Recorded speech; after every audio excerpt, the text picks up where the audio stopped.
Okay, hi everyone. I've been cleared to begin, and I wanted to start off by introducing Mobomo. Mobomo is a full-service DevOps agency that has. Okay, I'm being recorded. Sorry for the abrupt start. I was saying that we're a full-service DevOps agency that has provided. Yeah. Sorry, just 1 second because I have the streaming open and I'm hearing myself. Okay, back to it. We provide solutions for federal and commercial organization, and we do so by creating elegant solutions that focus on design and usability to solve complex problems. My name is Eduardo. I'm the QA director for Mobomo, and my job is to create and improve software quality assurance standards company-wide. On my free time, I love spending time with my dogs in open space. I have 2 greyhounds, they're awesome. And today I'm here to talk to you about why metrics, how metrics, and do I even need them? What we're gonna do is we're gonna go through a brief introduction with a very simple example. It has actually nothing to do with software. Then we will target each of those questions, why, how, and do I even need them, followed up by a brief conclusion. So to start off, a brief history of why I chose to talk about this. Last year, we did a presentation about buzzwords. Buzzwords are technical terms that have not much left of their original technical meaning because they're used in fashion, like they're fashionable words, and they're terms used to simply impress others. Stuff like artificial intelligence, future-proof, AI, those terms that could seem like you're talking about something, and without the proper context, they mean nothing. Now, this past year, I wanted to focus on metrics. It was one of the buzzwords, and over this year, it has kind of evolved, or at least it's a buzzword that has become more than a buzzword. A new term has risen, which is called vanity metrics. And what happened is people started gathering values without actually getting metrics, and they started acting upon them and using them for certain things that they're not supposed to be used for. As I mentioned, data gathering is not the same as having metrics. You cannot start gathering traits of a process and think that that will help you understand it or act upon it. They need to have meaning. Some other thing that it's common use is using them to compare things, compare projects, compare values, and that's not the essence of it. If the conditions are not met, you might be talking to different languages altogether. You might be talking about hours, man hours, story points, ticket count, and the numbers are obviously going to be different. So before we get into that toxic concepts of what metrics are not, let's try to take a step back and introduce the idea with a very simple case study. We're going to be talking about the Empire State Building. It's obviously a US icon, one of the biggest buildings in Manhattan. It's over 100 stories tall. It's a massive 80,000 square foot per floor building. And it's so massive that it has over 70 lifts. And the first time I got to read about this, I was impressed by the time it took to complete it. And I started digging over it. It astonished me that it was built in a little over a year, and the fastest it got was more than 4 stories per week, which would mean that they would have completed the building I'm currently on in 10 days. That's insane at that rate, right? Now, most interesting was how they got to do it so fast, and the answer requires some explanation by itself. So they maximized the tons of steel delivered to the building site.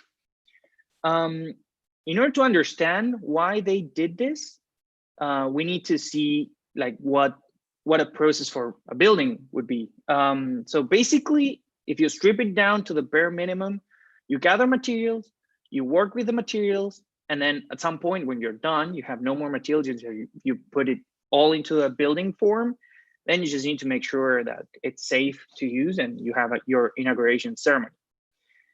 At that time, it's the 1930s. There was a lot of manpower available because of depression, its history. So it makes sense that they focused on gathering materials. That part makes sense. And if you go deeper and think about all the materials that are required, you need to take into account that Manhattan is one of the most dense cities.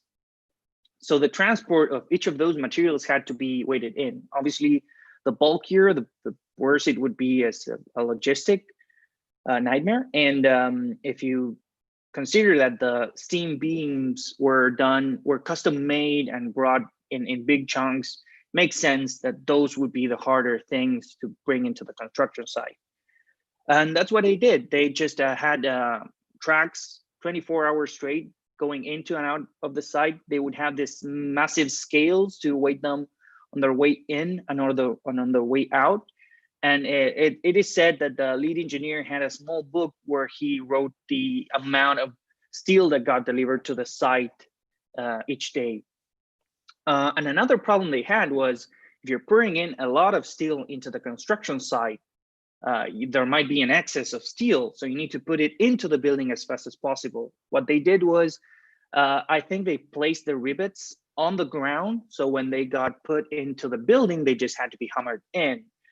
So they got the steel into the site and into the building as fast as possible. We talks a bit about a review and improve process where they saw that they were having excess of steel and they had to improve the process to make it go into the building faster.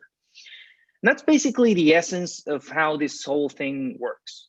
Now, metrics are just numbers, tons of steel. They're numbers that tell you important information about a process under question. They tell you accurate measurements about how the process is functioning and provide a base for you to suggest improvements. That's it. Now, hopefully, now that you know what they are, if you hear that word in a context that it makes no sense, or the person that actually says metrics can't provide an analysis of why that value correlates to something in a process, then you know it's just an empty buzzword. Okay, I kind of stated a couple of benefits of having them, but I think we can jump on to the first question, which is why metrics? Metrics basically provide a control and feedback loop. This is what we were talking before. You need quantifiable data or values to help you understand if the project is sane or you need to improve it. It also makes the process objective because values are values. If they're chosen correctly, they're not open to interpretation and people cannot manipulate them to show something that is not correct about the process. And also, we always talk about smart objectives and objectives being able to be quantified, but it's very difficult when you go into practice. If you do have a metric-driven business, it's quite easy to define a goal in terms of metrics. And you can actually scale the benefit of interaction or changes or enhancements that are applied to the business. And for the sake of what we're going to be talking about now, I want to make a bit of a distinction between the types of metrics and what they're used for. So you have operational, which are the ones we are most used to. They are the ones that target the process of building the actual product. And then there are other metrics that go into the financial, which just judge the ability of an organization to convert that operational performance into financial goals. So it's like the first step into going into KPIs, which are kind of the same thing, but for business objectives. And this goes into the fact that usually you don't just have one metric, you have a collection that helps you define the process effectively, and also it provides redundancy to the system to make sure that you're measuring things correctly. So this is what metrics give you. It's essentially a simple concept, but to get it, it's a different story. So let's jump into the second one, how do you gather metrics? The first step would be process definition. So you need to have a process in order to measure it. And in your current state, you might be not ready. So the first thing you need to do is describe what you're currently doing, go through the documents, interview people if required, review past information about other projects that have been completed already. And when you're certain that you're onto something, then you need to go through training and make the necessary changes. An important thing is that everyone across the company uses the same vocabulary to express the same things so that there is consistency in communication. And this last step is what's called standardization. It's a very important step towards everyone understanding everything when it gets reported. Okay, so now you have some sort of process definition. The next step would be to identify key factors within the processes that will help you understand what are the main risks, what do you feel might eventually be problems in that cycles, and what aspect or parts of the process have the most impact on the outcome. And once you do that, you're going to start gathering information about it. So basically, you want to do data sampling to avoid ambiguity. Try to stay objective as far as what you're trying to relate as information towards that key factor that you've identified. And then you might need to avoid being ambiguous when you go to collect data, especially if calculations are involved, because if at some point you see a fault, then you cannot attribute it to only the data gathering. You might also be looking into the calculations and it becomes messy. But just to sum up, 3 stages to get a metric. You need process definition, identify the key factors within the process, and then start gathering information that might tell you things about that key factor. And that's how a metric is born. To make this a bit more clear, let's talk about an example. We're finally going to go into the Drupal world. And in order to make something out of it, we need to provide some context. So let's talk about a simple product with trusted modules and little to no custom code. So basically how this would work is kind of a resource allocation kind of contract where you have a developer and a tester that receive tickets from the client, work on them, and then produce an outcome.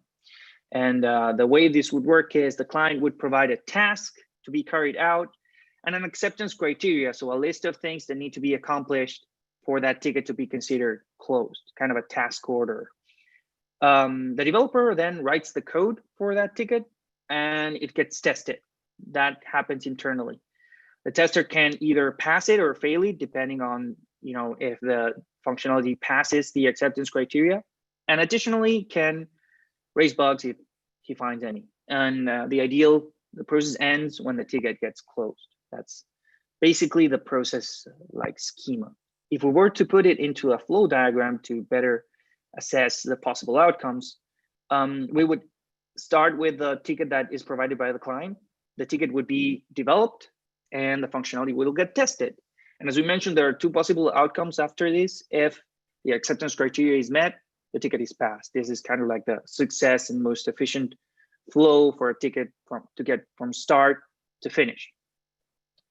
But as we mentioned, there are a couple of things that could happen. So the acceptance criteria could not be met. So the ticket needs to be reopened, developed again, tested again, challenge the AC again, and then, hopefully it gets passed the second time.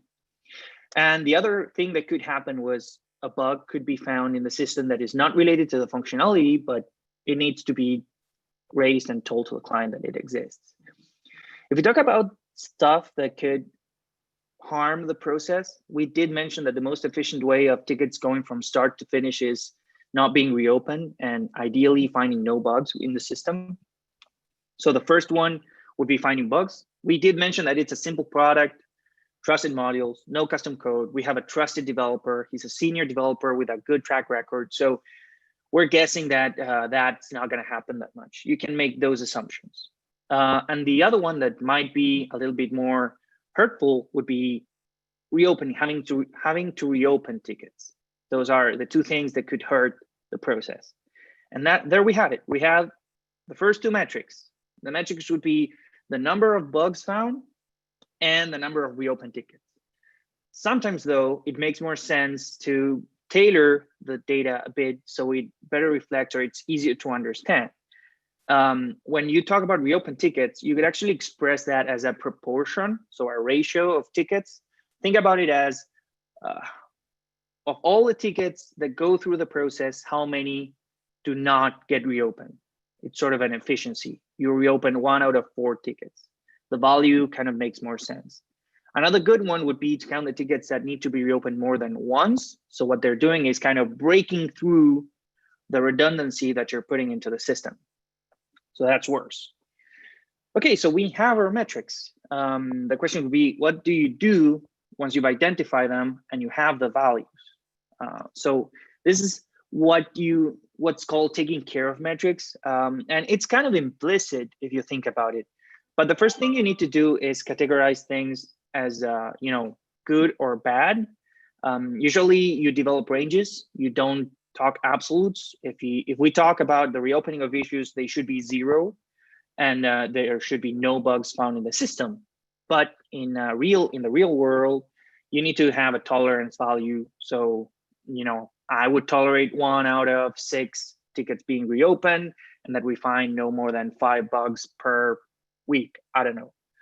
And there are some processes though where you cannot actually have a clear understanding of what's the expected or the ideal value. In those cases, the only way to move forward is propose an initial one and start tracking it and see what the trend tells you about what's good or bad. That's not the case here. It's kind of straightforward to see what the best outcome would be. To do a quick sum up of what we've done so far, you basically first gather data and then interpret it. That data becomes information because it has meaning. I separated these steps because I want to stress that metrics need to have meaning.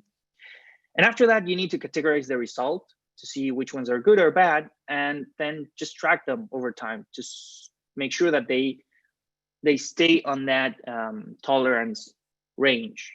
And another thing you could do is try to improve something that you feel could be improved or that you want to improve because of an executive decision. So to understand that, let's follow up on the example and we will provide a bit more of context. So we're working on an agile environment. This is to say that the time scale will be on sprints. Each sprint is usually 2 weeks, not necessarily, but it's just a time you need.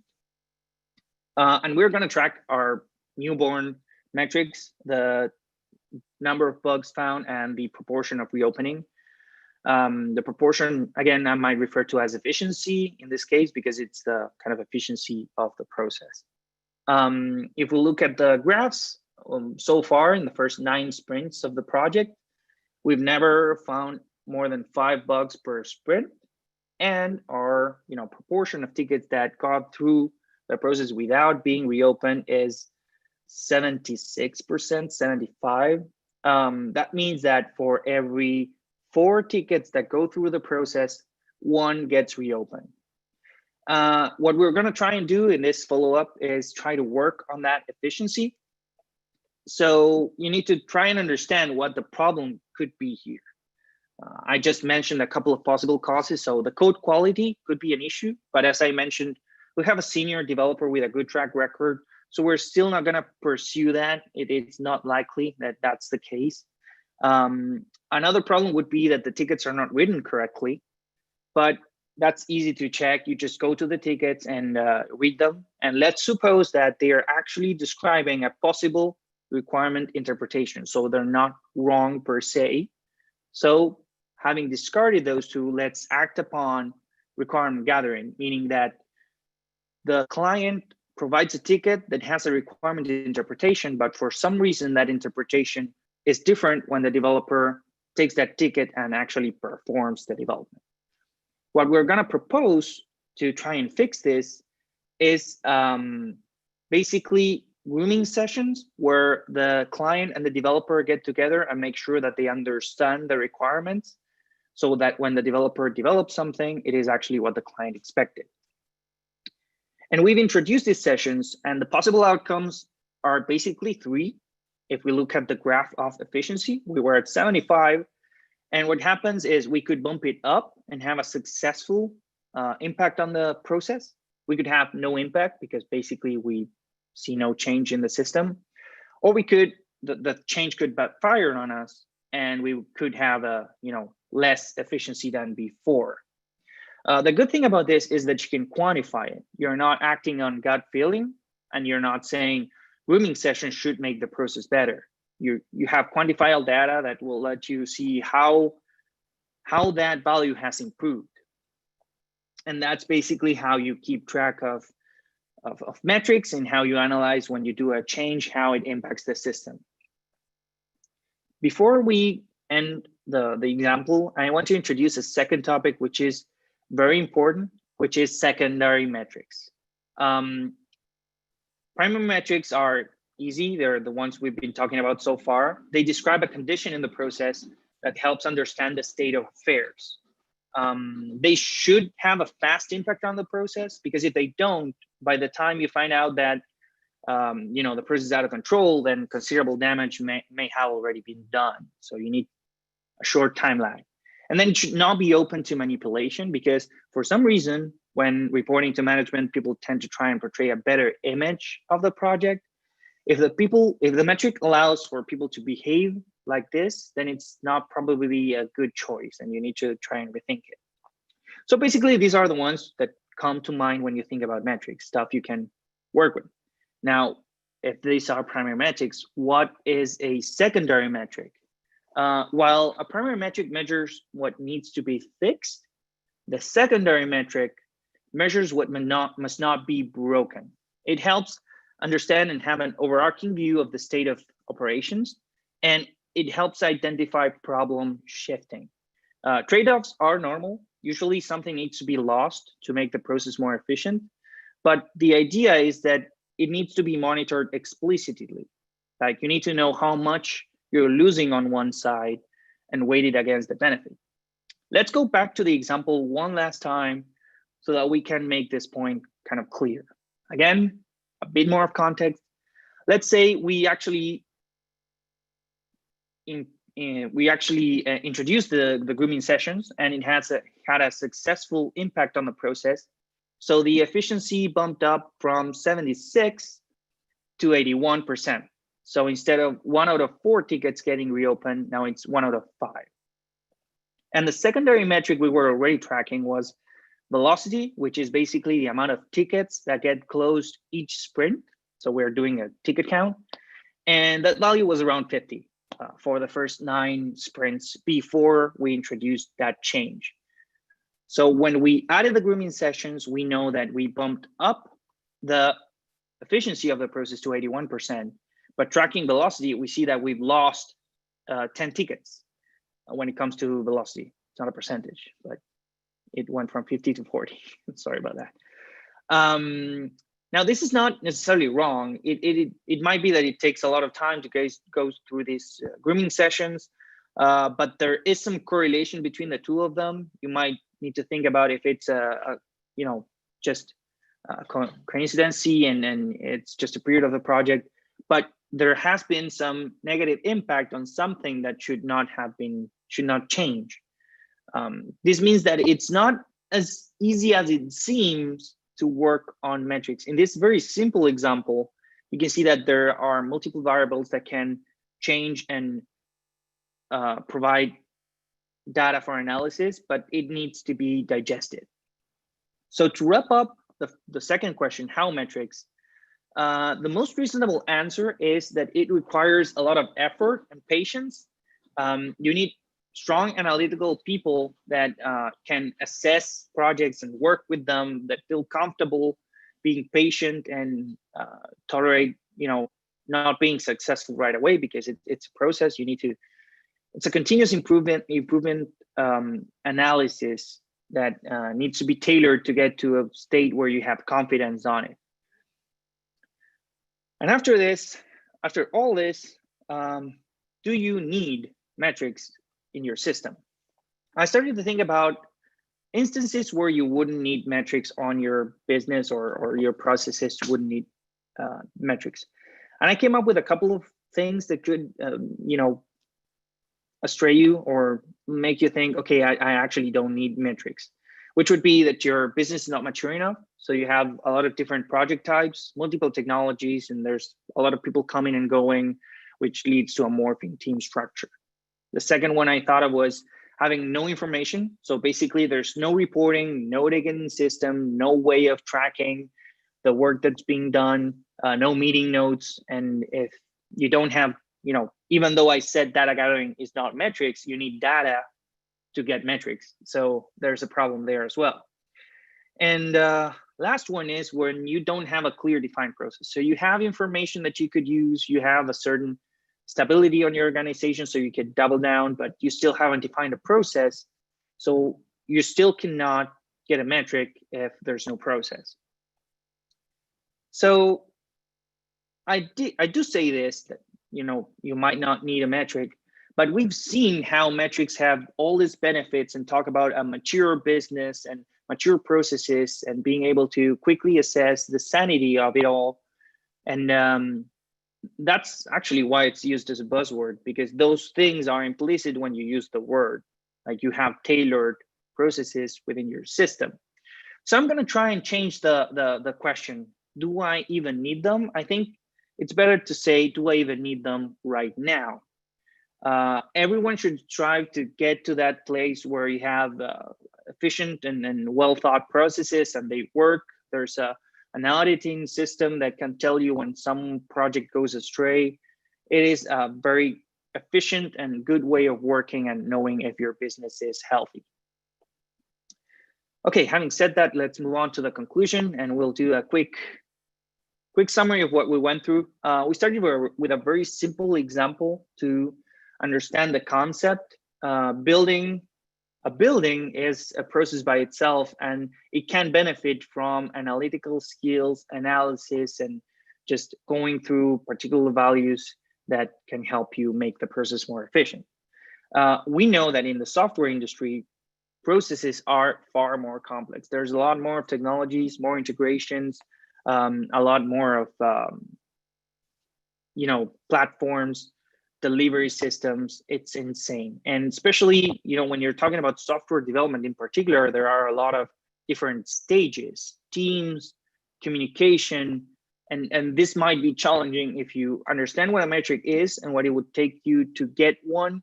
It might sound like there's a huge wall that you first need to cross in order to get them. But to be honest, there are strategies to tackle this. When you see this massive ocean, the one that worked, at least for us, was taking parts of the process bit by bit and try to define the process within that particular system. You might want to target the delivery system, what you're doing as far as deployments. You might want to target what you're doing for your testing practices. You might want to do what you're doing for your reporting structure. Once you isolate that and you start working on the process, you will see that it starts interconnecting and it sort of tiles down and everything is dominoes into having an overall system of metrics. And then you become a metric-driven business. So how do you get there?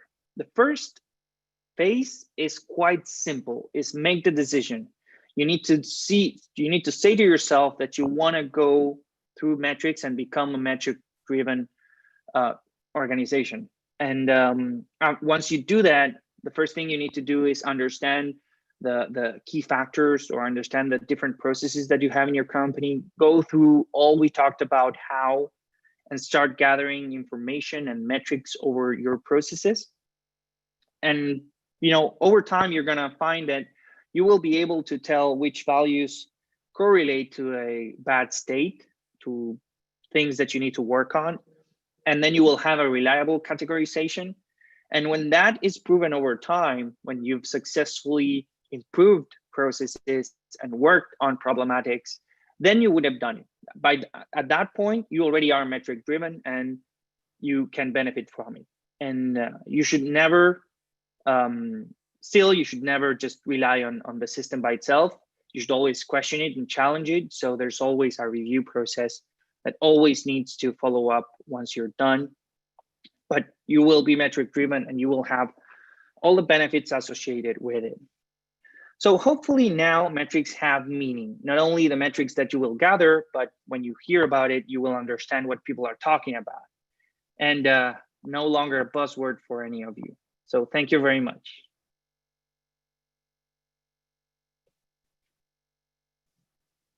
At this point, if there's any questions.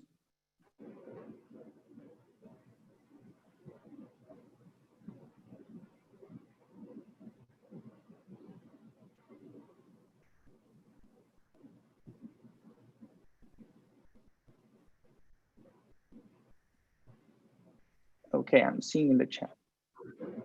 Yeah.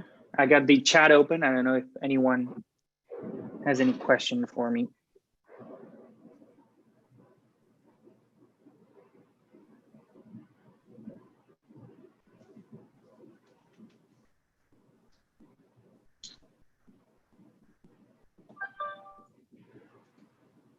Okay, so it seems no questions so far. What are the basic tools used? So that would depend a lot on how your business works. But usually the most useful source of information, at least for the, the process-oriented metrics, is having some sort of ticketing system. If you're working with software, it's kind of like the industry standard at this point. Everyone has either Jira or some equivalent.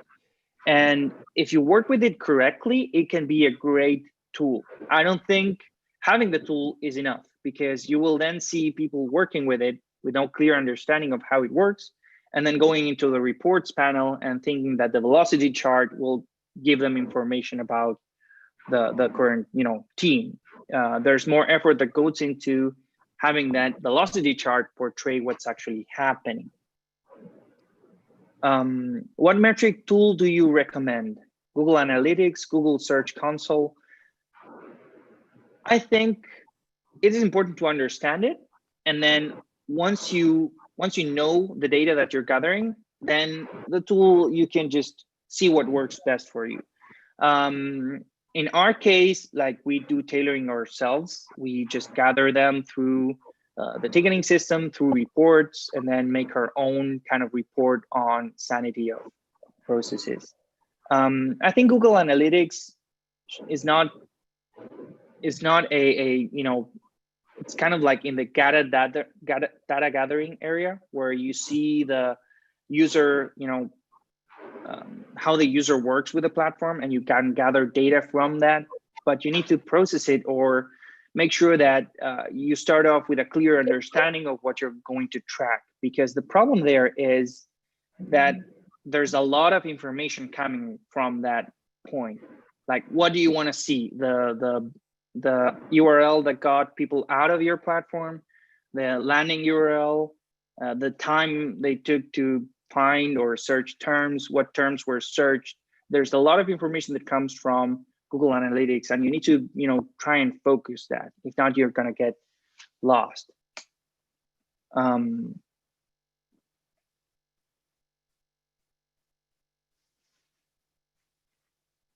Okay, and building up on the tools that are used, I think it's important to stay open to interpretation. Sometimes the tool itself will kind of guide you to get some values. Like I mentioned, there are report sections on most of them. You're going to see burn down charts, burn up charts, velocity charts, turnaround time, ticket life cycle. And those things kind of are values you could track, but don't disregard stuff that might be more important to your process. And also take into account that when you're tackling a problem, it's a good idea to tackle it from different angles and have redundancy to make sure that what you're tracking is okay. A good example would be usually when a team reports to management, they portray the velocity of the team and the timeline of the project, just to make sure that they will be done on time. But that by itself is not enough. I would add metrics to it to make sure that you're actually gonna make it, because if you have the velocity that you've estimated for the project, but that's composed of half issues found in the system, then you're actually not targeting the requirements. You're fixing things that you've done in the past. So you need to account for those things. You need to have redundancy and challenge your own process. For example, I've seen reports where the timeline is built on a, 30-point velocity, and the velocity for the team is 15, and the timeline is not updated, or the velocity is not worked on. So why are you gathering them if you're not using them? So the tool needs to work for you. It needs to provide the information that you want to track.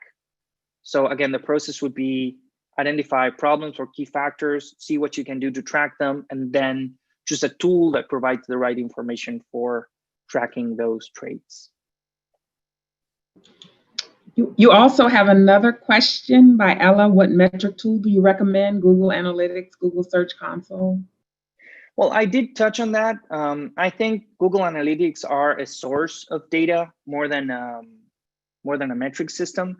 They provide some calculations over the data that was gathered, but you need to make sure that it's not overwhelming. There's a lot of things, and you can get lost, sort of speaking.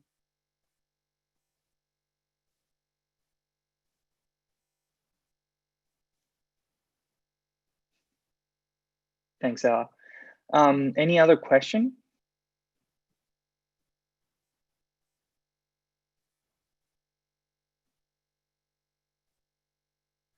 You're welcome.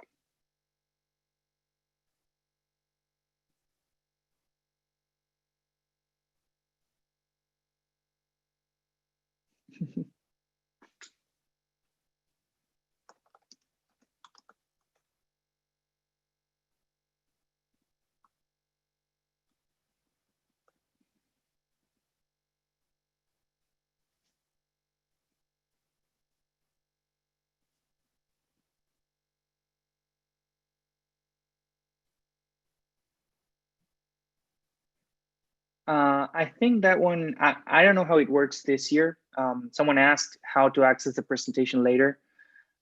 Last year, they were posted in Drupal GovCon site. I'm guessing it's going to be the same thing this year. Yeah, I believe you can upload your presentations to your session. Oh, that's on me, right? Well, I'm gonna update the presentation there as soon as I'm done.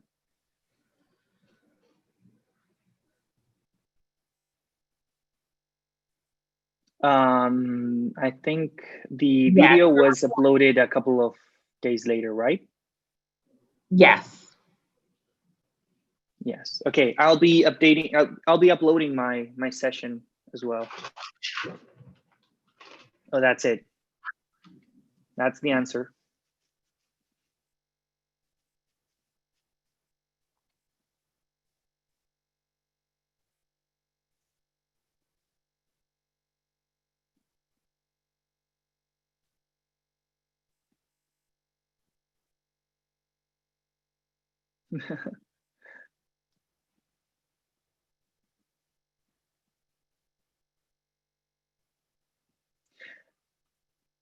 Well, I think if there are no more questions, we can probably give a couple more minutes for the people that come after so that they can prepare.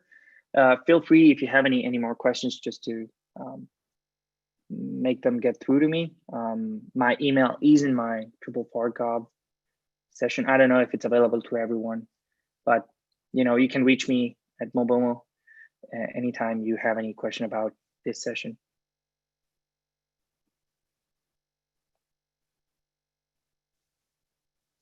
That being said, thank you very much. I don't know if there's anything in particular we need to do to wrap this up.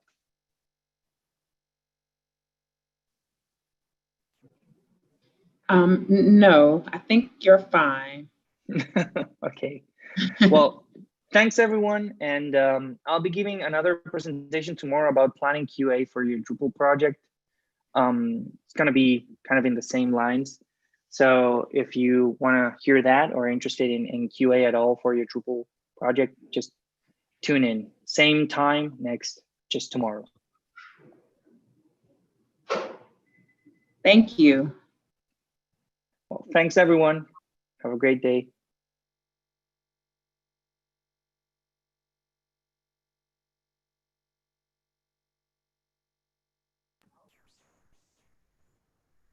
Vigia, let me know if you can't stop the recording and I can reclaim host to do it.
Hey there, this is Stephen Tidmore. I'm here to present for the next session.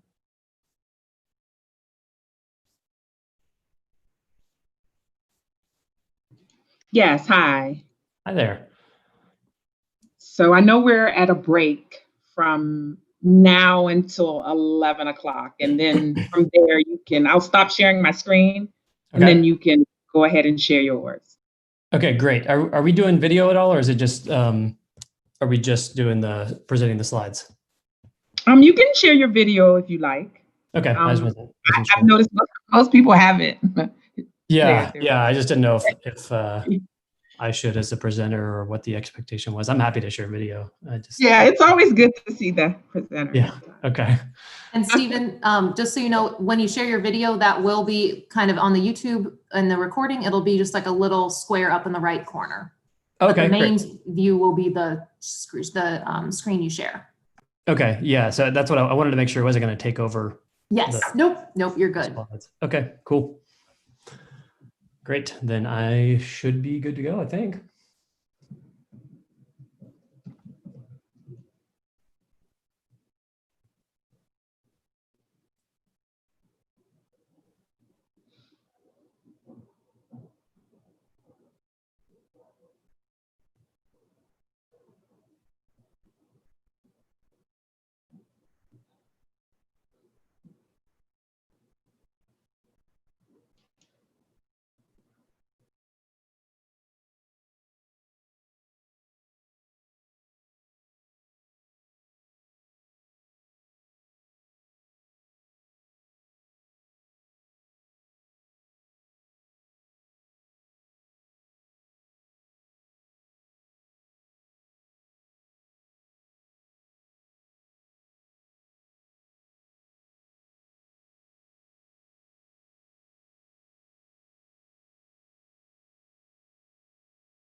Hi, Stephen.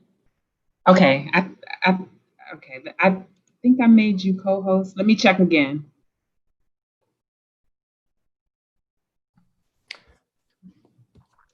Hi, everyone. Welcome to the session. Just bear with us 1 minute while we get me the ability to share my screen. I had to restart Zoom because it wouldn't let me share my screen. So it says you are the co-host. Do you see that, Stephen? Yeah, now I do. It just popped back up. Okay. Okay, cool. 1 second.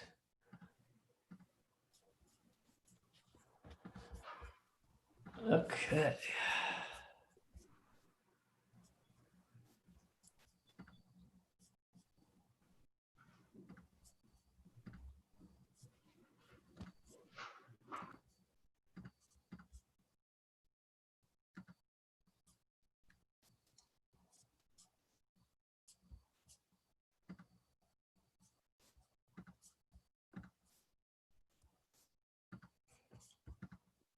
Okay, are you all able to see my screen right now?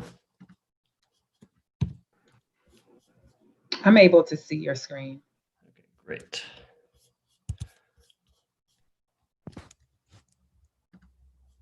All right. So hello, everyone. Sorry for the brief delay while we got this all figured out. Thank you so much. Welcome to the session today. And what we're going to be talking about are the 8 tech questions to ask before you even think about a new website. Before I jump into that, I just want to make sure that you all know, for those of you who are here on the Zoom room, there is there's a chat feature, and you all are welcome to post questions during my presentation. And then hopefully we'll have about 10 or 15 minutes at the end in order to go through those questions. So you're welcome to do that. And I'm going to share my video as well so you can see my face. Okay. So thank you all again for being here.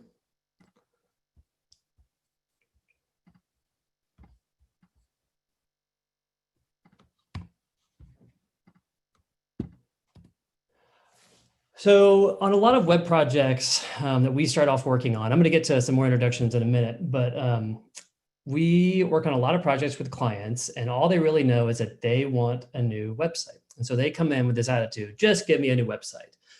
They know that their current one is hard to manage, or they know that their design may be really outdated, or that it's not serving an important organizational need, or that the organization has made the decision to jump over to Drupal and they just need to rebuild their site.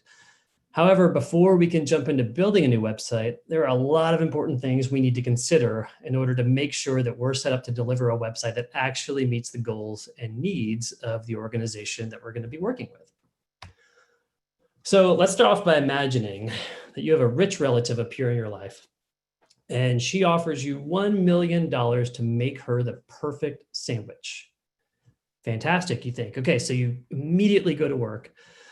But you go to the store and then you start thinking about all of your options. You don't know anything about this relative. Does your sandwich eater like meat, or is she a vegetarian? Should I create something really simple like this sandwich? Or maybe I should go all out and make something crazy like this sandwich. Does she like spicy mustard, plain mustard, no mustard? Should you cut the sandwich vertically or diagonally? So you do your best job. But when your eccentric relative arrives to try your sandwich, you've simply made your best guess. You may have missed the mark completely. I mean, who knows? In a lot of ways, a new website is similar. It can be designed and built in a million different ways. There are countless choices that you're going to have to make throughout that process, both big and small, that will influence the long-term success of your new site. So for example, let's say you need a simple form that will allow people to submit a change of address. Seems pretty simple. However, just this one example, there's a ton of questions you need to answer first. Where should the form exist? Is it a single experience, or is it a multi-step process? Are people going to need to register on your website to submit the form? If they do need to register, what system is handling those registrations, and how is that system integrated with this form? What happens when the form is submitted? Is it going to go to a single person, or does it need to be routed to different places in your organization based on some choice in the form? Are the responses going to be stored in a database? Is it integrated within Drupal itself? Is the submitted info securely handled? Does your form integrate automatically, maybe with a CRM or some other third-party system that you have in place? What kind of autoresponder email is sent to the person who submitted the form? And what system is responsible for sending that email? And that's just a small sampling of questions that we would want to start answering before we just jump in and start building this form. One simple goal has countless solutions and dynamics, just like building a sandwich. So over the years, we've begun to refine the technical questions that we ask at the beginning of every project. All right, so my name is Stephen Tidmore, and I'm the VP of Technology at Mighty Citizen. Mighty Citizen transforms mission-driven organizations through branding, marketing, and digital communications. We typically help governments, nonprofits, associations, and universities increase their impact and revenue by creating deeper connections with their audiences. Our client list has included the Texas Education Agency, Texas Health and Human Services, the Michael and Susan Dell Foundation, AARP, et cetera. We are based here in Austin, Texas, and I'm really excited to be here talking to you today. So I've been involved with a lot of web projects over the years, a whole lot. And one of the benefits of being involved in so many web projects is that I've also seen a number of ways that those projects can go wrong. I've become much better about knowing what questions we need to ask upfront in order to avoid some of the pitfalls that I've seen projects fall into. So today we're going to be exploring a lot of those tech questions that we talk about at the beginning of a new project. We'll discuss some processes like content migration, maybe just some content requirements in the CMS, single sign-on, and a lot of other things in between. And hopefully you'll begin understanding what questions we ask before we get too far along in the website redesign or rebuilding process. And these are some questions that you can ask maybe when maybe a communications team or public affairs team come to you with a new web project. And the goal of asking all these questions is just to start building out a well-informed list of all the technical specifications or the technical requirements that you're going to have for your website. So my goal for the presentation today is just to explore some of the common tech issues we see when we begin a new web project, like I just said. You'll start to think through some of the questions that will help make the website process more efficient. We're going to cover a number of questions that we ask internal IT teams in order to help understand some of the technical requirements for a new project.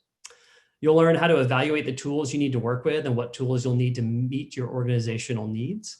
And ultimately, you'll be able to start creating a list of requirements for your new website. Now, just a couple of points first. First off, I'm assuming that you have some basic knowledge about, websites and Drupal in general, and some of the technical aspects we're going to be talking about. This is listed as a beginner track, so it's not going to get too deep into any deep technical requirements, but you do need to have a basic understanding. And also, there are a large number of other questions we ask at the beginning of a project through our discovery sessions that are way more focused on information architecture, design, content strategy, marketing, analytics, all that type of thing. But the ones that we're discussing here today are related mostly just to the technology that we are going to want to start understanding for the web project. Okay, so I'm going to jump into a big one, content migration. So content migration is often one of those things that people just assume is going to happen seamlessly when they're building a new website. That's going to take the place of an existing website. However, in all my years, and maybe in a lot of the web projects you all have worked on, it's rarely seamless. And sometimes, honestly, migrating content might be hurting you more than it is helping you. There's a common misconception I see that everything on your existing website is going to have a home within the new website, and that's not necessarily the case. Some of your new content some of your old content may not be relevant in your restructured website at all. It also might not align with the newly architected and designed pages. You can't count on everything having a one-to-one fit. It's kind of a square peg, round hole, or no hole situation. So the main consideration here is that you don't want to limit yourself in the architecture and design of the new site by forcing the old content to match up with what you have on the current site. It's most likely not going to match up one-to-one. Let's take an example. So what if your current website is pretty old and it just has one large WYSIWYG field for every page? There's no structured fields. There's nothing else there. But on your new website, there may be a lot of structured data. So maybe the team member pages used to just be a WYSIWYG field, but now you have custom fields for their team member name, their job title, their phone number, their email address, the department they work under, any other number of fields with specific information. So if all that content was just contained in a single WYSIWYG field on your old site, you need to figure out what process you're going to need to go through to get that data into the structured fields. And honestly, is it even worth it to figure that out and build it into the migration script? Sometimes there may only be 20 pages. You may only have 20 team members, and manually copying that content into the new site would actually take much less time. Or is it even possible to write logic around getting the data into the new fields? It might actually not be possible because maybe on your old site, there was no logical structure. People just put stuff wherever they wanted in a big WYSIWYG field. Now, however, there are times it does make sense for sure to migrate your existing content. We see this a lot with structured content like press releases, blog articles, events, content like that already has some structure in your CMS, whether it's Drupal or something else. However, there are often new pieces of content that need to be added after the import based on the requirements of the new website. So that brings us to new data. Will the migrated content need to have new pieces of data added after migration? So for example, maybe you have a new event calendar and you had an old event calendar, and so you migrate all that content, but then you realize, okay, on your new event calendar, there's filtering based on categories, and those categories didn't exist on the previous website. Someone has to go through and assign those categories to each event since the content didn't exist before. And that has to happen either before the migration in the old site or in a spreadsheet of some sort that you're going to migrate in, or after the migration. So if you do need to add new pieces of content, you need to figure out who's going to handle that process. Do you have someone available to spend the time adding in those new pieces of content once the original content has been migrated? And if so, you need to make sure you're working that into the timeline for your website project. Also, after you run the migration, you need to think about the possibility of having broken data or styles with old CSS. The URL structure is most likely going to change. So that means that if you import content with hard-coded links in the HTML, all of those links will be broken. So either you need to fix each broken link, or you need to redirect all the old links to the new ones. Ideally, you'll do both. Hopefully, you'll have enough structure with the URL patterns from the old site that adding in redirects based on those patterns won't be a huge issue. You can hopefully write some logical rules around that, but I have worked with old sites where there is no logical structure to the old URLs. So you have to map redirects one-to-one or go through and fix every single URL in the migrated content. Do you need to deal with images or files as part of the migration? If so, then you need to make sure that that media is handled properly. During the migrations, the new media fields are updated correctly to point to the new locations. Because the files are most likely going to live in a different folder structure on the new website. If that doesn't happen as part of the migration process, then you have to go through and take care of each field and file. Does the existing content you're going to migrate have a bunch of inline CSS? I have seen this happen on some really old sites where content admins had free reign in WYSIWYG fields, and then the content ends up being migrated with all the inline styles, and it doesn't match the look and feel of the new site because it's overriding all the styles that have been built into the site. So, we've had to go through and strip out all the inline CSS as part of the migration process. Also, does someone truly understand the structure and the meaning of the source data that needs to be migrated? In other words, does someone on your team fully grasp how and why the current data was set up in the way that it was and the needs that it met? There's a high probability that the people involved in the content migration itself might not have a thorough grasp of the structure and meaning of that source data. Maybe they weren't around, or maybe it's something where, the original structure was kind of developed piecemeal over time and no one has a full grasp of that. The problem with this is that it can lead to the loss of information during the migration, or it can come with a very high cost in time or money for people to get up to speed on the historical data structure. I've worked on a lot of web projects like this where it can take a very long time to understand the historical data enough to even make recommendations on what should be migrated or how it should be migrated. If we're working with a client who doesn't really understand this structure, oftentimes they basically have to pay us to figure it out for them. And they may end up spending a lot more money than they might have allocated in their budget because it can take a long time. Okay, question number 2, where will the new site be hosted? So this seems pretty obvious. You obviously need to figure out a web host for your new site. And so the first thing you need to do is figure out the specs from your current website traffic and hosting environment. You'll need to work with whoever has details, maybe it's you, maybe it's someone else, about your current hosting setup and the visitor analytics to get information about the following points here. First off, visitor analytics. Ideally, this would be coming from Google Analytics or something else that you have on the server. Just, what's your traffic? Hard drive space. How much hard drive space do you currently take up on your web host? How much RAM are you using on a regular basis? How much CPU are you using? And what's the monthly bandwidth that you're averaging? And you want to make sure you take into account not only your regular activity, so the averages, but what are the traffic spikes? So if you have a really big controversial press release you release and there's a huge traffic spike, you need to make sure you're accounting for that as well. Which brings us to scalability, access, and support. So once you have those specs, then you're going to want to figure out what your needs are for scalability, access, and support. You want a hosting solution that provides enough bandwidth for additional traffic, assuming that your new website will ideally attract more people.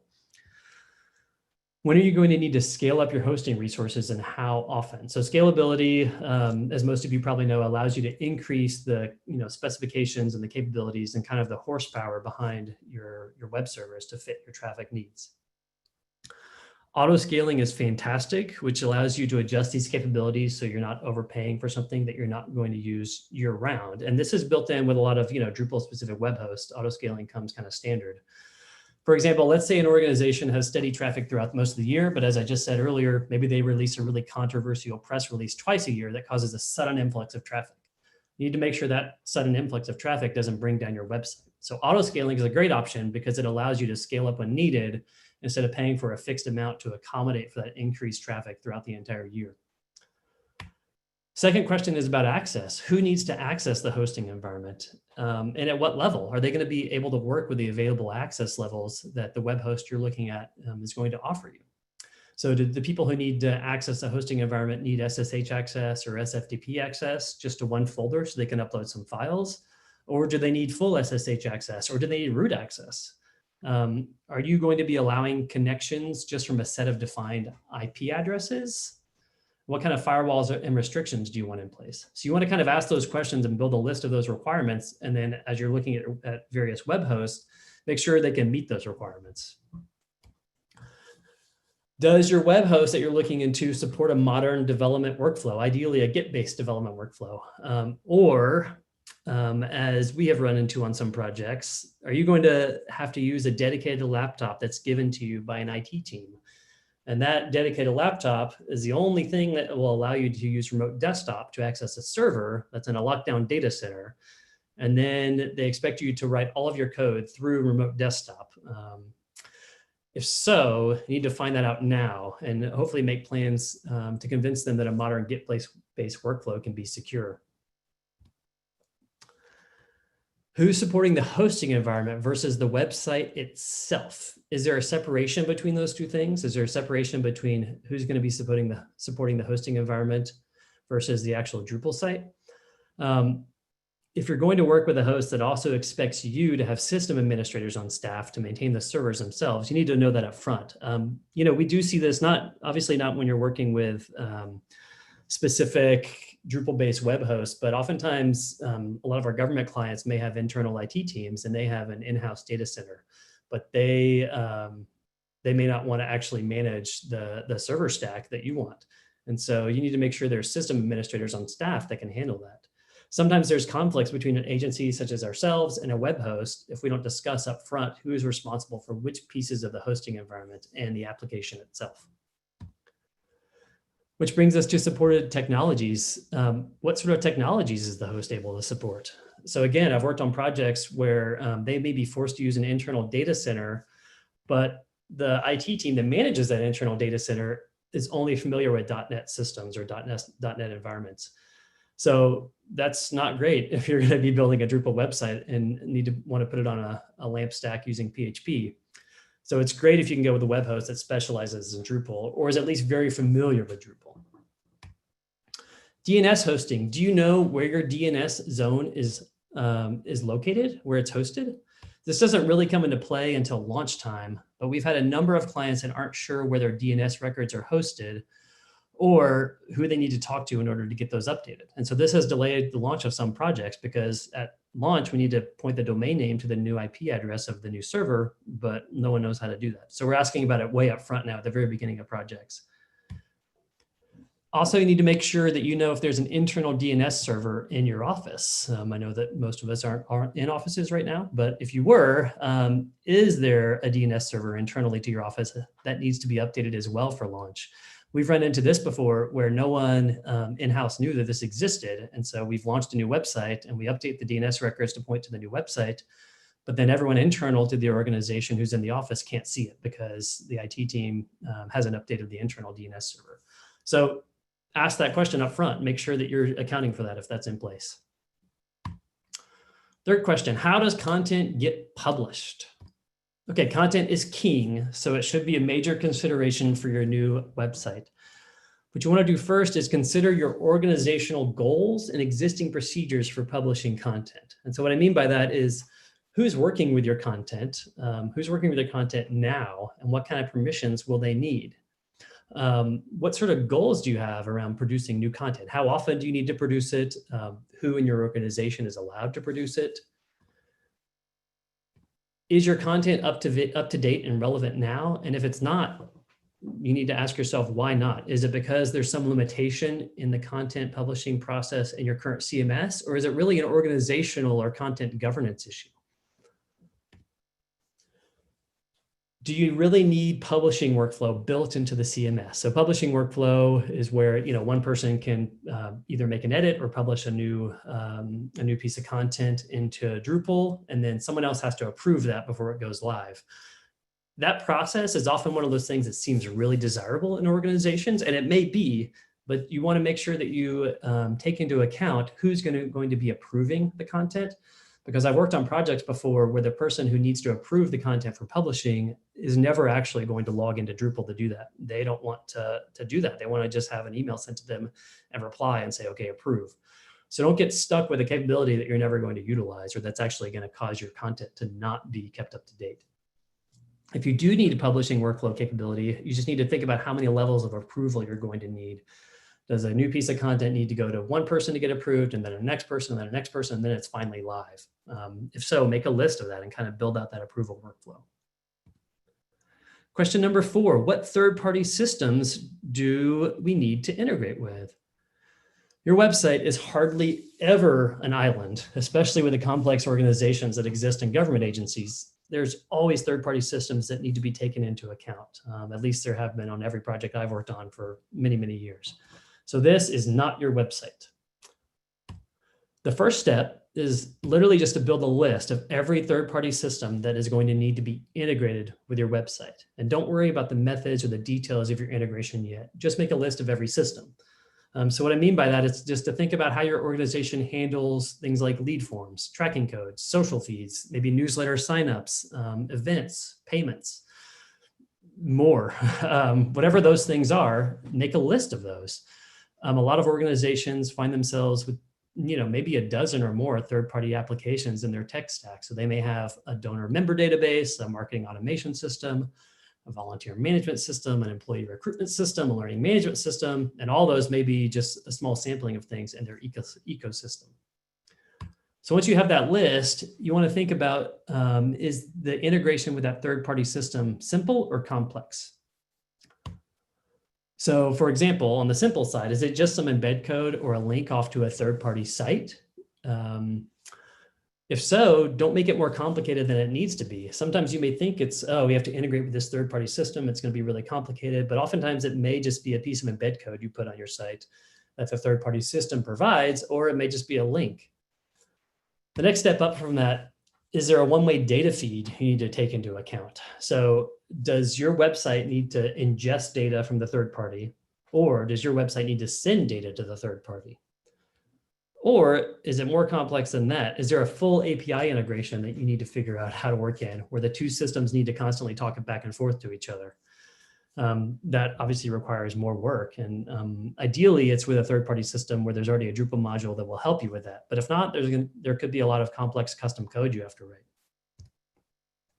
To help figure out the method of integration, just ask yourself, do you need to share data back and forth?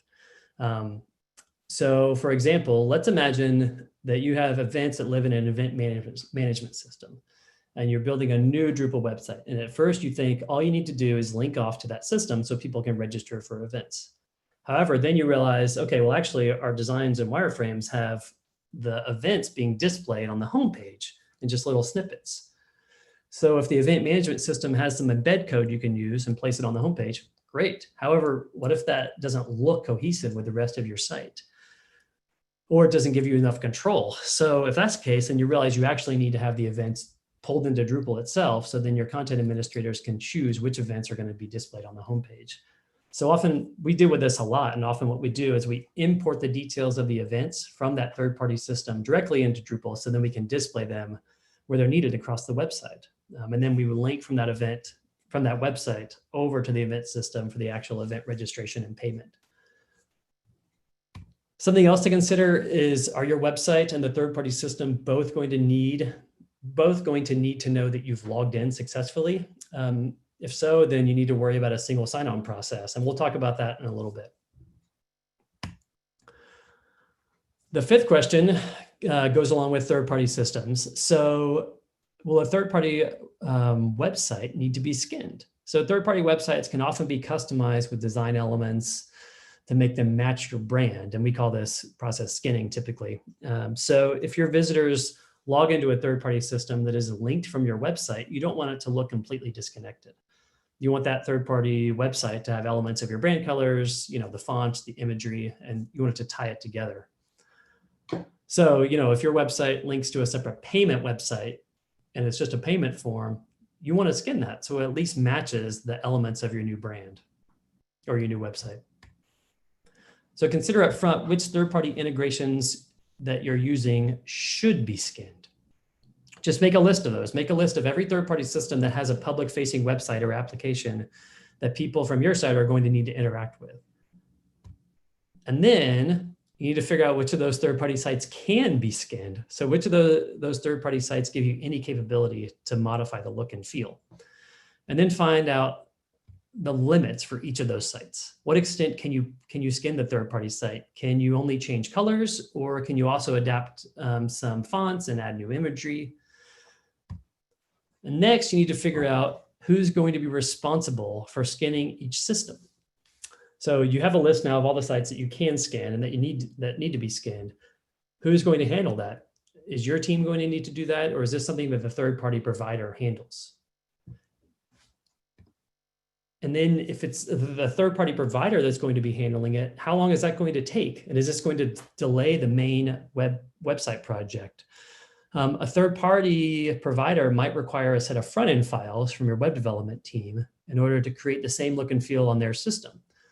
However, we've run into issues in the past where we may provide those files too early in the process to meet their deadline, but then things change on our side during QA, and that requires a third party to redo some of their work. But the flip side of that is that if we end up providing those files too late in the process, then we might end up needing to wait for the third party to complete their work before we can launch the new website. So there's not a perfect answer here for the timing, but it's just something you need to make sure you're taking into account for the timing of your web project. Sixth question, single sign-on. So do you need single sign-on? So single sign-on is a configuration that allows your users to use one set of credentials to log on to multiple related systems. If your organization has different systems for your main website, an event registration site, an e-commerce system, then you don't want to require your users to log into all three of those using separate credentials, of course. You want to offer them a single sign-on experience. So the first question is, do you really need single sign-on? And the question you can ask yourself to figure that out is, does your new website need to know that visitors to your website have signed in to a different application? Do we need to know that they've authenticated through a different application?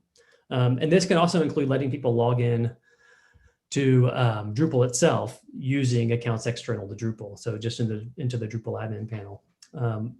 One reason we build single sign-on often is that a website might have gated content. So that means there may be content that is locked down. So only people who have signed in can access that content. And the user accounts that need to control that are already stored in another system. And if that's the case, then you need to build some sort of single sign-on system. If you do need to build the single sign-on, then the next question you want to ask yourself is, does your website need to know information about the logged in user, like maybe their name or a department they're from or organization or the level of, their account? Or does it just need to know that they've logged in and authenticated properly? And this can kind of help determine the complexity of the single sign-on system. If you do need to use a single sign-on system, you'll need to decide which system is going to serve as the identity provider. So if you already have a separate system that holds user accounts, or if you use something like Azure ID or Okta or something similar, then that's going to make the decision for you. You don't want to move all those user accounts into Drupal.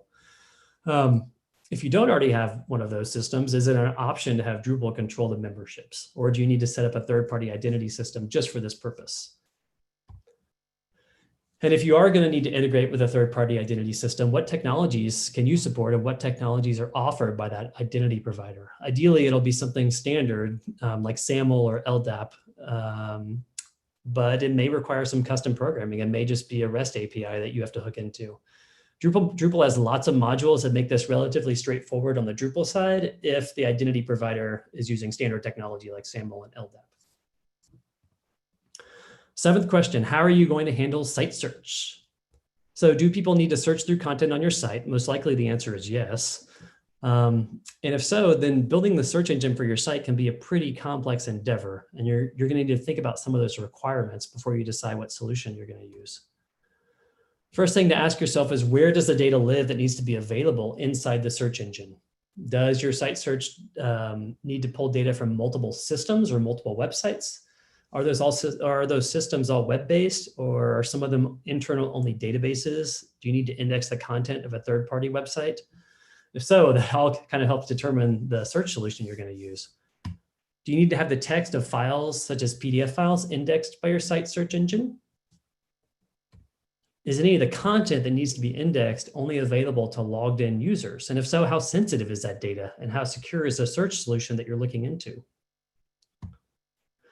Does your data need to be categorized in order to offer filtered search where people can kind of drill down based on some categories? And if so, how are those categories added to the data in your site search engine? Sometimes, third-party site search engines may require you to add custom meta tags into the templates for every page in order to feed that data into the search engine.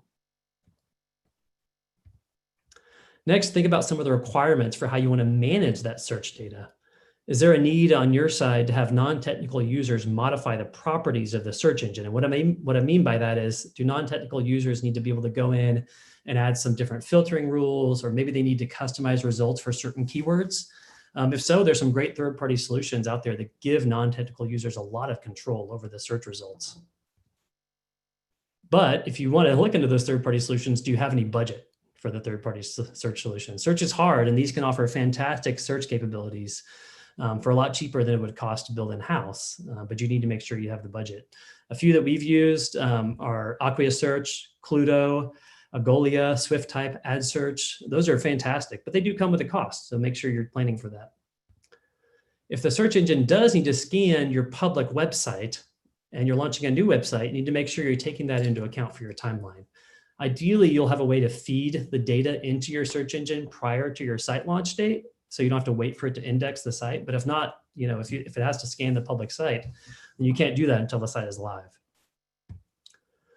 Last question, question number 8. What standards are you required to follow? Either legal standards or just best practice standards. Just build a list of these. So some you want to consider browser compatibility. Look at your historical analytics data to help make this decision. Hopefully you don't have to support IE11 anymore, but there's a good chance that you might, especially with a lot of government websites.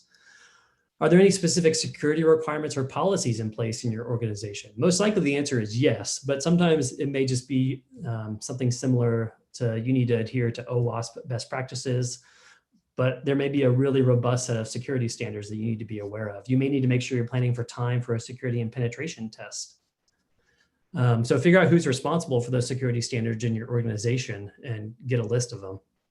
Are there privacy laws you need to follow? Is your data gonna need to fall under HIPAA or GDPR or the CCPA? CCPA is the California Consumer Privacy Act.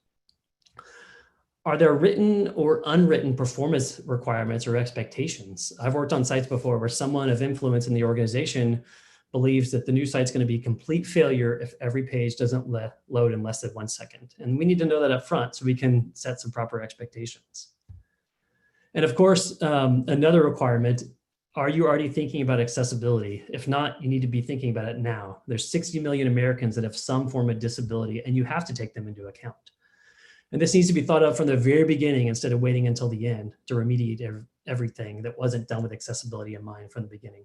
It can be really hard to fix things that were designed to be inaccessible once you reach development. What level of accessibility do you need to target? If it's a government website, WCAG AA is the minimum, because Section 508 for sure for federal projects now points to WCAG AA. WCAG is the Web Content Accessibility Guidelines, which is a standard from the W3C that your site needs to be compatible with. And make sure you're building out a testing plan. How are you going to test to make sure you're meeting the accessibility standards? In order to be WCAG AA compatible, you really have to do manual testing in addition to automated testing. So make sure you're planning for actual manual screen reader and keyboard testing. Okay, so summing it all up, building a new website can be done in a million different ways. And there are a lot of questions you should ask up front that will help make the entire website process more efficient. And the goal of all these questions we've talked about today is just to be able to create a list of the technical requirements that can help guide you throughout the entire website project. Okay, I'm going to try to take some questions, but just first, I wanted to make sure I posted this link on the Drupal GovCon site, but there's a link here, mightycitizen.com/8questions that has the slides you can download. And there's also a takeaway we created called the Website Technology Planner for Government that just has a big list of all these questions that I've talked about during the presentation that you can download and print out and use to kind of start getting yourself going with building out a list of requirements. And with that, I am going to take some questions.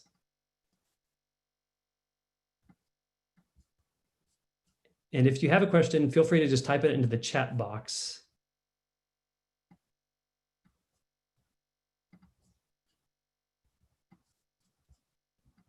And if not, then we can end early.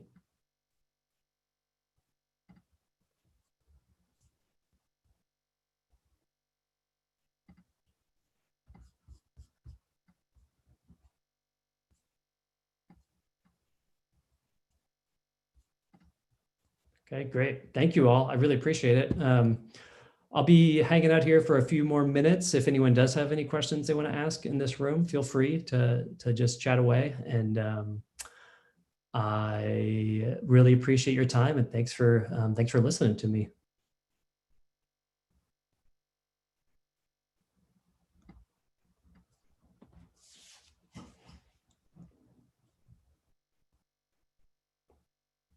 Great, thank you all. Appreciate it. Thanks for the comments in chat.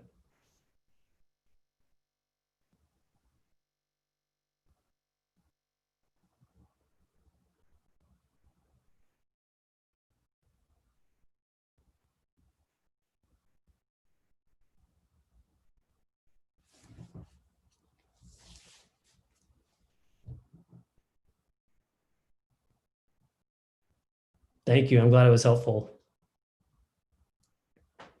I know it's a lot of information that I kind of threw at you. I was just trying to get through a lot of the questions, but hopefully that download you can kind of take and digest each of those. And again, the point of these questions is just to start building out a list of requirements that you can use for your new web project.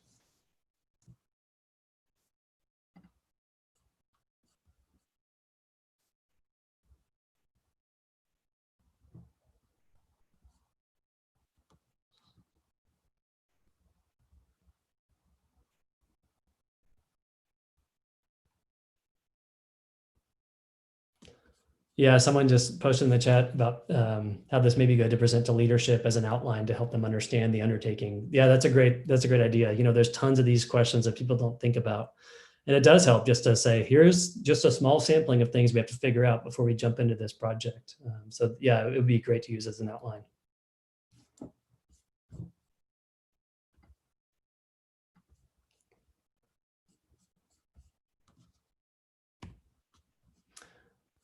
Also, this is the just on my thank you slide. If you guys need it, there's my email address and our website. If you have any questions, you're welcome to follow up with me. And then I'll go ahead and pass it back to the Drupal GovCon organizer. If there's anything else I need to do on my side. Nope, absolutely nothing. Thank you. Great presentation. Thank you. I appreciate it. I'm gonna go ahead and stop sharing, but I'll be in this room. I think we have like 4 minutes left in this session, so I'll be here if anyone has any questions.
Hey, Vijaya, just FYI, we see the speaker notes, not the main like slide.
Hi, everyone. I'm one of the speakers for the next talk. Is there a host I can be coordinating with?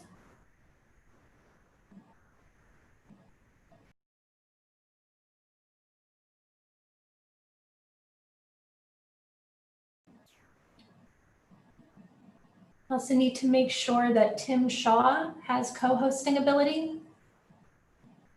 He will be sharing his screen.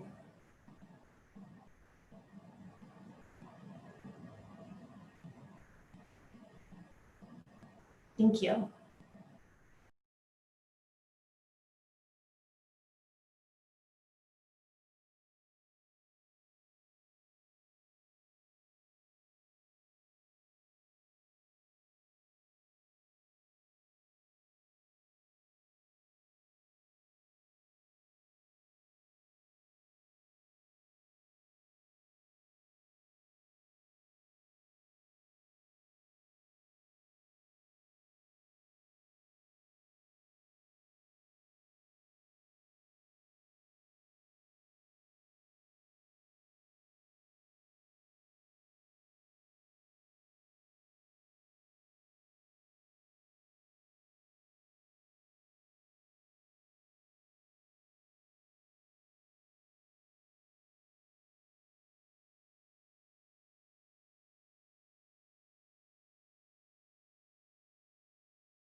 Hi, should we go ahead and begin?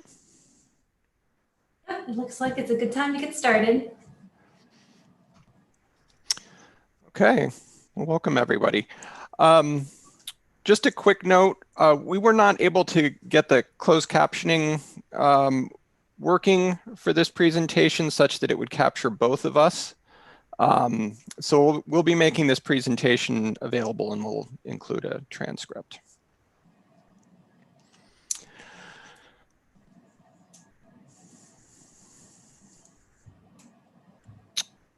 So I was working away at my desk one day when this question from a prospective client came across Slack. Regarding accessibility, how do you determine situations in which a data visualization is not feasible? And it troubled me. I'm a big proponent of the value of thoughtful data presentation, yet I also wanted to provide a great experience for everyone. Is there a conflict here? My colleague Kim had these same thoughts, and we both agreed Dataviz and accessibility could coexist.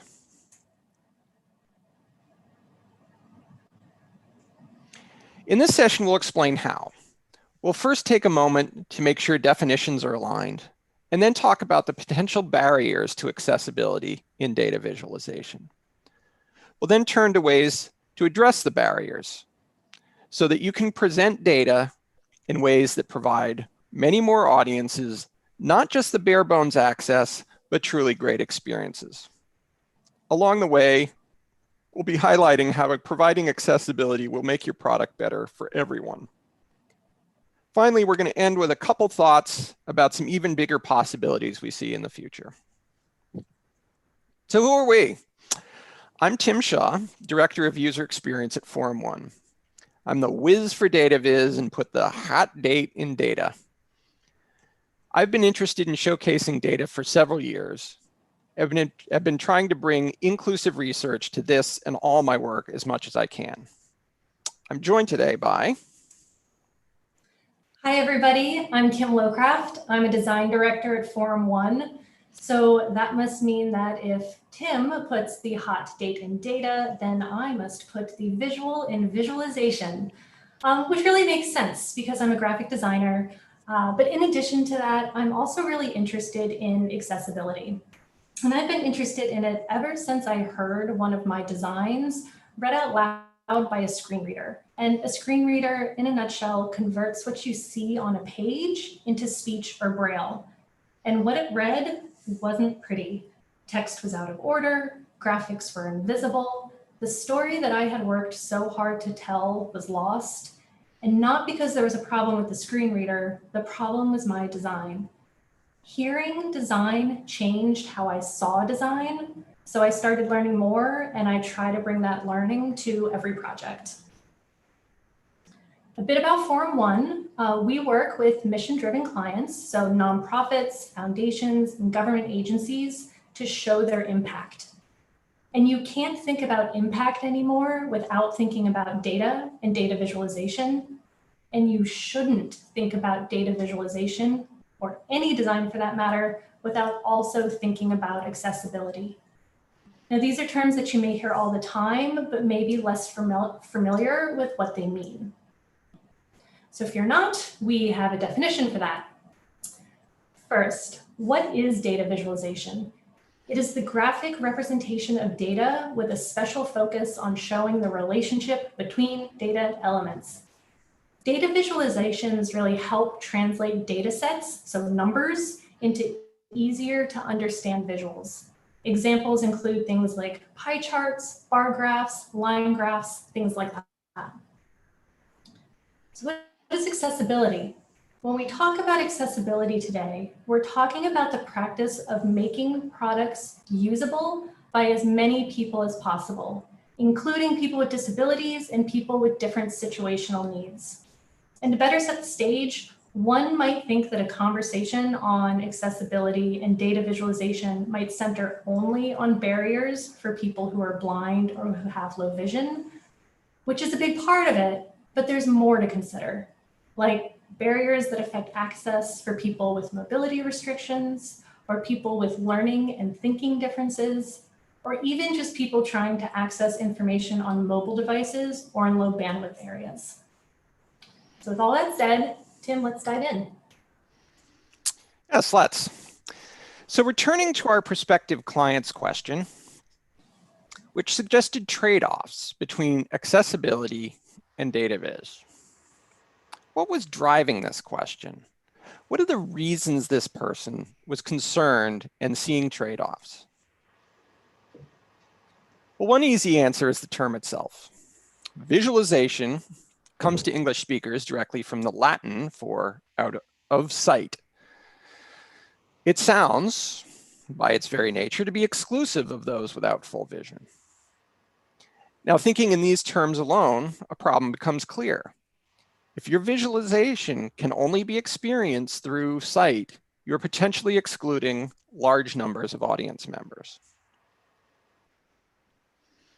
Now, as Kim said, issues with sight are but one facet of accessibility, but it is certainly the case that many issues arise from not considering the needs of audiences with at least limited vision. Consider this clean and simple bar chart, which may be rendered as a static image or as part of a dynamic tool. It quickly and easily tells a story. Red and green have ascended, dark blue has fallen off, light blue is flatlined. Whether the data shows cases of some diseases or sales of some products, I know immediately where to investigate further. And with these bright colors, it jumps off the page at me. If I can't see anything, of course, I might get no such story.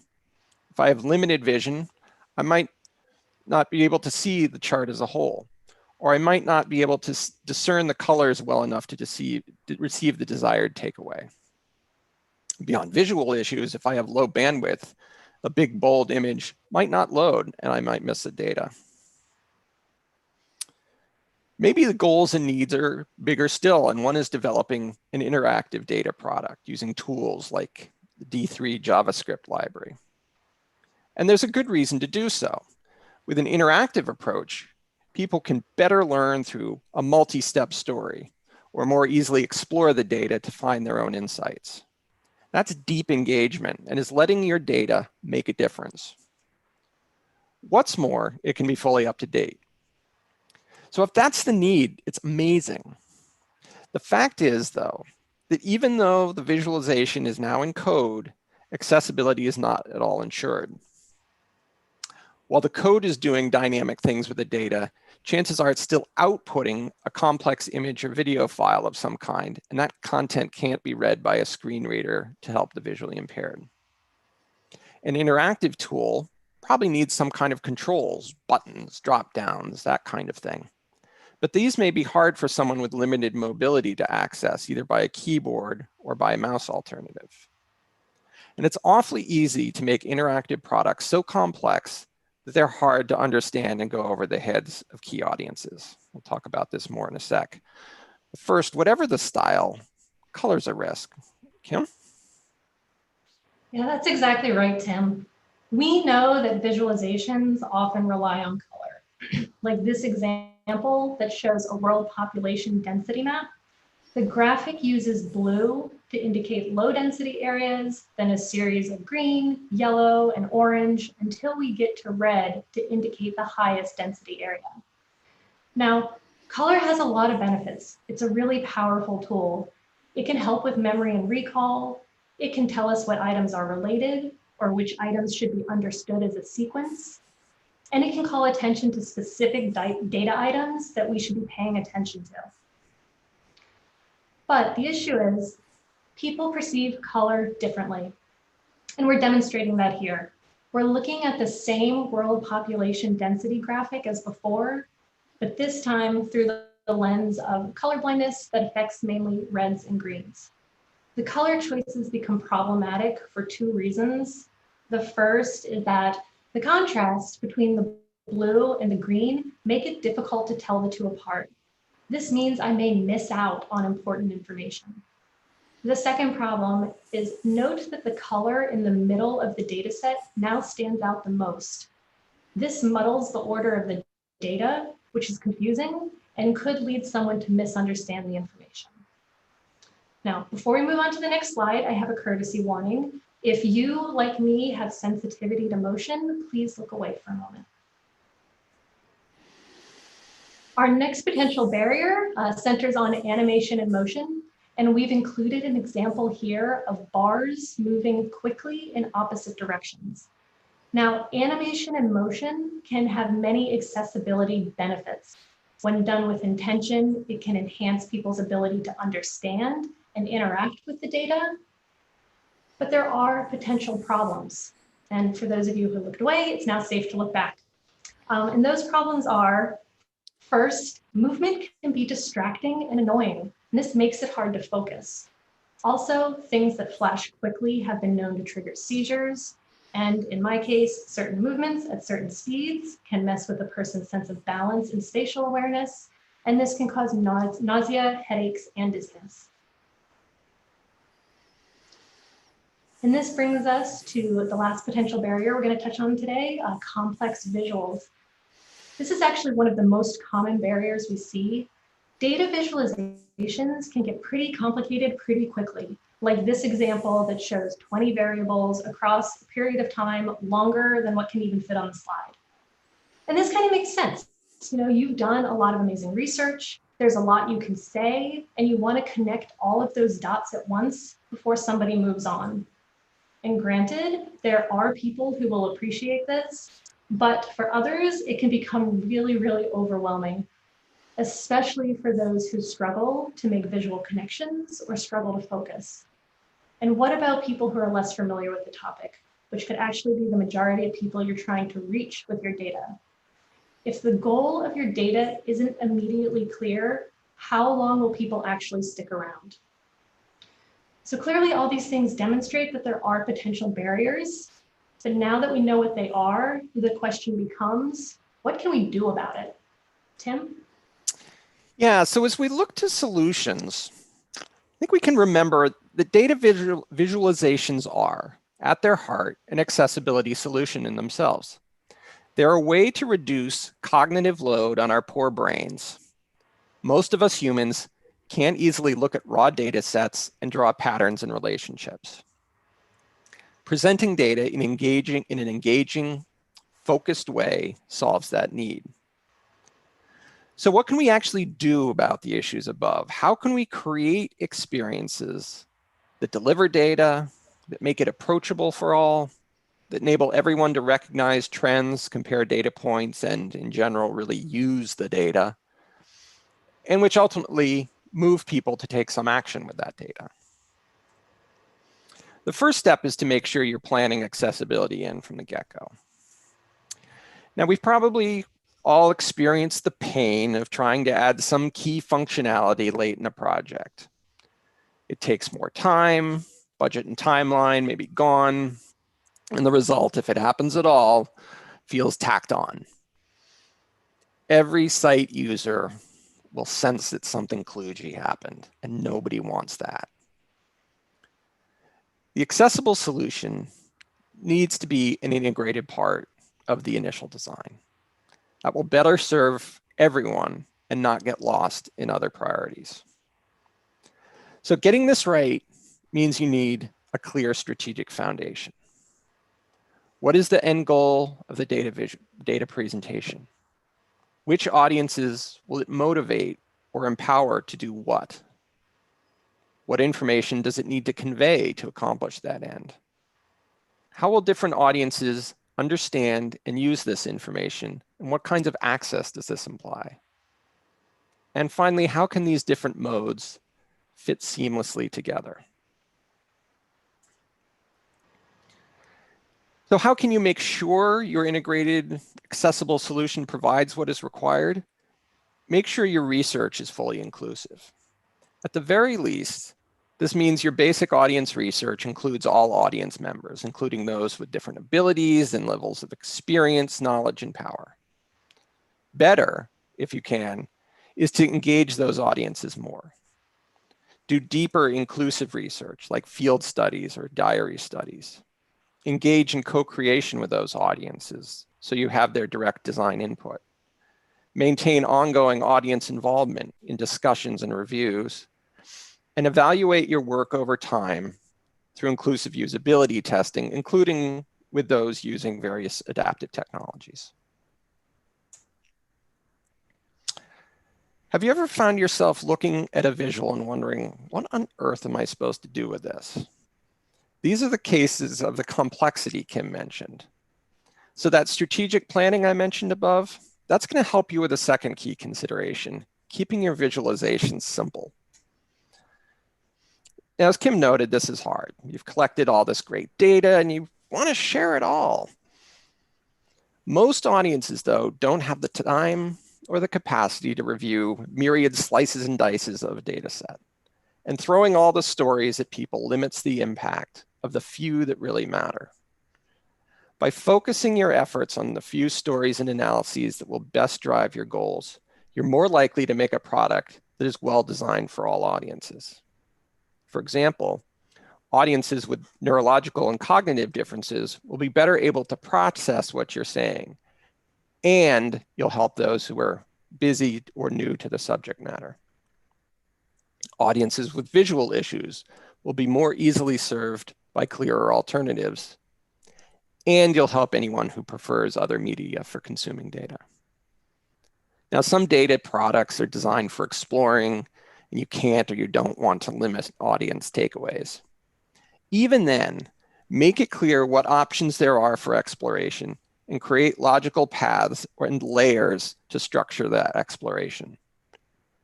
You can always tell additional stories through follow-up products like companion blog posts. Don't pack it all into one thing. Now that you have your goal and you've mapped out a plan, think beyond vision. To improve accessibility of your data visualizations, you should be asking, how else might somebody experience this information? Making the data and insights available in other well-presented forms is a key part of this. This is the Nuclear Threat Institute's NTI Index site. The initial focus of the overview level is this map, which is a complex SVG and is thus not accessible to a screen reader. Note, though, that there are two other integrated views at the top level, both of which include a table view. The table provides great access for those unable to read the map. Those using a screen reader, and this is the default view for them, can hear the data as it is read to them in a logical way. The table also, though, serves a unique, valuable purpose for all audiences. It is how anyone can sort and list across dimensions and thus see countries ranked. Making an already desired capability part of the alternative to the map solved multiple cases in one shot. So charts, be they static or dynamic, can typically have a partnered table view to serve different audience needs and preferences. In the simplest of cases, data could be placed clearly in alt text. In really complex ones, a downloadable spreadsheet is a solution, though if you're at this latter point, it may be a signal you need to simplify what you're conveying or break it into steps. You're hearing a deliberate theme. Different humans interact with content in different ways, either through need or through preference. We recently usability tested a National Assessment for Educational Progress, or NAEP, product. We got clear confirmation that while some people prefer graphs, they see utility in tables, and some prefer tables even if they see utility in graphs. By helping those with different abilities, you end up helping many others who simply have different information processing preferences or needs of the moment. So that leads us into a related topic. Kim? Yeah, so now that you've offered your data in different formats, the question becomes, what else can you do? And the answer is to contextualize and humanize the data. Like Tim mentioned, data visualizations do more than just deliver data. They show trends and relationships. But if I can't see the visual or I have trouble making connections, it will be harder for me to find those trends and relationships if a table is my only other available option. And that's where thoughtful text descriptions come in. Be sure to describe the takeaways of your data and answer, what story is your data telling? These text-based descriptions explain visual cues in a format that not only works with assistive technologies like screen readers, but it also gives really important context to everybody. Now, this doesn't mean you have to create these super detailed data-driven stories, although those are really cool, but that's a whole other conversation. It can actually be fairly simple. We're showing an example of a static visualization on a web page. The next time you want to post a static visual, try a few things out. Include a descriptive title that gives people an idea of what the visual is about. Add a sentence or two that highlights key information and explains the general trends and takeaways. This is going to free up your alt text to describe the graphic itself. The more creative your data presentation is, the more descriptive your alt text can become. And you should also provide a link to the data spreadsheet so people can explore that data further if they wish. And then I always say, do a quick test. Cover up the image, pretend it's not there, and read the text, as well as the alt text out loud. If it's clear and no information is missing, then you've successfully made an inaccessible image more accessible. But what about dynamic visualizations? You may be thinking, how will I be able to write something for every possible scenario someone might encounter? This is an example from NYU's City Health dashboard.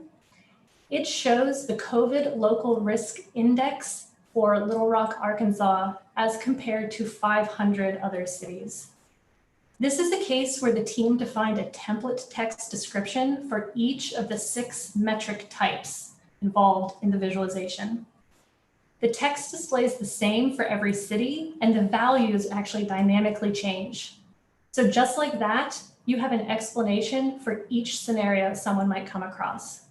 And this is really great because even if I couldn't see the visual or I didn't understand it, I can read or hear the description telling me the main takeaway. And a fun data fact, in a recent NAEP usability study, we looked at how people respond to this approach, and 7 of the 14 participants, so half, used the text as opposed to the graph to find meaning at some point. So these text descriptions can really do a lot to improve your visualizations in a meaningful way for your audiences. Our next consideration centers on design and UX. And a big part of accessibility is about creating a good user experience, no matter how somebody experiences information. So naturally, design and UX decisions really play an important role in the final accessibility of a data visualization. Now, this is a really big topic with a lot to cover. So we wanted to touch on just a few tips based on things that we've learned from recent projects and usability studies. The first of these tips is use color, but use it strategically. When you use color, be sure to consider color contrast. Color contrast is important not only for text, but also the UI elements in your data visualization. All of these things should pass recommended guidelines. And as a general rule, don't use color alone to indicate meaning. The next thing is hierarchy. Be sure to guide your audiences through the visualization and the surrounding controls in a meaningful way. Target areas. This is something designers tend to overlook. Design larger target areas so it's easier for people to tap and select items within your visualization. And then be sure to use labels and legends so people don't have to guess or search for the meaning for anything that's within your visualization. The last point is consistency. Maintaining consistency in your design and layout improves learning and people's ability to navigate and understand information. And to give all of this more context, Tim is actually going to walk us through some examples. Yeah, so in terms of color usage, here's the NTI index map again. Given that different colors appear differently to different people, a safe bet is to use gradient scales, which will consistently show correct relationships among data when the hues appear differently. With maps in particular, it's hard not to use just color. But gradients allow color to have meaning and cause fewer issues. They will also, as it happens, help maintain visual harmony and lower distraction when there are many data points. Now, ideally, we don't rely solely on color. So here's a NAEP chart. We do use a blue gradient to give some meaning, but we also introduce different shapes to make this graphic table more accessible. And we have seen that this has helped everyone kind of get the story. Hierarchy is important. On this NAEP chart, note how the drop-downs are at the top because they control all below. The title is below the controls because it's governed by them, but above the chart because it describes that data. This structured layout makes the presentation clear to anybody, but it especially provides a logical framework for somebody with mobility issues to tab through the experience. Note the drop-downs are also above the link to see a table view. The table here provides the same interactive capability as the chart, optimized for the different presentation. It's not some static appendage to a dynamic tool. Target areas. Here's an issue we need to fix. The question mark buttons or help buttons are the only tap target here. They're only about 22 by 22 pixels, too small for a low mobility tester we met. They should include the label as part of the tap target. Guidelines recommend at least 46 by 46 pixels, but feedback from people suggests that even 46 pixels in just one direction is helpful. Finally, consistency makes data displays clearer for all, as Kim said. On City Health Dashboard, the same visualization appears in nearly all views. Sometimes it's smaller and simpler, sometimes big and detailed. But once someone learns to interpret it once, which is already easy, they can make sense of it anywhere. Note also the gradient usage and the different shapes used to mark the key points. Now, you might guess that there are technical practices to do as well. Yes, there are definitely technical aspects that you should be considering. And that's why our final consideration is to build for inclusion. A benefit of dynamic visualizations is that people can interact with them. They can compare the data pieces that they want to compare, and they can explore and draw their own conclusions. As a sighted person with full mobility, I can hover over data points, and I can choose to compare the items that I deem relevant. But if I use assistive technologies like a screen reader or a switch device, then navigating and interacting with these visualizations is often just not possible.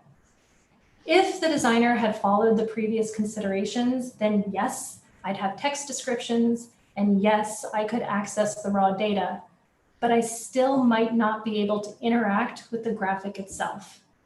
And that's where developers step in. There are ways in which developers can build visualizations that can improve the experience for people who rely on assistive technologies. And this will give more people the freedom to find their own data story. And for our developers that are interested in learning more, here are some quick tips from our development team. You always want to be sure you're starting with semantic markup, so HTML, then use ARIA to provide more context when that markup falls short. And ARIA is just a set of additional HTML attributes that can be used to improve accessibility. But it's not a magic wand, and overuse or improper use can actually increase accessibility errors. So if you want to learn more about ARIA, I encourage you to go to the w3.org website. There's a lot of great information there. The next tip is to use libraries and tools that have accessibility considerations built in. Examples are high charts or SAS. And you should also use SVGs for your images, but then be sure to add markup directly within the images to help make them more accessible. Other things that you can do are ensure intuitive keyboard focus and no keyboard traps. This will make sure that people who rely on keyboard navigation can tab through the visualization in an intentional way and that they won't get stuck or trapped at any point in the process. Earlier, we had talked about potential risks with animation or motion. So you just want to make sure that you're being really intentional about your animation choices and plan to allow for reduce motion or stop animation. This way, audiences can really decide what works best for them. And last, but far from least, is include people with disabilities in the testing and solution process. Really, this, along with all of the other considerations we've discussed today, will make a big difference in the accessibility of your visualizations. And Tim, hopefully all of these considerations help answer your client's original question about the trade-offs. Yes, clearly the question is moot. What we have shown are some achievable ways to make experiences better for all audiences now. But we know we can do better. And we want to leave you with a couple ideas we are seeing that could bring data presentation to another level.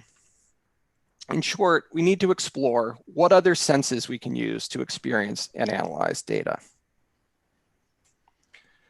Now, a few years ago, I was reading something about Dataviz and access, and the thought popped into my head. If you can't see data, could you hear it?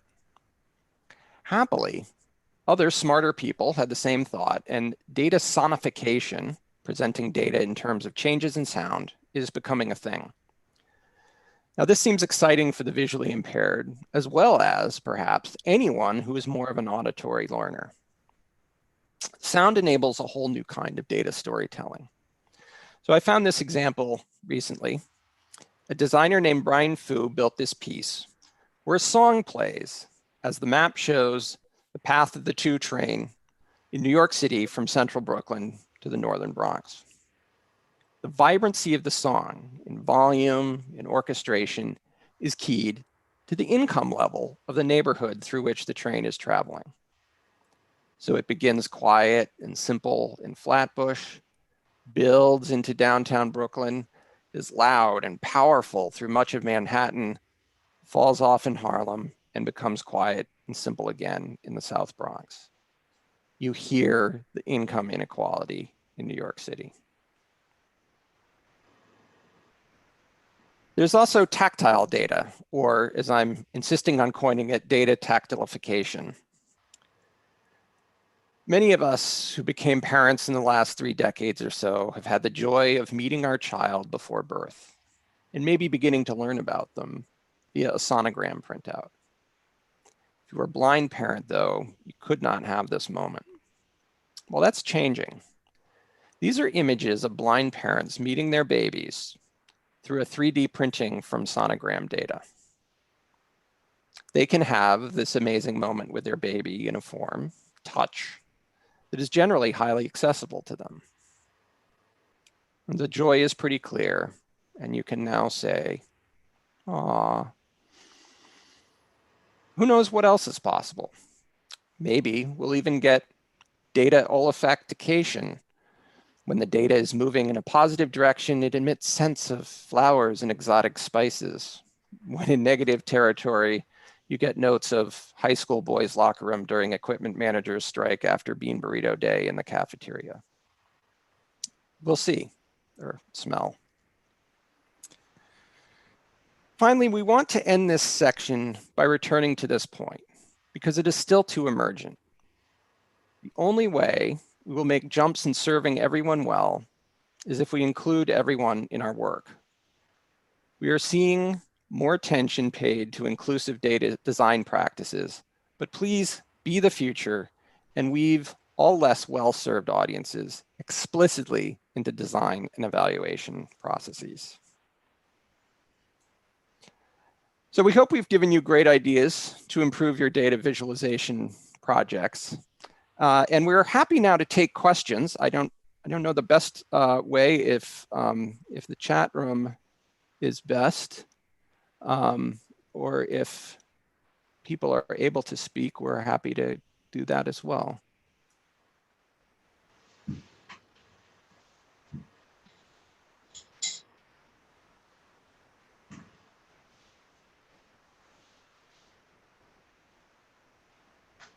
Are people able to unmute and ask any questions? I'm not sure.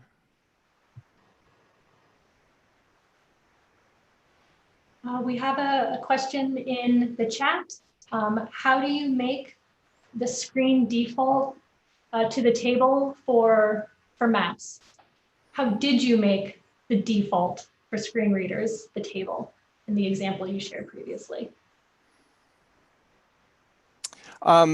Yeah, so this is sort of more of a developer's question, but I believe it's a CSS decision that it looks at the type of device that is hitting the page and presents appropriately for that device.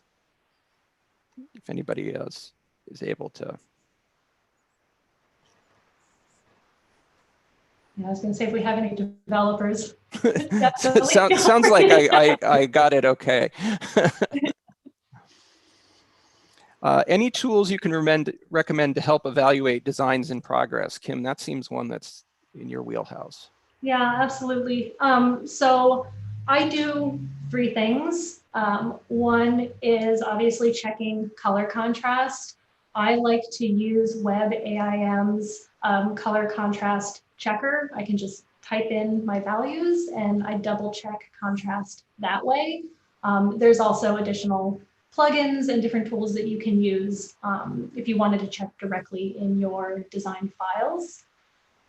Another thing I do is I always want to make sure I'm reviewing my designs through the different lenses of color blindness to make sure that no meaning is lost depending on how people perceive color. And I use a plugin called Color Oracle, and I can include a link to that when we send out this presentation.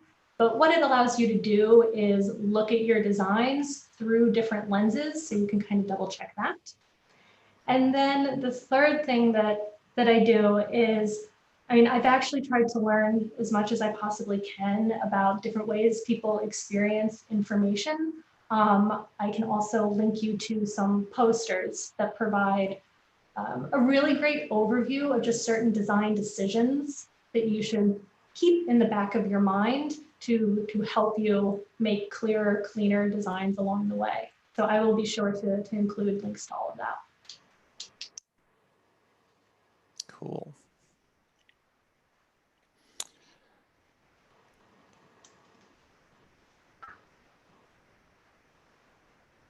You have suggested resources for more examples of data sonification and data tactilification. Yeah. Kim, did you have anything on the tactile front? I was going to say, I have, I can send some more examples, but a really great way is just to go in and Google. You're going to find all of these things that people are trying, as well as some really great discussions people are having around like what's working, you know, what's not working, is really, really interesting. So I encourage you to look that up, as well as what other people are doing, and I can link to some of those articles that I've been reading as well.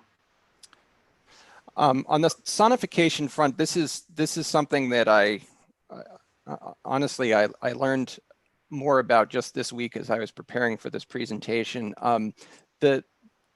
The slide that has the story about New York points to actually an article, and it has actually four videos. I think they were all done by this Brian Fu of some different flavors of the same kind of sound-driven data storytelling. But I also Googled it, and yeah, I think it's still fairly emergent. It looks like it's something that's being built into some data packages. So like high charts includes it. It's not clear to me in what way.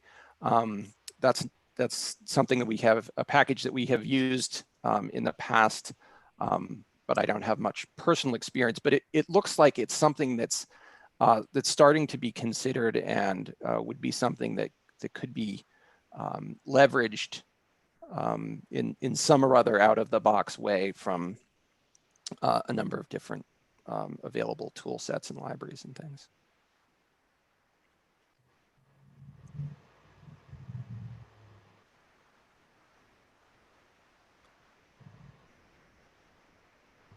Anything else? We have our email addresses at the bottom of the screen. So if you have any more questions and want to reach out to us, we're happy to stay in touch. And Tim Shaw is TSHAW@forum1.com. And I am K Locraft at Forum One. So KLOCRAF as in Frank, T as in Tom, at forum1.com. And Forum One is FORUMONE, all one word. Good teamwork. Thanks, Tim. We're going to read it out. Let's read it out. So yes, hopefully we've given you some good insight for your work, and we look forward to seeing the awesome things that you all will create. Thank you all. Thank you all.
Hi.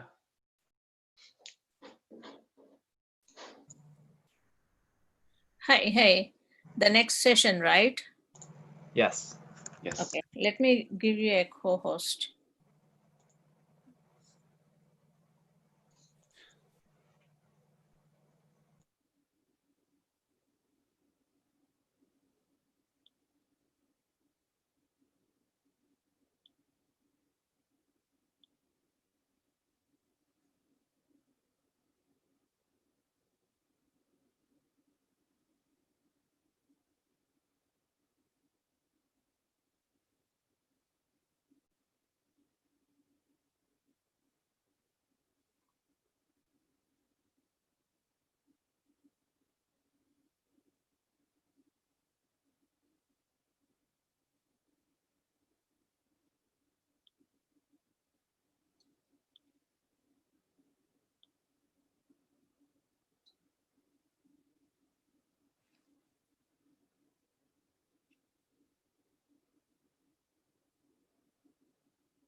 Yeah, now you guys are co-host now.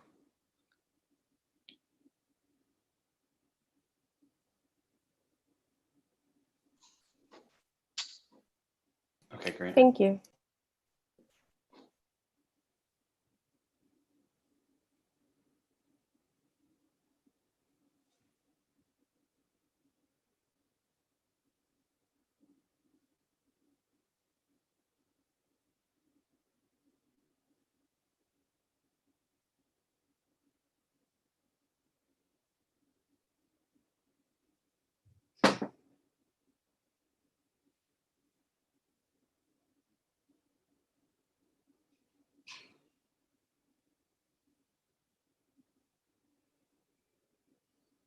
I think still we have 15 minutes time, so I can share the screen.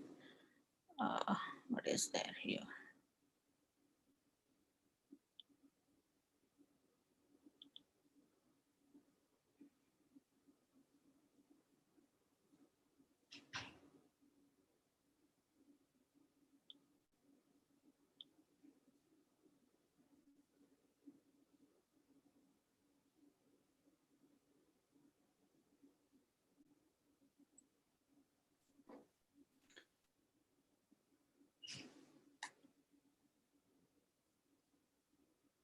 So I was planning to control the slides for the presentation. Is that okay? Okay, okay. Then I can stop sharing. Then you can try because it's only 10 minutes time, right? So, okay. Yeah.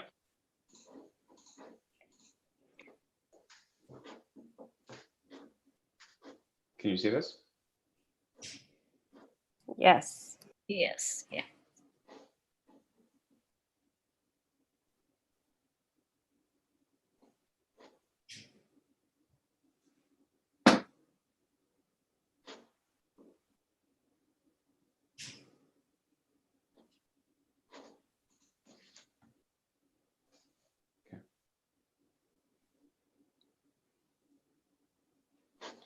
Actually, let me stop that. Let me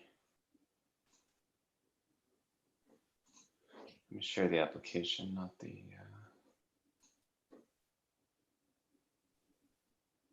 my desktop.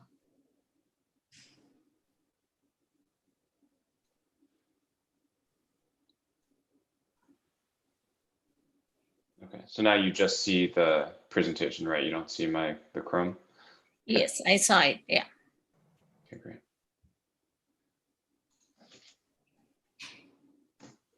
Okay, then we're good. No, Jeff, we can still see your Chrome window. You see the Chrome window, but you don't see my taskbar at the bottom. No. Yeah. I think that's the best I can get with slides because it's web app. So That's fine. okay. And can you and Ryan do you view the speaker notes? Okay. All good. Great. All right. I think we're set.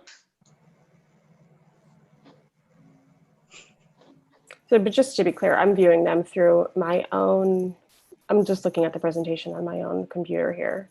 Yeah. That's what y'all are doing it too. Well, maybe not Brauer, but Barnes. Right.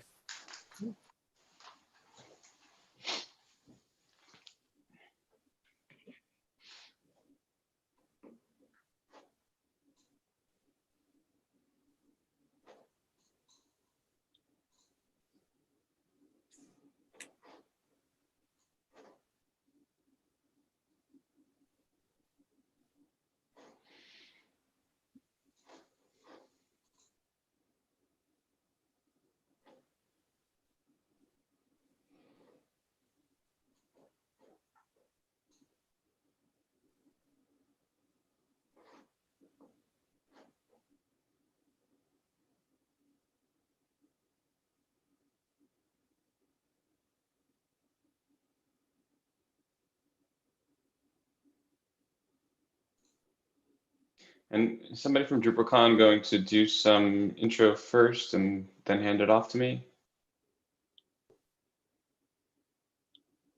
Or at 2:30, should I just start? My guess is we just start Because if it was Yeah, like you can start. I'm just volunteer controlling the room. So. Okay. Okay, and then will you hit the recording, or we're already recording? Yeah, I can hit the recording button. Yes, when you Okay. start, and I can start recording. Yeah. All right, great.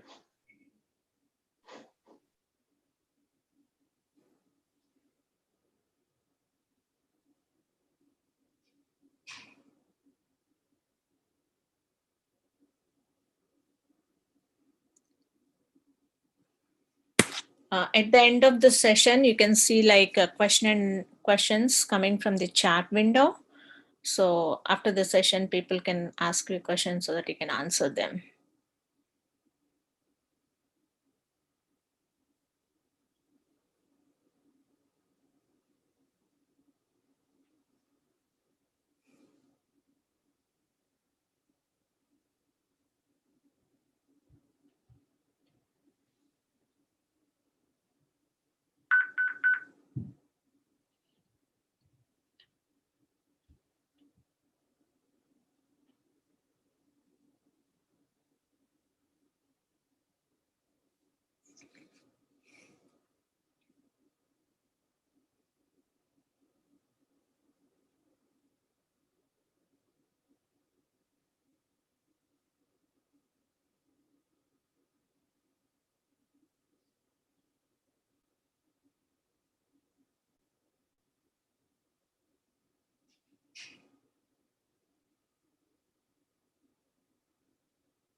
Yeah, yes.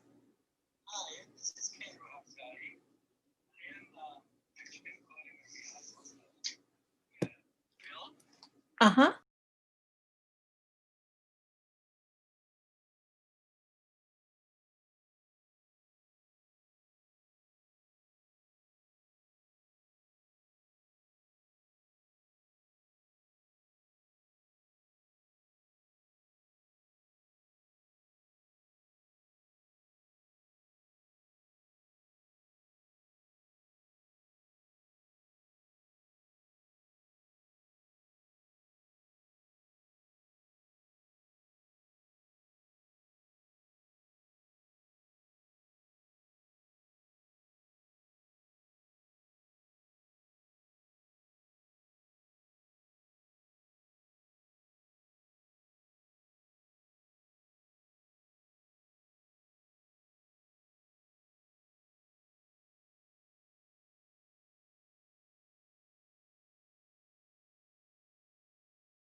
All right, it's 2:30 on my clock. Should we get started?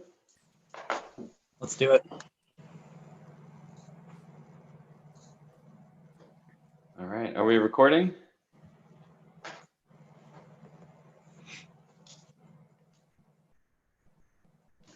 All right. Okay, looks like we have closed captioning going too. So hello, everybody. Welcome and thank you for joining us today. We're going to be sharing with you the challenges, strategies employed, and the lessons that we learned during a 12-month replatform of VA.gov to Drupal 8. My name is Jeff Brauer. I head up operations and delivery at Agile 6. Agile 6 is a service-disabled, veteran-owned small business and the founder of the Digital Services Coalition, pioneering work in civic tech and committed to building a better citizen-centered government.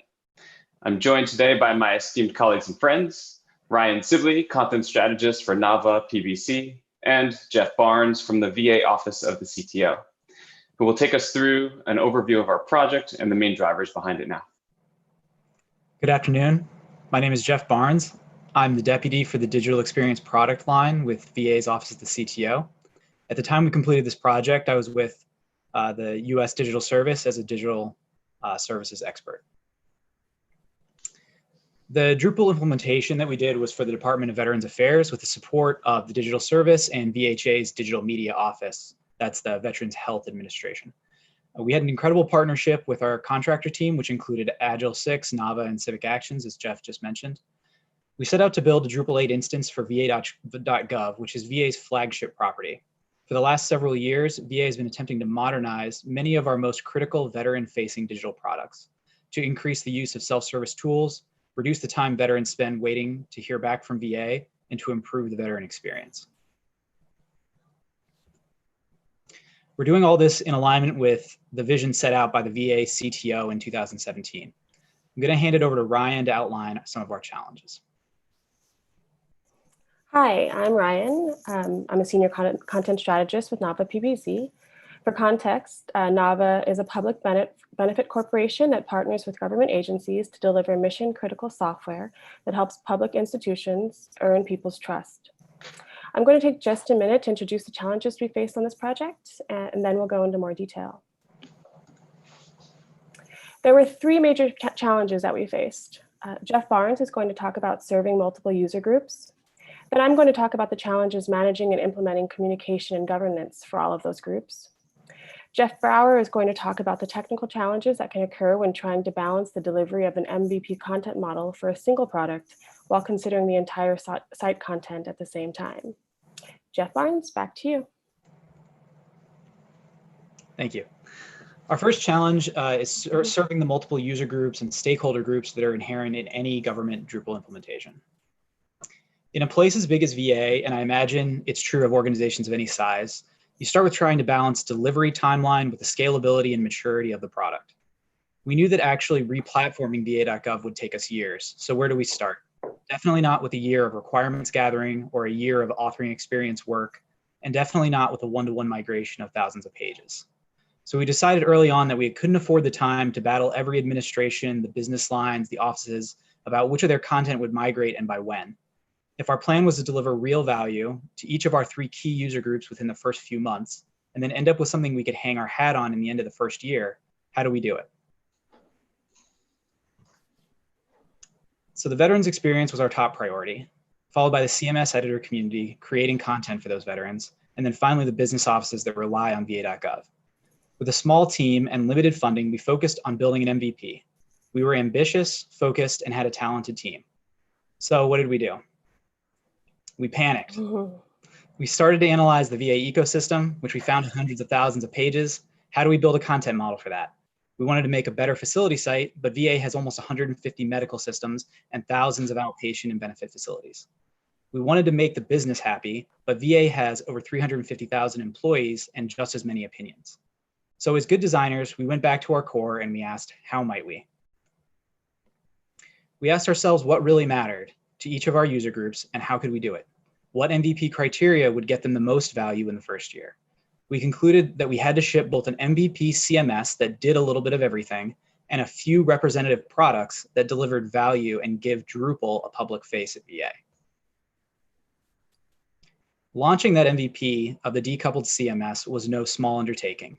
We had to show a lot in each of our areas to prove each layer of the new CMS would work for VA. So we did this. We wanted to be confident before we committed the organization to a large-scale migration to Drupal. So what products did we actually build for our users? For the veterans, we targeted the most relevant information for planning a medical center visit, like parking. We standardized our national health services, and we built a benefit hub, a series of benefit hubs, excuse me. This took tons of user research to build, and it was difficult to make these products fit the veterans' needs. For the VA editors, we got them into a not quite out-of-the-box Drupal editor experience. We asked them for their top priority features, and we did incremental improvement as content moved into Drupal. For the business, we built an outreach and events hub, and we implemented a create once, publish everywhere model for managing those national health services. We picked a few of the high visibility, large impact products and not a mass migration of every feature, service, or organization in the MVP launch. Even with that thin slice, it felt a lot like this. Everyone gets a car. To attempt to accomplish this, we did a few key things. We had to split into multiple delivery teams, one focused on veteran products and one on CMS as a product for editors. We had to constantly prioritize and scope our MVP with 2 full-time dedicated VA product owners. Those VA product owners brought everything we did back to a VA governance committee to get feedback and help our stakeholders stay involved without allowing them direct access to the development team for requirements. We kept our editors' features, support, and training lightweight, and the initial editor community was small, which allowed us to collect user feedback and make incremental improvements to that experience. I'm happy to say that we did actually ship all those things that I described, but not without heartache. Here's what we learned about serving all these user groups. Getting a stable CMS to work for the editors is not the same problem as getting a great product into the hands of the end users. Doing it at the same time with the same team was extremely taxing. By not promising the business that we would be ready out of the box with all of the authoring experience features they wanted, we bought time to get it to production and test it with real editors. We didn't expect our team to solve for every use case before we shipped products that worked for some. We took a small team and focused on our 3 user groups without getting distracted by a mountain of business needs. We showed the VA a vision of moving content to Drupal responsibly by shipping something that works now in the first year. Today, we've proven that Drupal can be balanced across the spectrum of veteran, editor, and business owner needs. We're starting to scale as we expected. We're moving dozens of medical centers, hundreds of pages of veteran content, and we're onboarding new editors every day. Ryan's now going to walk us through our next challenge. Hello again. I'm going to talk now about how we handled comms and governance. And I just want to make a comment about how even though we're on Zoom and it's virtual, it still feels like we're live and in person. Same nerves attack you. It's a funny thing.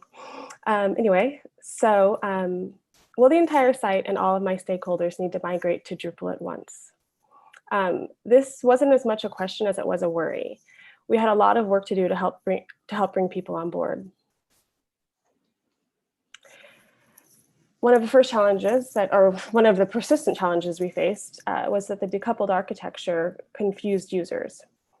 Previously, when users pushed publish, that's what happened. Their content was published. But in this case, the site had to be updated in order for the published content to go live. What that also meant was people were nervous about not being able to unpublish things put up by accident.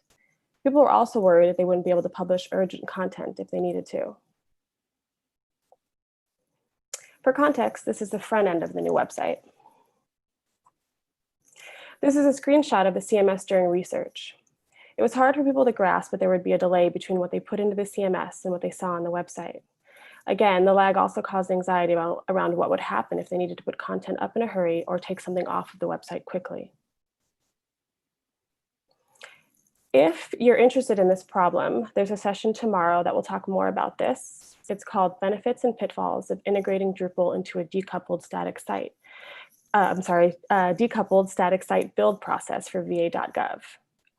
The next slide is actually just a screenshot of that, that session. Okay. Another challenge, people were no longer going to have complete control. We also faced a communications problem. The governance model was shifting to one that allowed content to be edited by people with the proper permissions, and those people might not work at the hospital for the website they were editing. For instance, someone at central office might now be responsible for a specific piece of content on a hospital site and be able to make determinations about what content will go live or not. You can imagine the anxiety that could cause. Also, now that more people were going to be able to author the site, that meant more people would need training. We had to design trainings and make sure the right people were able to take them. That said, some people did really like not having to worry about maintaining all of their content anymore. The new setup streamlined content. We decreased total site pages from 300 down to 40 and cut the total word count from 350,000 to just 46,000. That's a lot. This made people nervous. We got rid of a lot of content. Our content model didn't accommodate content about unique programs or collaborations a single facility might have. For instance, the Pittsburgh Medical Center contained information for a housing program that served all veterans across the US. The Pittsburgh VA website had a special place for it. The new content model and redesigned front end didn't have room for it. In most cases, this was fine. People were happy to get rid of bloated or outdated content. However, in others, we had to create special pages to feature what was considered special content. Figuring it all out required us to do lots of audits and reviews. We needed feedback from a distributed user base of CMS users outside of VA's central office. We needed to know if they could use the CMS as it was designed. We needed to know if the content model we built fit their needs. We needed to know if the governance system we were designing would work for them. However, getting time with people was difficult. These people are running hospitals and providing healthcare and support to veterans. Our work wasn't always their priority. Our MVP was also our pilot, and that meant that we needed to work closely with the stakeholders at Pittsburgh to help them trim content, etc. For instance, when we were working with the people at Pittsburgh VA Hospital, we used copy ducks at first to have them review and approve new content for their new website. But we learned this wouldn't work. The copy duck process was too cumbersome for them. So we pivoted to meet our clients where they were. In this case, working sessions with straightforward Word docs worked best. So for strategies to help us mitigate our challenges, we used playbooks and guides, and we established a working group to address our challenges. We use playbooks and guides to convey the CMS's value proposition and to empower and support our users. The playbooks and guides we created helped us communicate the value being delivered by the new website and the CMS. It also worked to help stakeholders understand why content was being organized the way it was, and why people outside of their hospital would be putting content on their website. One thing the playbooks helped with was explaining the tiered content governance system we set up.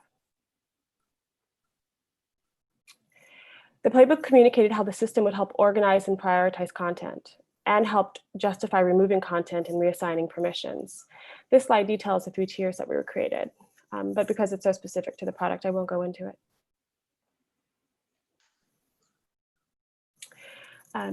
We organized the governance working group to help us mitigate risks, gain insights into user needs, and understand training needs. We established a governance working group at the beginning so we could learn from their experiences doing similar things in the past, and to create buy-in for the new products we were building. The group also helped us create and test the trainings that we provided for people at the hospitals. The governance working group helped us make it all happen. If we couldn't cut back content, our new site design and content models wouldn't work. They helped us limit that risk by working with us on things like the tiers I showed you in the last slide. So other things we did, other things we learned that creating a charter that assigns responsibilities to refer back to when there's uncertainty can be your North Star. We learned that we should create strategies that allow your stakeholders and SMEs to work with you easily and limit churn. I want to reiterate that sunsetting cherished content can be tough for stakeholders, yet we know that proliferation of content across multiple web properties is one risk we tackled frequently in the working group. Redundant content means that veterans have a tough time finding the single source of truth about their benefits. By focusing on our charter, or why we're here, a North Star, we were able to get past attachment to content and focus on the veteran experience. For people at the VA, their #1 job is aiding veterans in their healthcare journeys. Our job was to make it easy for them to do that job even better. Now I'll pass it over to Jeff Brauer, who's going to talk about the technical challenges that can occur when trying to balance the delivery of an MVP content model for a single product while considering the entire site content at the same time. Jeff? Awesome. Thanks, Ryan. So the last which you're all here to find an answer is, how do I build a content model that can both launch quickly and will scale? The challenge before us was that the long-term future of the Drupal CMS was to power all public-facing products for VA.gov. But to start, we were only building the one product, the VA Medical Center. Our product owner and key stakeholders wanted the team to focus the content model on just the VA Medical Center because time to market is important, and through our agile methodology, the theory is we can always iterate. Our content strategists, on the other hand, wanted to consider the entirety of the VA.gov ecosystem and create a global content model inside of which the VAMC would fit neatly. Because getting the model 95% right the first time will enable some scalability and a faster path of migration for other products. So what did we do? We wound up building an MVP content model. Because time was of the essence. We performed a very short period of preliminary research across a few VAMCs on the most likely reusable content types. We developed the content model based on the information we knew about VAMC Pittsburgh, plus some educated guesses based on that preliminary research. We also used components, and more specifically paragraphs, that can be reused across content types and across products. But when our confidence was low in the final structure of what that would be, we fell back onto using WYSIWYG. So what's the first lesson we learned? In large government organizations, we're not going to always know the full scope of products Drupal will need to support. We certainly didn't. So plan to iterate. But let's be honest, iteration is a nice way of saying refactoring. And refactoring is inevitable when taking a thin slice product-based approach, as Jeff had talked about earlier. So here's what we found iteration looked like on a content model on the ground, and specifically in a decoupled world. It means that there is additional work for teams across the stack. So minimizing the amount of it as much as possible is important. Iteration on a single content type could mean backend engineers need to create new fields and migrate content. Content writers need to develop new standards and write modify content. Designers may need to tweak the display, both in the CMS as well as in the front-end user-facing product. Front-end engineers, of course, then need to update templates according to the new data structure and design. And then even your help desk folks and your training teams, they'll need to update user guides and training documentation. So, too much change can create frustrated or confused editors, because iteration changes in CMS changes the way editors actually create and modify their content. So, and as Sarah mentioned in the keynote earlier today, considering the user experience is critical to a successful product. So we tried to minimize refactoring as much as possible by keeping reusability top of mind. And in particular, for the most frequently used content types across products, we found those to be news releases, stories, events, and profiles. And as I mentioned earlier, we utilized a component-based model to maximize their reuse. Another key lesson we learned: finding the right balance of product scope for the MVP by looking for the smallest sample size that also contains representation across key differentiators. So what does that mean? In our case, our MVP consisted of only one hospital site for our VA Medical Center. But in retrospect, we probably built out a few centers that varied across key differentiators like geography, because the needs of rural veterans differ than the needs of veterans in more urban areas. Or differentiators like the type of center, like vet centers offer different services and operate differently than VA medical centers.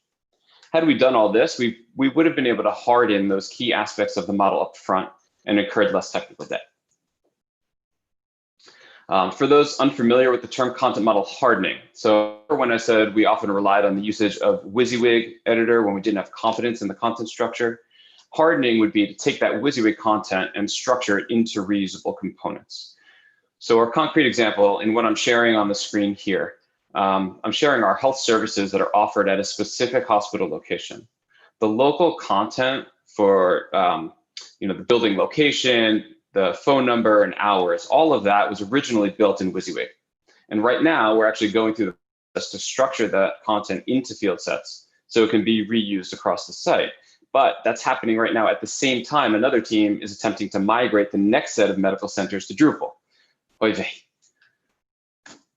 So our next lesson, and this may be the most important one, content is king.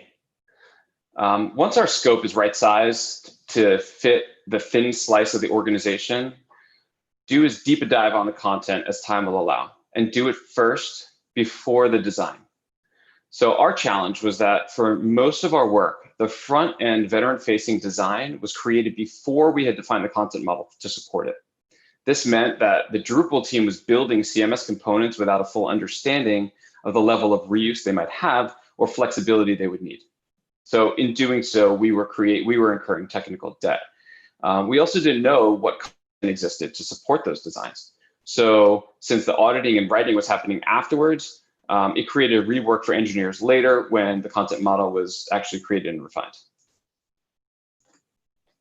Had we built out that content model first, before the veteran-facing design was developed, through research, we would have learned what content users needed most.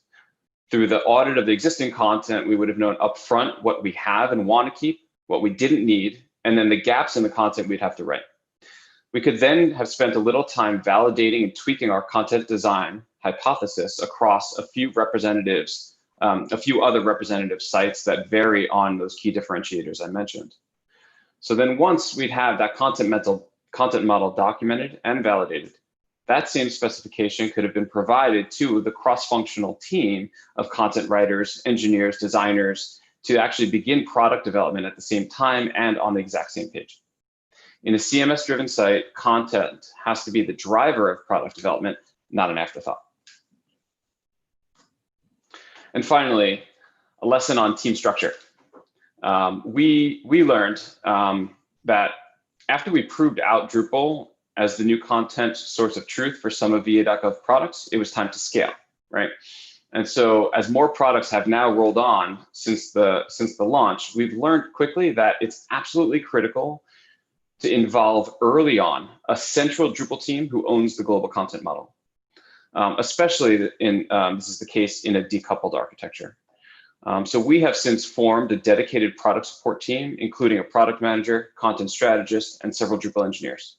And by virtue of having visibility into new product requirements early, this team is able to get ahead of any potential issues across products and understand the implications of any content model change. So then this team can advise the other product teams that they support about any upcoming front-end refactoring that may be coming their way. So that was a lot. We know that doing what we did was hard. Even so, we know that we delivered a good and needed product. And if you're taking on a difficult job like this one, we recommend that you take a product-focused approach, be content first in your design and development process, set expectations with stakeholders early on in the process and keep them in the loop throughout. And of course, deliver quickly and iterate. Thank you all for your time and attention. We'll now shift into Q&A.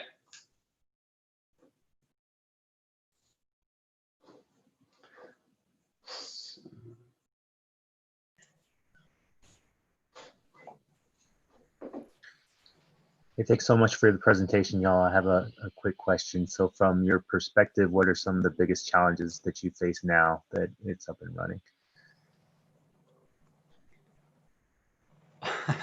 I'll answer part of that one. Thanks for the question, Clarence. So I think that it's interesting because this presentation is capturing a time period which is kind of in the past, right? It's the first year of a multi-year project, and we're almost through the second year. I think that the things that are the biggest challenge now is that we kind of caught the car a little bit. So now VA wants us to scale Drupal to work for many, many, many more use cases that we didn't solve for in the MVP. And so that I think Jeff Brauer touched on that a bit with what does it really mean to iterate on a content model and the challenges that come along with doing that. And so as we expand to these substantially larger number of use cases, we're trying to figure out how much to invest in analysis versus building the next big thing that needs to be launched. I think that's the biggest ongoing challenge. Great. I think I see a couple of maybe one or two questions in the chat. Should we go through those? Jason Weekly asked, am I hearing you say the site was launched into a sort of public beta, essentially running the legacy app side by side with the new? Yeah, I think Kevin answered that one in the chat already, actually. Oh, did he? Okay. Yeah, so he mentioned it, but we did sort of a dual state soft launch where there was a redirect between the existing site. Select here to move over to the new version, and then we eventually did turn off the other Pittsburgh healthcare website. I think that Jason's question about whether or not this was something veterans could use is an interesting one, because the ultimate goal was to improve the UX for veterans, but the CMS was very much not veteran facing. You want to talk about that a little bit, Jeff? Yeah, the CMS editor community is VA employees and VA contractors only. We did not explore the concept of having content that was submitted in any other ways as part of this work. Right, but we always view our work, even the CMS work, as serving veterans, because the easier we can make it for the VA to get their content out there, the more we're going to be able to help our veterans access that content. So, Tim asks, are there plans for the content models to be used or consumed by entities besides VA.gov, the website? And if so, what challenges is that posing for your process? Very topical, Tim. Yes, so we always kind of had in mind, and going into the decision making on whether we should build a decoupled, the headless, progressively coupled discussion, was always, okay, we're building a content API, but what are the other use cases? What happens when we want to build a VA mobile app? What happens when we want, third parties to be able to consume our eligibility content and display it on their website? And so those use cases have been theorized, but we haven't expanded to this being used anywhere other than VA.gov. We've done a little bit of experimentation with the developer.va.gov portal, which is sometimes referred to as Lighthouse at VA. But that's sort of a public API program, and we've experimented with sending them data from the CMS, and we're going to probably continue that trend of trying to expose more things publicly. Okay, great. It looks like, yeah, go ahead, Kelsey. Oh yeah, hi. I just had a quick question about doing D7 to D8 migrations when you're putting content first and doing iterations of changes. If you're working with a smaller team as a business analyst, how can you dive into content better and still have open communication with your client while the changes are occurring?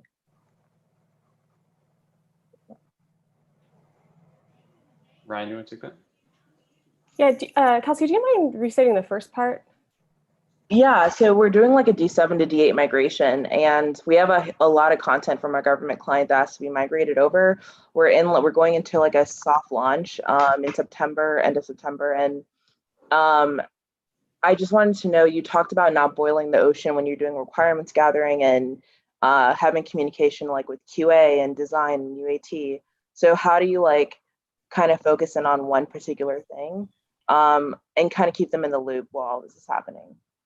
Well, so Jeff Brauer talked a lot about content is king and starting with content. So in this case, it sounds, well, and I don't want to assume what you've done or haven't done, but it sounds like you'd want to start with, like you said, a deep dive into your content and doing a content audit and understanding how people are using each piece of content before you make decisions about what would be migrated and what you even need to design a content model for. Does that? Yeah, that answers my question. Thank you, Ryan. Oh, you're welcome. I mean, there's a lot more. I think there are a lot more things that you could do to get started with this. But yeah, before you do anything technical at all, it's probably looking at everything your partner has and looking at analytics, et cetera, and then going into content modeling before you even start the migration. Awesome. Thanks, Ryan. You're welcome. I think there were two similar questions, one from Joe Mildenberger and another from Steve Longo about, when deciding on which content and how much content would be part of the MVP, was it difficult to sell to stakeholders? And how did you get buy-in on the content model with stakeholders who are new to Drupal and don't really fully understand the importance? Actually, so maybe those are two different. Well, they're sort of related. So I mentioned in my part of the presentation that some people didn't mind getting rid of content. And the stakeholders at the hospital, really, they were those folks. They really didn't mind. They knew that their website was bloated and there was a lot of redundant content. And so they absolutely had no problem with us trimming. The most difficult part was making sure that as we were trimming and rewriting that we were accurate in doing so. So that's where like the working together came into play, which was difficult. But we did have some trouble, I think, trimming content from other parts of the website of VA.gov. There was content that maybe wasn't directly related to the veteran experience, which people felt, very attached to. And that's when our charter and our North Star really came into play. Like, we had to remember who we were doing things for, and getting rid of content or rearranging content to benefit them. So I don't know, I'm rambling a little bit. I'm not sure if I've exactly answered the questions, but it depended. We had so many different groups of stakeholders here. So, and each group had different focuses or priorities and different responsibilities. So it was definitely a delicate balance. Yeah, I think, Ryan, that those are some good points. And I would add to that sort of a level up from the example of building a medical center website. We had to convince the entire department, what we should tackle with the MVP of Drupal. And, there was the entire health administration, the benefits administration, the cemeteries administration, and then all VA central offices. And so we talked a little bit about having that sort of steering committee as part of the web governance board. But what we didn't allow them to do was what the natural government knee-jerk reaction is, which is, well, let's make sure we talk to everybody and spend 6 years, 6 months to a year gathering requirements to understand what everyone needs out of the new CMS. And instead, we picked a high priority product from each of those groups that we thought was representative and would be something we could scale. And we tried to deliver that to them to show them that Drupal would work. And yes, it was very difficult to convince them that we're not wholesale migrating big sections of their work, but we're actually also modernizing the content and modernizing the user experience at the same time. And I think there was a lot of messaging around, with Drupal, we were able to implement governance. And so we had to do a lot of communication around the effort of trying to deduplicate content, right? Publish it once. Jeff had mentioned the core model, I believe, right? Create once, publish everywhere. And that there were certain messages that were important that the central office control, because it only really needed to be said once. And so our health services taxonomy is an example of that, where we wanted to centralize the language around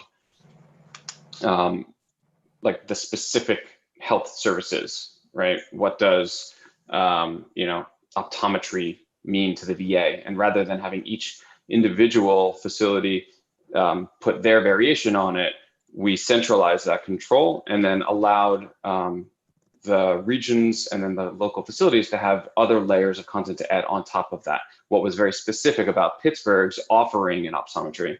And then below that, for the very specific hospital locations, well, where is optometry offered? What is the contact information? How do I get there? All that. So we created, we kind of educated the business on the benefits of a tiered and distributed content model.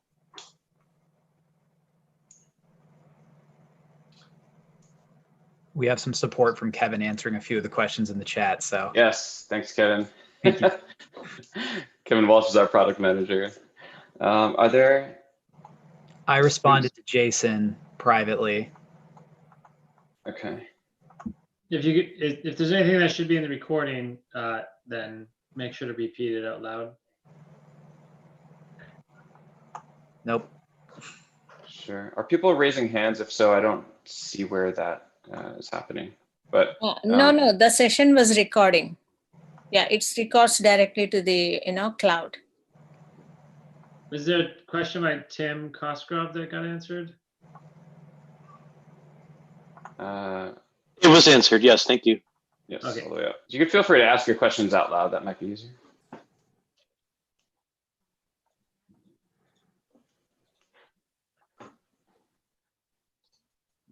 There's a question about training. What time frame did we set up for training? 3 weeks, 5 weeks? Maybe Jeff Brauer can take that one. What's the time frame for training?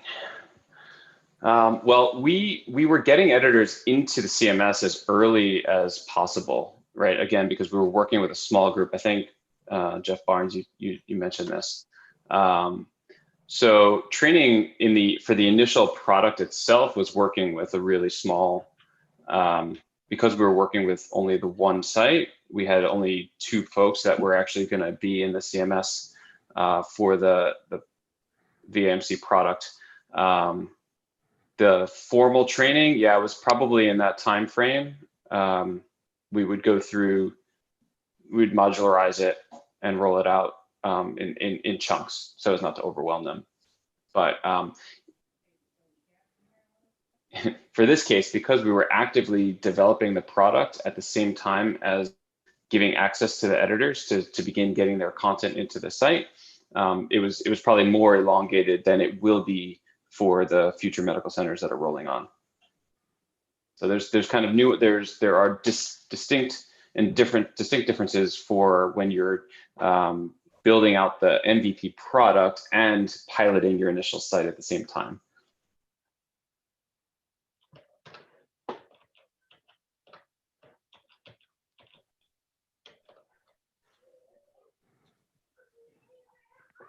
There's another question from Kelsey asking. Okay. Oh, did we run into questions or issues with reusable paragraphs and content migration? Yeah, that question. That one. So when we say content migration, I want to be really explicit here that we did not script content migrating from TeamSite into Drupal. So everything was manually rewritten and into Drupal directly by hand. You got it. That was, but we the bigger lift was actually taking the 400 something pages that existed and trying to bring that down into 45. The getting it into the site was less of a I'll just say I was just going to say we had a lot of writers helping us with this, and even the writers who didn't originally write the content had trouble cutting it. You know what I mean? How can we leave all of this on the floor? You know, it was an emotional thing. For the medical centers we're migrating now, though, there is scripting involved. It's not just all manual work. Okay.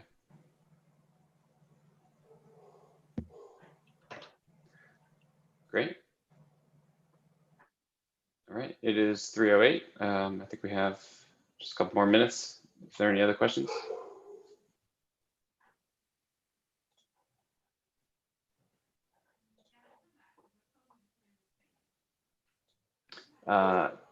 Jeff, question, do you anticipate each medical center having a similar setup, having to move from 400 to 45 pages?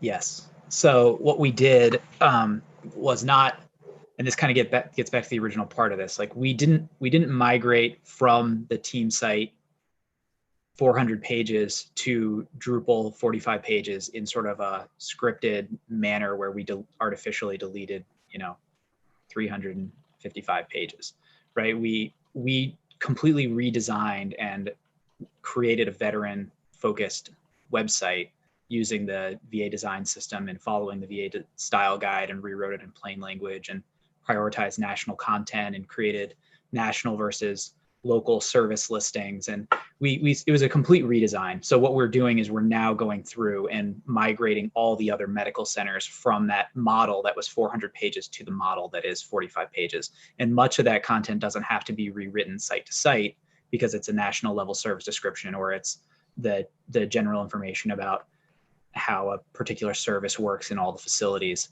And then there's local content that does need to be tailored within each medical center or within each facility site.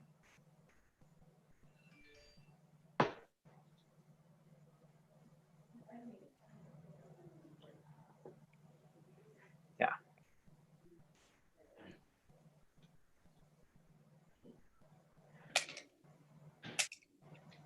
I feel like we need some background music to fill the silence between questions. All right. Thanks, Ralph. Ariel, if there's nothing else, we can wrap up. Thank you, everyone, for joining. Nice work. Thanks, everyone. Thank you. Thank you. Yay. Thanks, everyone. Thanks. Thank you.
All right, Ryan, I think I'm going to drop off now. I think we're done with our window there. Yes, yes, you can drop off. Yeah, I can share the screen. Okay, thank you. Thank you. Thank you. Thank you so much. Bye.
Hi, Vijaya.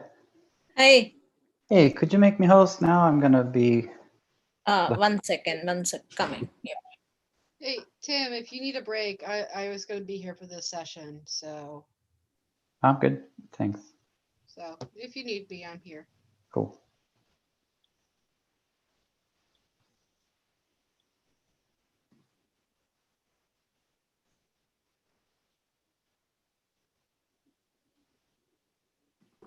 Vijaya, I'll just reclaim host. Don't worry about it. I got it.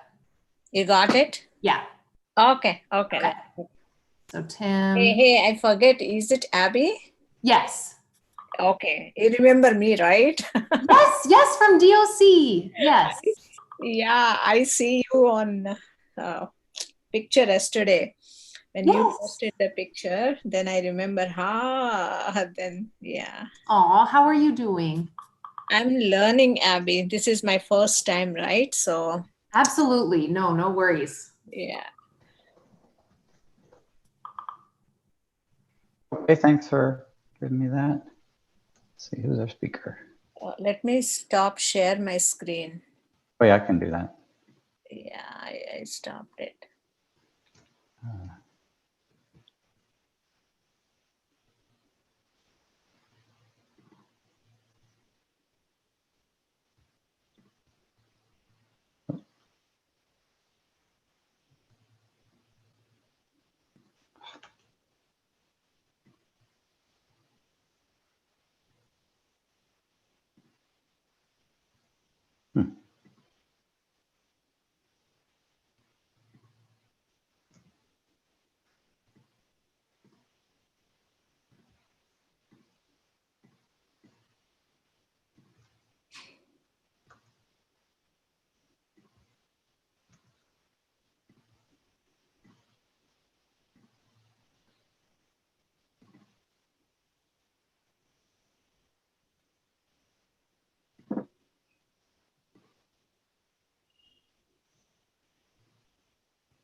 Mike is a speaker here. Great.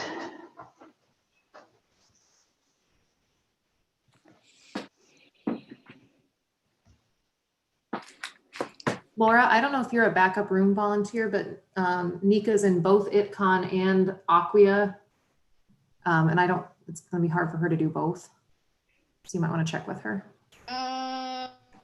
Yeah, I can take over. Amy's in CTAC, so I could take over ItCon. Or that's the contrib room, right? ItCon and Acquia are both session rooms. Yeah. So it's like doing the script and all that and helping with the Q&As. I just don't know. I tried texting her just to ask if she needs help in which room. So I would just hop into one of those rooms and see if you can help her out. Yeah, I'll do that. I'll just catch the session when it's recorded. Thank you so much. Yep.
Hey, Mike.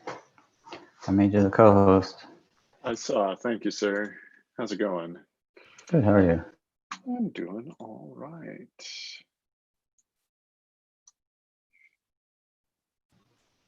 So for those of you here, thank you for attending, and we'll get started in about 6 minutes.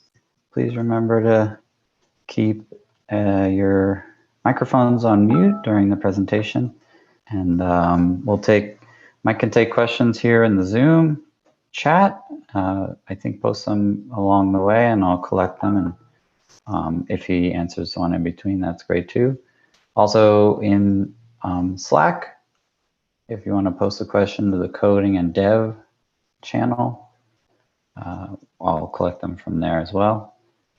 And if Mike wants to hang around in that channel afterward to answer any follow-ups that don't get answered, that'd be great too. Thanks.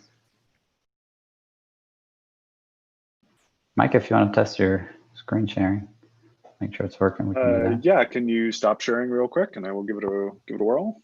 Sure. You can take over any time too, but I'll just stop. There you go. There it is. Excellent.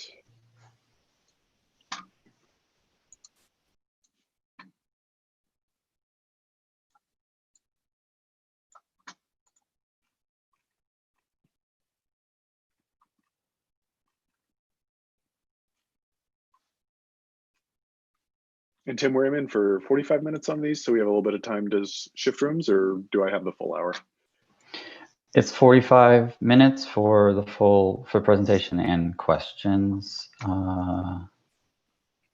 Cool. Just confirming. There's only a short break in between. Yeah. Yeah. Works for me. Cool. I'm going to step away for a sec. I'll be right back.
Hey, hope everyone's been doing good, having a good conference.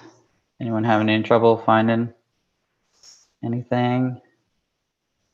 Getting into sessions?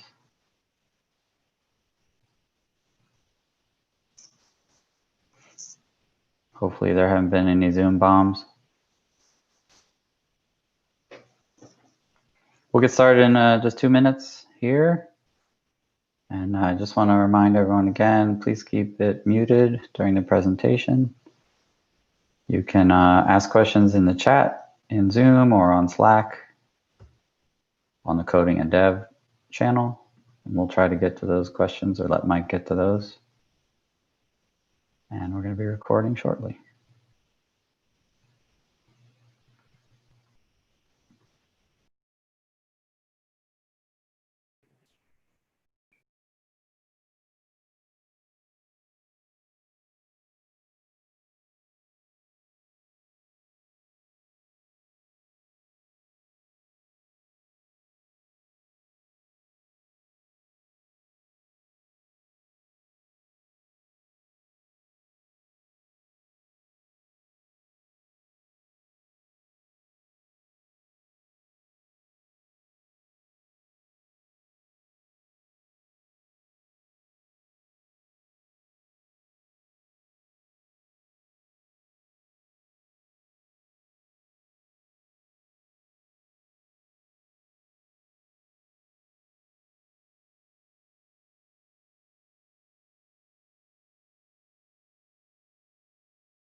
All right, so just gonna one more time, keep muted, please, and enjoy the session. I'm gonna hit record here and hand it over to Mike for his session, My First IDE. Thanks so much. Thanks, Tim, and hello, everybody. Welcome to Drupal GovCon. I'm coming to you live today from Seattle, which is just about as far away in the US as you can get from Washington, DC, but normally I am on site in Bethesda. A little bit about me, I'm a manager on Acquia's professional services team, and I see a few familiar faces in the room. I also pretty actively blog on my site about Drupal and related technologies. So if you enjoy the content you see today, please connect with me somewhere. Because you know, I do try to put out material a couple times a week on topics like using an IDE or Composer or things like that. Today we're going to be really going very basic into IDEs. I think this is a really important topic in regards to both Drupal 8 and Drupal 9. As somebody who came to Drupal 8 some years ago without a formal software development background, IDEs were a very new piece of technology for me as I was learning Drupal 8. So I certainly am aware that there are other folks out there that are in a similar boat to what I was. So I want to try and make that as easy as possible for you. So let's do a quick overview. Going super simple, super high level, there are sort of three common ways I see folks writing code, either directly in the terminal using something like Nano or VA.gov, using a text editor, which is very common and what I did myself in the Drupal 6, Drupal 7 era. I'm a big fan of Sublime Text, or using a full-blown IDE or an integrated development environment. And an IDE is a lot more than just a text editor, right? It is a text editor, but it is more than that. And that's why we're here today, because one of the questions I hear all the time, we're going to go back to that last slide here in just a sec, can't I just use Sublime? Like, I really like Sublime. And sure, I mean, you can use a text editor for Drupal 8, but there's a lot of very good reasons not to. We're going to get into some of that during our time together today. I will warn you that not all IDEs are created equal. That's not to say that PHP Storm, which happens to be at the top of the list, is the best one out there. It's great, it's fine, I use it. I'm not an affiliate for JetBrains, I just use their software. But the point is, you want to make sure you use an IDE that is somewhat designed or optimized for PHP development. The thing I particularly like about PHP Storm is not only is it optimized for PHP development, it's also got some Drupal plugins, which is pretty slick. But at the end of the day, PHP Storm, Visual Studio, NetBeans, Aptana, Eclipse with the PHP version, I mean, pick your poison. As long as it is a true IDE, honestly, you're probably going to be fine. We'll talk a little bit more about that, what that means today. The other thing, and you'll hear me say this a couple of times and see it on my slides, it's really important that as your team begins using IDEs, if you're not already using them, that you all gravitate towards a common IDE. There's a couple of reasons for that, which we'll go ahead and address here quickly. The first is for debugging. When you set up your debugger, Xdebug, or whatever you're using, there's an IDE Xdebug or IDE debugger integration that happens. And if everybody's using different IDEs, that integration gets a little harder to maintain. Second, in terms of coding standards, editor configuration, troubleshooting, any of those topics just become that much simpler if I know that every one of you is using the exact same setup that I am, or vice versa. You know that I'm using the exact same setup you are. And this is a pretty common recommendation for development teams, right? It should extend beyond IDEs, right? We should all be using the same virtual environment. We shouldn't have half the team using Drupal VM and half the team using Lando, right? Whichever one we use is great. They're both awesome choices, but we shouldn't split up. We should all be using the same thing. Very much the same with an IDE. If 4 out of 5 people on your team are using PHP Storm. Ideally, all 5 of you would also, all of you would be using the same thing. So back to that original question, can't I use a text editor? Why can't I just use Sublime Text? And again, Sublime's awesome. I have it installed on my computer right now and I do use it. But Sublime misses out on a few of the really critical things. And this is a change with Drupal from Drupal 7 to Drupal 8 and 9. Debugging didn't really used to be a thing in Drupal, right? I mean, we all did this. Some of you may still do this, where you're going to use the devel module and you're just going to like DPM a variable or an array or something to try and figure out why it's not working. That doesn't work so hot in Drupal 8 and 9. And doing real debugging, where you can actually step through the code, that does require more powerful software than just a text editor. Object-oriented support. Again, in Drupal 7, code completion, autocomplete was a big thing. You know, when you're trying to do like hook form alter, yeah, a text editor, especially if you've installed a Drupal package, can autocomplete that function for you. But with an object-oriented setup, you're not just doing autocomplete. You need your text editor, your IDE, to sort of be constantly scanning and indexing all of the classes and methods that are in your code base. We're going to look at an example of what that looks like here shortly.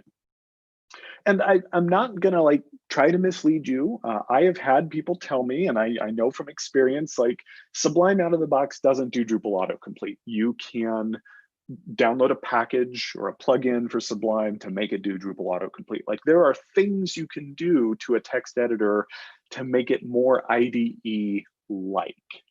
You may even be able to bolt on so many additional things to Sublime Text to make it just like an IDE. Just remember, many of those plugins are community supported. And of course, we're in an open source community, so I'm not trying to steer you away from that. Just be aware you're using a piece of software to do a thing that it wasn't really designed to do. You're going to have a much better, much more smooth, much more stable experience doing this in an IDE. So we already talked about the first one with debugging, and we actually already talked about the second one as well. So let's do a quick example. So this is some code from the Drupal GovCon repository. And I made a very small change on line 56 here. In the real version of this code, we're not using deprecated code. We're actually calling entity type manager. For those of you who are familiar with the Drupal 8 entity system, entity manager is not a thing anymore. It got deprecated in like Drupal 8.2 or something like that.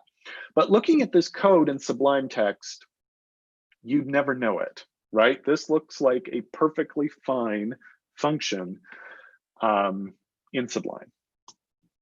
Looking at the same code in PHP Storm, however, we see something really important. We see this scratched out line here on the get storage method. And the reason for that is, again, entity manager is deprecated. And the IDE is going to tell me at a glance, because I have used a method that is deprecated, it's going to say, hey, Mike, hey, pay attention, look at me. And it's going to tell me just by looking at it that there's a problem. And again, in this case, the strikeout text is going to tell me that it's deprecated. So I just want to quickly do 2 takeaways here before we move on. So the first one is a text editor is the wrong job for writing custom PHP code in Drupal 8. But that's not to say you can't do it. You can. You're just going to make your life a lot harder. And a prime example is this, right? I know entity manager is deprecated. I know that. I could not begin to tell you everything that's been deprecated in Drupal 8.x, right? There's a ton of stuff that's been deprecated. And even though I work with this API every day, I don't know all of it. So if this was a different example and it was something that I didn't know by heart, that's gonna be a problem. The second thing I want to point out, just as I've been talking about here, I can look, as an architect, I can look at code and I can tell you if it was written in a properly configured IDE or not. And I don't say that to be vain. I say it because it's really obvious when it's not. I had somebody apply for a job some time back, and I opened the code in my IDE and I looked at it and I like, what the hell is this? And when I talked to the individual about it, they told me that they wrote it all in the terminal. Which, I mean, cool. Like if you're good enough at writing PHP code that you can do that in a terminal, that's awesome. But there are so many things that the IDE is either going to do for you in terms of formatting, help you with in terms of autocomplete, warn you about in terms of code quality, unused variables, unused use statements, deprecated code, etc., that it literally will light up like a Christmas tree when you look at it, code in an IDE that was not written in an IDE. And in fact, I helped a colleague recently who was having some major trouble getting code working that had not been written in an IDE. And again, it took me, I don't know, 2 minutes to fix the problem because the IDE told me what was wrong because of all the code scanning that it was doing down into the Drupal API. So we're going to take some time now and do an in-depth look at PHP Storm. And before we start, I just have a bit of trivia for you that is completely unrelated to anything with IDEs. Does anybody know what and where the deepest lake in the world is? You can answer in chat if you happen to know. I didn't. I had to look this up. This surprised me. Any takers? It is not Lake Michigan. It is somewhere in Siberia. Nice job, E. Collins. It's like Lake Baikal in Siberia, and it is something like 5,400 feet deep, which is ridiculous. Lake Superior is like a quarter of that, for those of you rooting for a lake in the US. The reason I bring this up, which is completely unrelated to an IDE, is that an IDE is an incredibly complex, crazy piece of software. And I will be the first to admit that there are probably people on this call that know more about IDEs than I do. And much with a very deep body of water, at a certain point, it doesn't matter how deep it is. It doesn't matter how complex an IDE is. They can be very, very intimidating. But if you can figure out what you need to do in that IDE, much like if you can figure out how to swim in a lake, it doesn't really matter if that lake is 10 feet deep or 5,000 feet deep. Water's water, right? And an IDE in this case is an IDE, or it is a piece of software that can help you do code editing. So as we're looking at this, it's really easy to get overwhelmed by all the things that the IDE can do. And I'm just going to tell you, learn it piece by piece, focus on what you need to do, and only go as deep as you need to go, and you're going to be just fine. So here are some topics that we're going to look at as we jump into this demo of PHP Storm. And again, most of what I'm going to be showing you would apply to any IDE. It's going to be a little different, perhaps, in Eclipse than it would be in PHP Storm, but all of these things are a thing. So with that, let me switch over and we'll get started. Now, I will switch into the presentation mode when we actually get down into some specific code. What we're looking at here is actually the Drupal GovCon code repository. I know it says 2017, but that's okay. We just haven't renamed the repo. For those of you who don't read my content or haven't seen me speak before, we put a lot of effort into keeping this repository open source. It's publicly available on GitHub. That way, when we talk about it in conferences or whatever, you're welcome to download the code and try it out yourself. So there's nothing proprietary about what I'm showing you here. You could actually go clone this code today and do everything we're about to do. So please do check it out. First thing I want to draw your attention to over here on the left is our project Explorer, and you can toggle that to get it out of the way should you choose. One of my favorite things about PHP Storm, and this is a silly thing, but it is a cool thing, is that it does color code anything that is get ignored on the left side. So a little bit about the GovCon project. We use Composer to manage our dependencies. This is a BLT project, which is Acquia's build and launch tools. So there are some things about how this project is structured because it's a Composer project. And because it's sort of a standard BLT project. So knowing as I'm sort of clicking through, looking at what's here at any given level, what's actually going into Git versus what's only being managed locally is super helpful for me. And as you look at your own projects, you know, sometimes doc root goes in a folder called web. Like there's a lot of different ways projects can be organized. I don't want you to get too caught up on the particulars there. So let's go ahead and quickly open up a PHP file or a .module file that uses PHP and have a look at a few things. I will actually go into presentation mode now so you can actually see the code here just a little bit better. So a few things I just want to point out. The first one is that in the IDE, you get some really slick features like finding uses or going to the declaration of a given thing. So let's say, for instance, that you're trying to write in this particular custom module an implementation of Drupal core URL, which, you know, if we come down here, you can see it being used in this capital camp glue user register form submit function. And let's say you're having trouble getting this URL implementation to work. Like, you know, is it supposed to be a route? Is it supposed to be from URI? Like what is it supposed to be? Well, you can very quickly and easily do a find usages of a particular class in the IDE. It's telling me there's a ton, that's fine. You know, it's already found, you know, almost 1,000 uses. But it will help you very quickly locate uses of this particular class. If I think that from URI is actually what I want, I can immediately jump to the declaration. So we are now in a different file. And of course, I don't remember the hotkey off the top of my head for presentation mode to show you. So one second, let's jump back out of presentation mode. So we have left the .module file and we are now in a class in, where are we? Somewhere down in Drupal core, docroot core lib Drupal core URI.php. Anyway, so we've got that from URI function method that we were talking about a moment ago.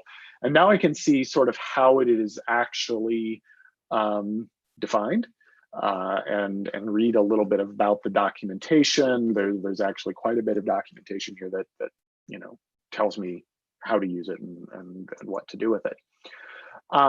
So the first thing I sort of want to just clarify and call out here with the IDE is it's really good for taking something and either finding a use for it or finding the declaration of it. So that's nifty. The next thing that it's great at is telling you at a glance if things are being used or not.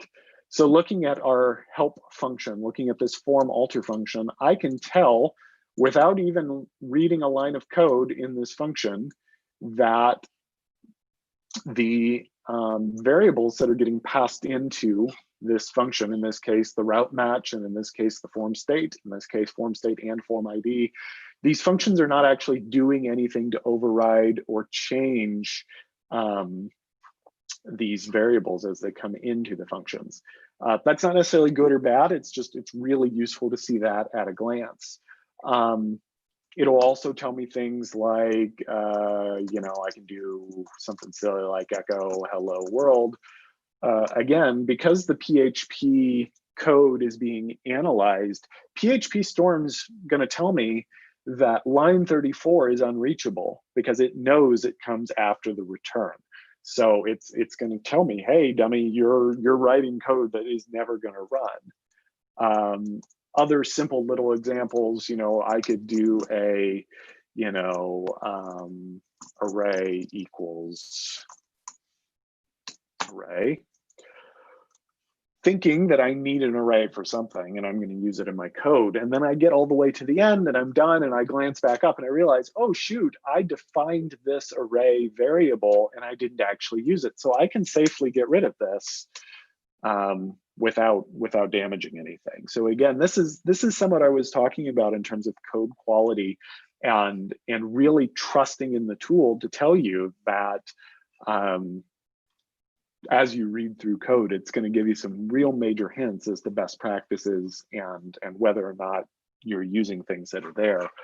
And in fact, if you're using the Drupal Coder project with PHP Code Sniffer to actually do code quality scanning, this particular example that I just gave is actually something that would cause PHP Code Sniffer to throw a warning or an error because you've got an unused variable. So again, the IDE in this case is actually doing you a really big favor, and it's catching that before your code quality stuff hits. Another little visual thing I want to point out, if you see this green box on line 27, again, this is a visual thing to help me see that this is a Git controlled file. We're part of a Git repository. So I've now made a change that is being tracked in Git. Again, little visual thing, but really spiffy as you're sort of reviewing, if you're doing code review, if you're doing any sort of rebasing or anything like that, being able to go into a file and just really rapidly see what's changed without having to go through and do a full Git diff is super slick. I'm trying to think if there's anything else in here that is worth showing. I don't think in this file there is. Let's jump back over to a couple other files. And yes, as Tim was saying, if you guys do have questions while we're going, I'm keeping an eye on chat.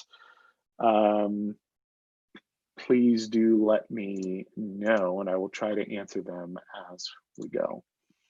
So I do want to point out the file that we were just looking at is a .module file, which even though this is obviously a little different than Drupal 7, mostly because we're more strongly typing our variables like array and form state interface and so on and so forth. Like this is not that alien from Drupal 7, right? This is pretty standard. Now on the other hand, let's go look at an object-oriented PHP file. So this is actually a views access plugin that we wrote for the conference this year. And you can see there's actually quite a bit more going on that looks a little different, a little bit more like actual PHP development and a little less like Drupal 7 hook implementations. So there's a few things I do want to just point out here as we dig into this file. So similarly, now we're actually digging into session access, which is our custom class, which extends the access plugin base, just like we talked about earlier. If you're trying to figure out, well, who else is using this plugin base? Is there a better example of what I'm trying to build? Again, the IDE is gonna help you out with that. Where is the line I wanted to show you guys? Well, I'm sure we'll find something somewhere. Autocomplete, super helpful here. So we've got this account interface variable, which you can see that I'm using in the code. It's actually an account interface object getting passed into this determine access function. Again, because of the way PHP Storm is scanning, because this is hard typed. So by typing account interface onto account and by having the proper use statements in place here and the parameters in the function commentary, when I come in and actually start doing autocomplete on account, it's actually going to show me all of the methods on the account interface variable account. And it'll warn me if I try to use get username, it's going to tell me sort of here on the fly that this is deprecated. I can jump down into the function and it's going to say deprecated in Drupal 8.800. It's removed in Drupal 9, and then it's going to tell me what to use. So get account name instead. So I should, yep, there it is. I should be able to just swap out, in this case, get username and make it get account name, just again, right on the fly. Again, that's a great example of one that I didn't know right off the top of my head. But as I'm writing my code, the IDE is going to tell me and help me on the fly. In terms of actually writing the PHP code, like I'll be honest with you, like this is not, I would say, significantly better quality code than I would write in PHP Storm, you know, or not in PHP Storm, I'm sorry, in Sublime. I like to think that my code quality is middling anywhere that I write it. The thing that makes it better in the IDE is the IDE is going to warn me when I'm making a mistake so that I can fix the mistakes on the fly. Again, whereas in a text editor, it's not going to do that. Now, I see a question in the text in the chat. What IDE would you recommend when working on Ubuntu? That's a great question. I work in Ubuntu with VMs. I don't tend to, you know, I run a Mac as my host machine. I'm not sure if you can run PHP Storm on Ubuntu or not. So I would not be the best person to answer that question. I'm sorry. But the list I gave you before, you know, PHP Storm, Visual Studio, Eclipse, Aptana, any of those would certainly be an option. Give me just a moment because there is something I want to show you. I just need to go find it. It's in a different file. I think I know where it is though. It's not in that one.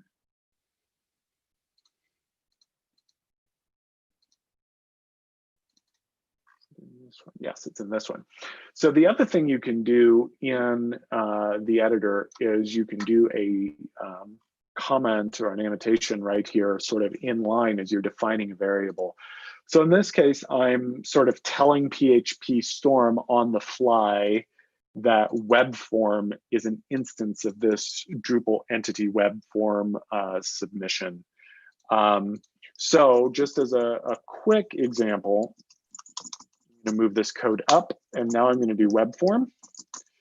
And in this case, it does autocomplete. So, you know, that's maybe redundant, maybe not. But I will definitely say there are times when if you don't do that, you do not get the full autocomplete here. So just, you know, again, little tip, if you are defining a variable someplace like this that is actually an instance of a class or an instantiation of a class, it's worth grabbing. Another question from chat, how much benefit that we're discussing today also translates to non-Drupal work for those of us more often in Twig, CSS, et cetera. You know, you absolutely can set up your IDE, you know, using like ESLint or CSSLint, you know, coding standards. You know, most of what I'm showing you here is sort of really drilling down and focusing in on the PHP aspect of it. But I mean, you can absolutely configure for JavaScript, Sass, non-PHP development as well. Now, I would say that if you're working on a team that primarily does application development and you're using like Java or C or some other language, you know, the IDEs I've recommended today are sort of optimized or better for PHP. So, you know, again, you're going to want to look at what your team primarily does or what languages you primarily use. That way you're optimizing your tooling for the languages that you use. But, you know, I think you're going to get pretty good results there. We're going to talk about debugging in a moment. I have not done a bunch of PHP Storm debugging with Twig. I believe it is possible to do. I have not done a ton of it personally, no. Okay, so last couple of things I just want to quickly show. PHP Storm does have a terminal built into it. So if you want to, if you so desire, you can actually use all of your terminal commands right inside. Personally, I like having my actual Mac terminal separate. That way I can keep it in a different window. That's a personal preference. I know many people who do use the terminal right there in PHP Storm, and they have no trouble. Similarly, there is Git. I use the Git history all the time when I'm going in and looking at something. You know, understanding like in a particular file, like what is going on with this? Why is it this way? You know, I can go in and see, oh wow, that Mike Madison guy, he did something weird to this. Like what happened? You know, I can go back and track that Git history right there in PHP Storm, which is really nice. Couple other things, if you're a fan of using the to-do annotation, PHP Storm will help you find every to-do in your code, which is I think pretty slick. There's a few other useful things that you can do there. The search is pretty solid. You can do in-file search, which is not exciting, and then you can do in-project search. So on my keyboard to get that up, I hit Apple F since I'm, or Command F since I'm on a Mac. I believe it would be Control F on a PC. You can also go up to Edit Find. You can also do Command Shift F, which will bring up this dialog, where you can start digging in and saying like, you know, we want to go find every usage of URI from whatever. And obviously in the config directory, there's nothing, but you know, I could go do a search and more specifically limit what I'm looking for based on that. Again, this is something you can do in a text editor, but I'm pretty pleased with it. Lots of feedback as you're going through. Anytime something underlines, squiggles, there's almost always some helpful text that it's going to give you. But you know, if I were you and you're thinking about prioritizing the IDE, the couple of things that I would really focus on are getting used to writing code in the panel. You know, obviously I'm in dark mode. You know, I've tweaked the settings there a little bit. You know, this project is set up for use with PHP Storm, so there is a .idea. I don't know why it's .idea, but it is .idea. Let me just show you that. So like in my Mac Finder here, you can see this little hidden folder.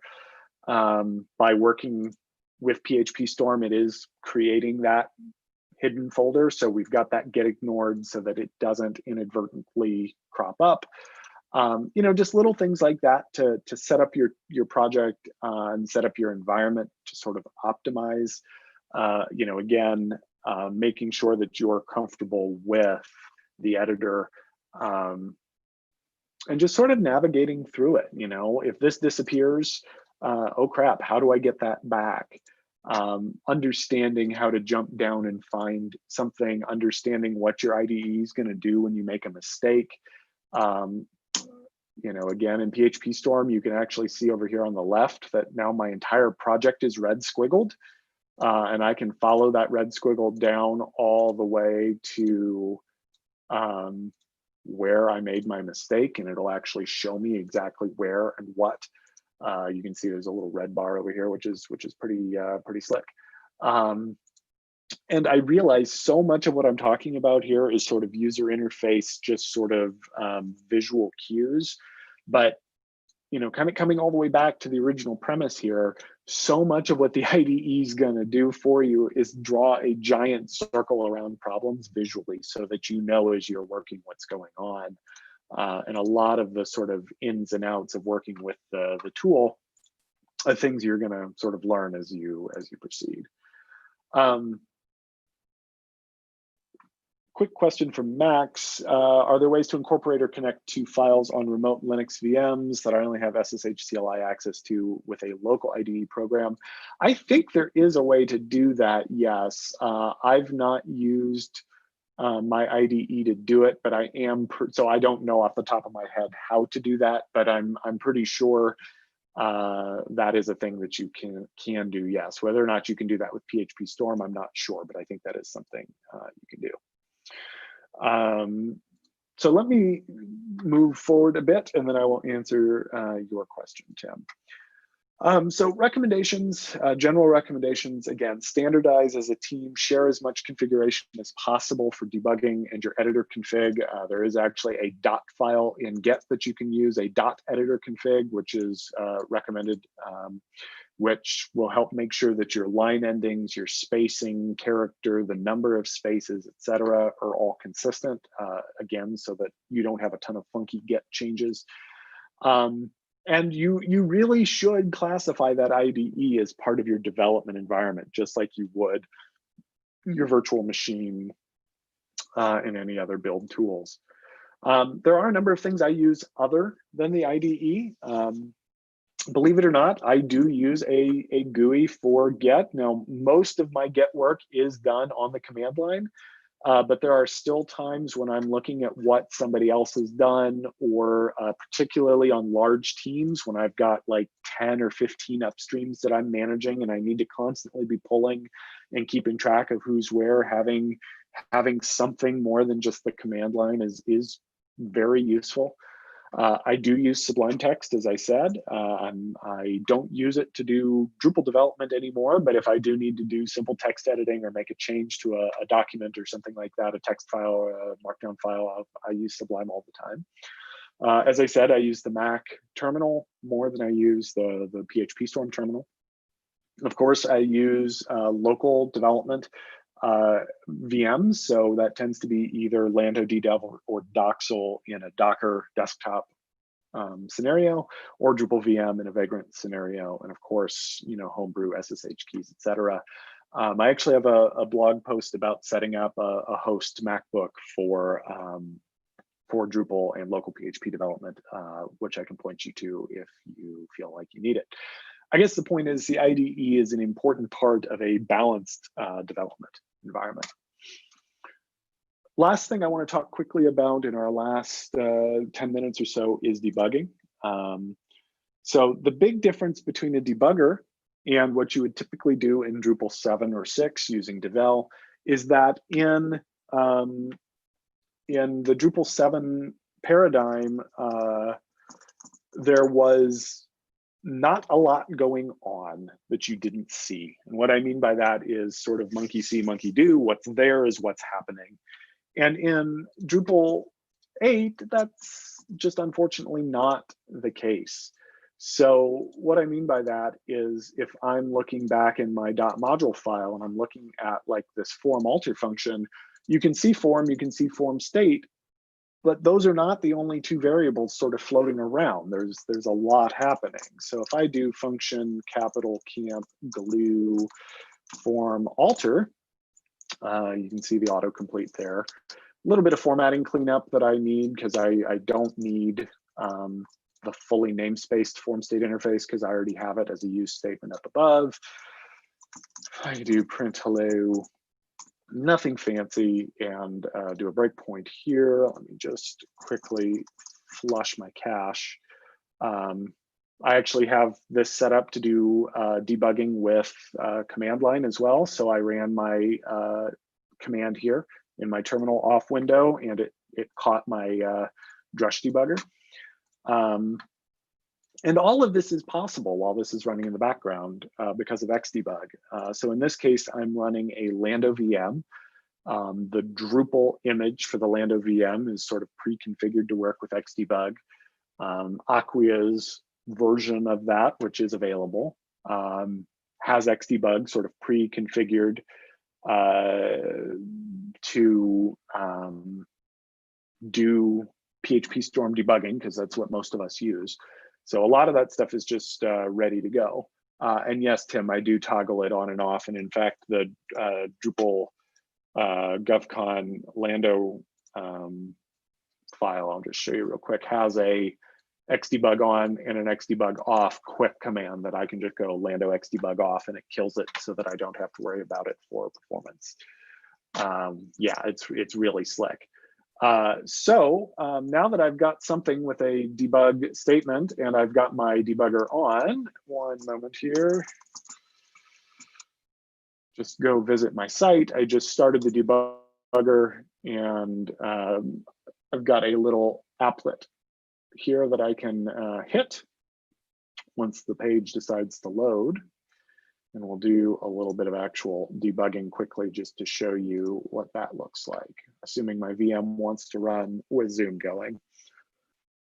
Backing up while we wait on this to load, I know Tim asked, how much of anything did you have to do to configure PHP Storm to know Drupal? Not a lot out of the box. It's going to detect actually if it's a Drupal project or not and ask you what version of Drupal, and there's some of that stuff. The biggest thing that I've done to sort of configure this is to get like the editor config, the PHP code sniffer file, some of that stuff up here at the top level. So that it is in fact doing some of those code quality and things like that. But in terms of it knowing Drupal itself, yeah, it's not really a huge thing. Okay, so let's now go to a basic page with my debugger running, and you can see I didn't click, it automatically jumped. You can see my page is now just sitting here spinning, and that poor page will now spin forever to get this running here.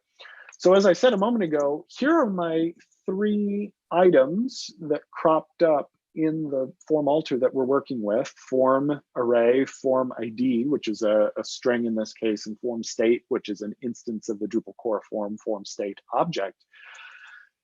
But then there's all this other stuff too, the session, the globals, so on and so forth.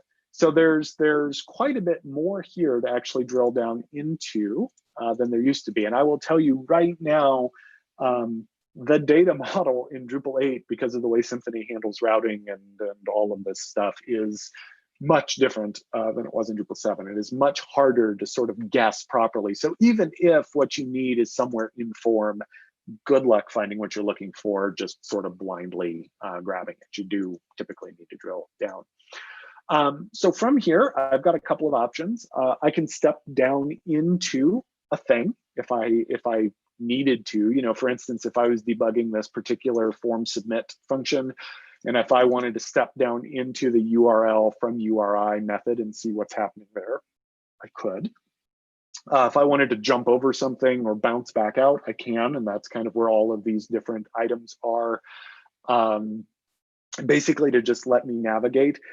If you so desire, you could go into the Drupal doc root into index.php and stick a breakpoint on one of these, kernel requests or high-level requests that basically make Drupal work. You could literally step through every single process that Drupal runs on your application. I don't know why you'd want to. That would take a while, but you could. But the bottom line is, with the debugger, if you're having problems, if for some reason something's fatal erroring and it's telling you we're fatal erroring on line 58, you can go put a breakpoint in on like line 55 and you can step through bit by bit by bit. And this application is not going to fatal error until we sort of step down and get to that point. So using a debugger, I would say, is one of the more challenging aspects of working in an IDE. But it's also one of the most rewarding, because when you're doing more complex PHP development, frequently you do need to actually see, hey, I need to change something in that form. What the heck is in that form? Well, the debugger is going to be the quickest and easiest way for you to actually go see in this instance what's in there. If you are getting a fatal error, the debugger is going to be what's useful for you to go in and see what's in there. And when you're finally done, you hit play and your movie resumes. And eventually this will go ahead and load on its own in the background back to the basic page. And you can see my little print hello cropping up there. So we just did that. Question from Dorian: what extension did I install on Chrome? This isn't actually an extension. I don't remember, somewhere on the PHP Storm applet bookmarks. There's like there's a page that JetBrains actually gives you that you can generate a start and stop debugger bookmark. So that's all that is. It's not even an actual plugin. It's just a a bookmarklet that they generate to start and stop a debugger, so that you don't have to happen to have had the right browser page up. Last thing I want to do before we move on to Q&A, Acquia has started very recently offering what we're calling our cloud IDEs. And I know just from speaking at GovCon in the past, a challenge for many government organizations is local development, because many government entities are not willing or able to give their employees sudo and root level access to install and spin up and spin down VMs. So if you happen to be hosting with Acquia, talk to your Acquia folk, because we do actually now have a cloud virtual environment that you can use, so that you don't need all of that access locally, and it has an IDE running in the cloud as well. And my colleague Alejandro did a really great write-up on that on the acquia.com blog. So we're not going to go into this. This isn't a protracted pitch for this, but if you're interested, go check that out. I also want to just give a quick pitch. I'm talking about accessibility testing with Pally tomorrow. So same time at 3:30 Eastern. So if you enjoyed this session and you want to join me again, please check this one out. Stay in touch. I will try to answer some questions in the chat afterwards if we don't get to all of them here on Zoom. But again, follow me on Twitter, hit me up on LinkedIn, check out my blog, and here's my email. You're welcome to drop me any questions that you have after. So let's get into the questions. So why can't we use Devel and Kent versus the IDE debugger? So the big reason for that, Wombat, is that if you're doing a Kent on that form object, it is huge. So first and foremost, if you do something with Devel, it's only going to print out precisely what you put into it, whereas the debugger is going to show you everything that's going on. Second, Devel is going to print out a particular variable or object. It's not going to give you any context to what happens before or after, so you can't really step through the application using Devel. And third, again, the performance impact to your browser of trying to spit out some of these things, like I can't tell you how many times I've crashed my browser trying to Kent in Twig. So can you use Devel and Kent? Yes, you can. Just be aware that it's going to give you a very, very limited view of the world, and it may not be helpful, and it certainly won't be as helpful as using a debugger. Mark, do I use Dev Desktop? No, personally, I don't. I use either Lando or DDev or Drupal VM on everything. Many of my customers use Dev Desktop, but I have wildly different VM configs between my different projects and environments. So I tend to use a more configurable VM, again, Lando, Drupal VM, DDev. What other questions do we have for the next couple minutes while we're all together here? Actually, we are just about out of time, I believe. Okay. We'll be having the next presenter coming in. I don't see him yet, so we can keep going just a little bit. If anyone wants to jump in with their voice, feel free to unmute or type your question.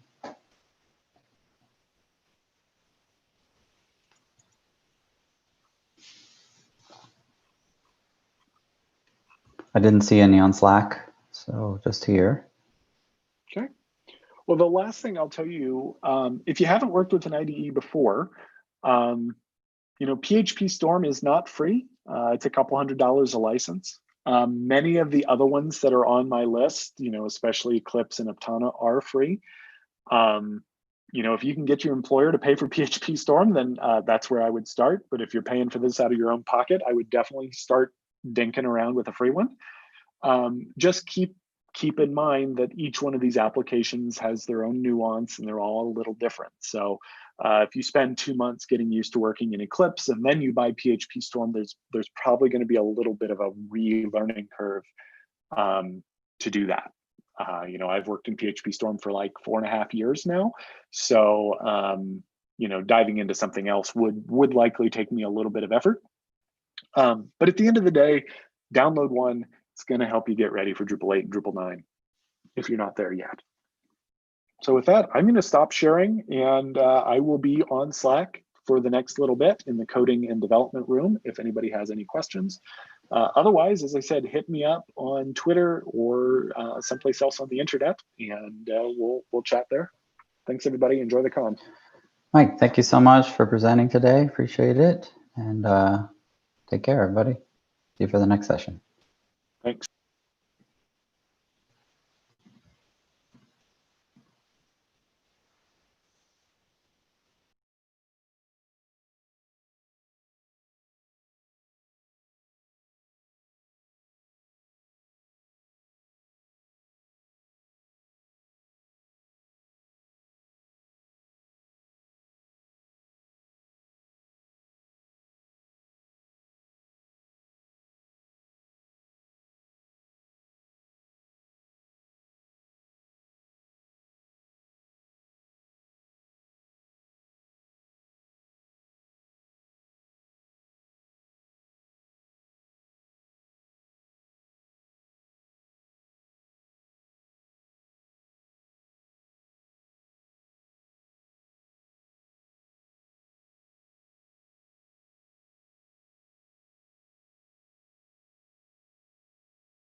For those of you here for the next session, which I'll put up the slides.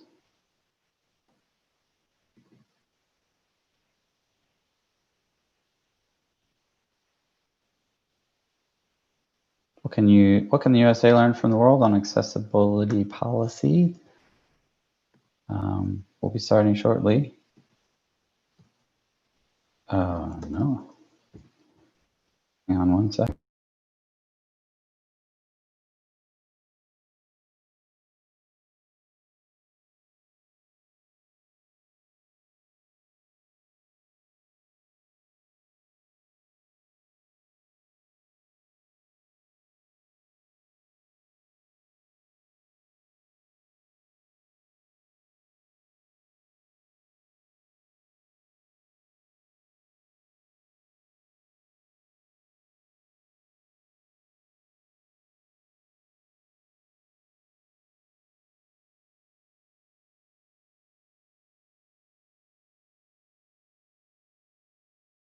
Welcome, Mike. Mike Gifford. Good to hear you, Tim. So it's okay to share my screen now? Yes, please do, so we can test that and make sure it's working. Wonderful.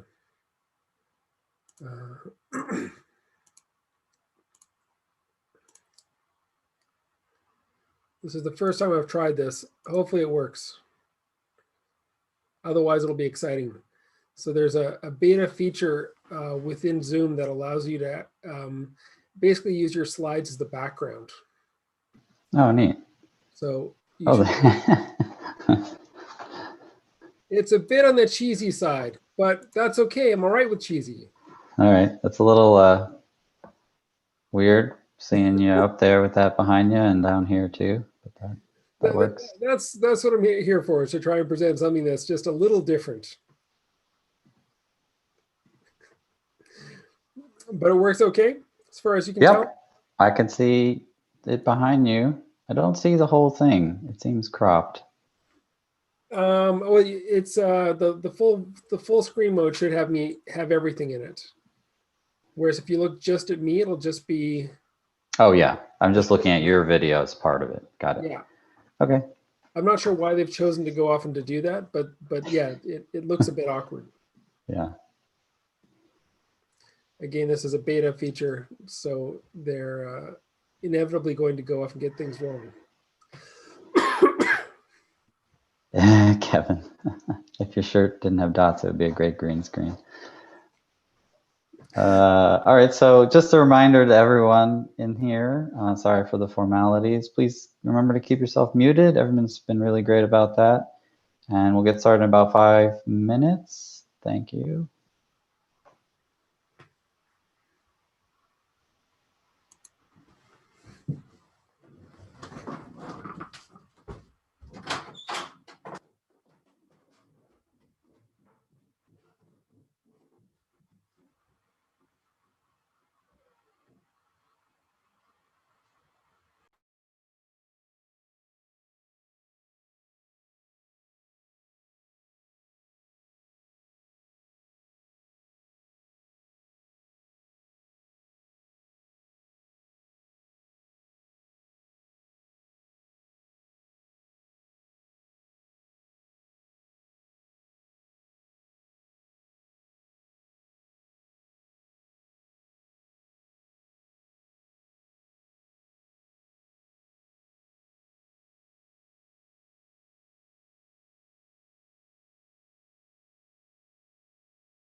All right, so just the last little formalities here before we get started. Again, please remember to stay muted. Appreciate that.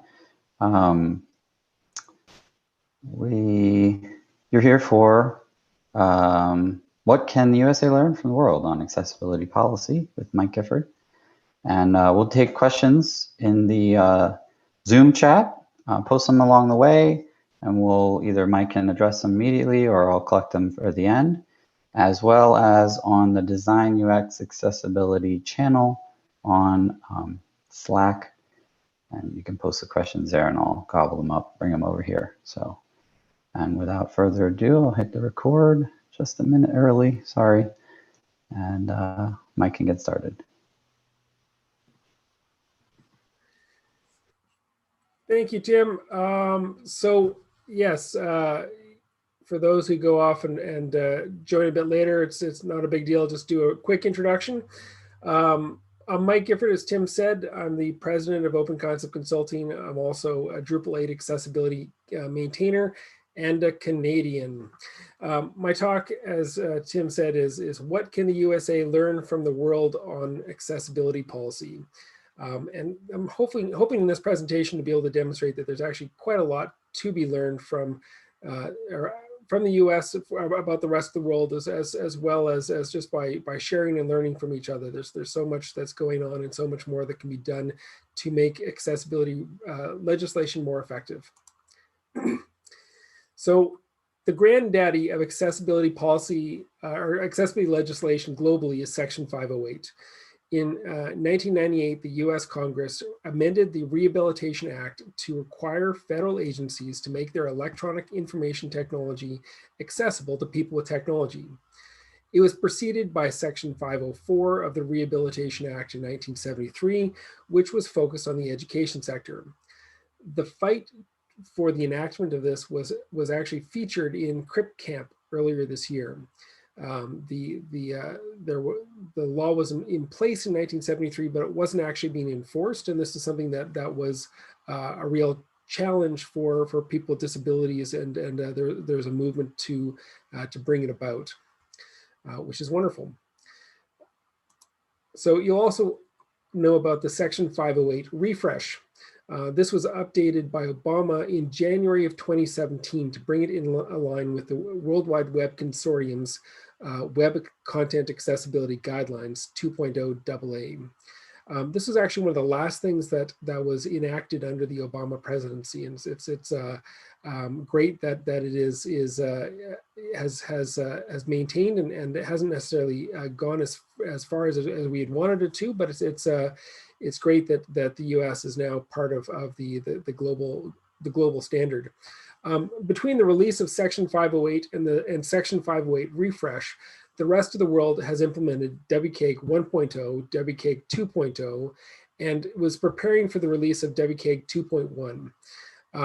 Now, the WC3 has worked on a number of other guidelines, including the Authoring Tool Accessibility Guideline and the User Agent Accessibility Guidelines. The W3C has also facilitated standards that we all use, like HTML, CSS, and ARIA, which is ARIA is the accessible rich internet applications.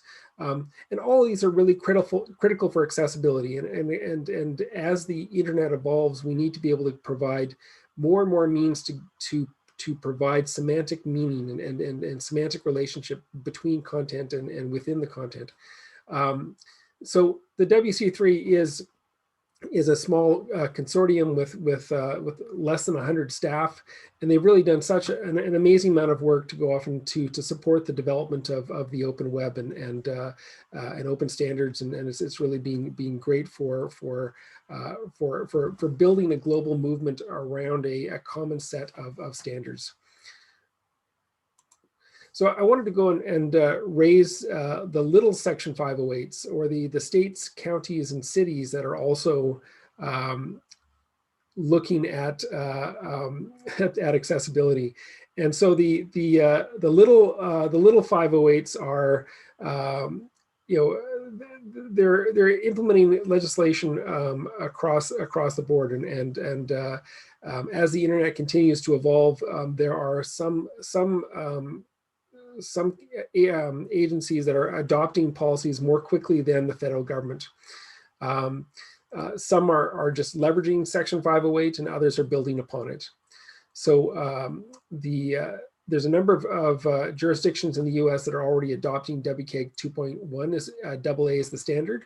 In 2018, Alameda County, California was the first county to officially endorse WCAG 2.1 AA.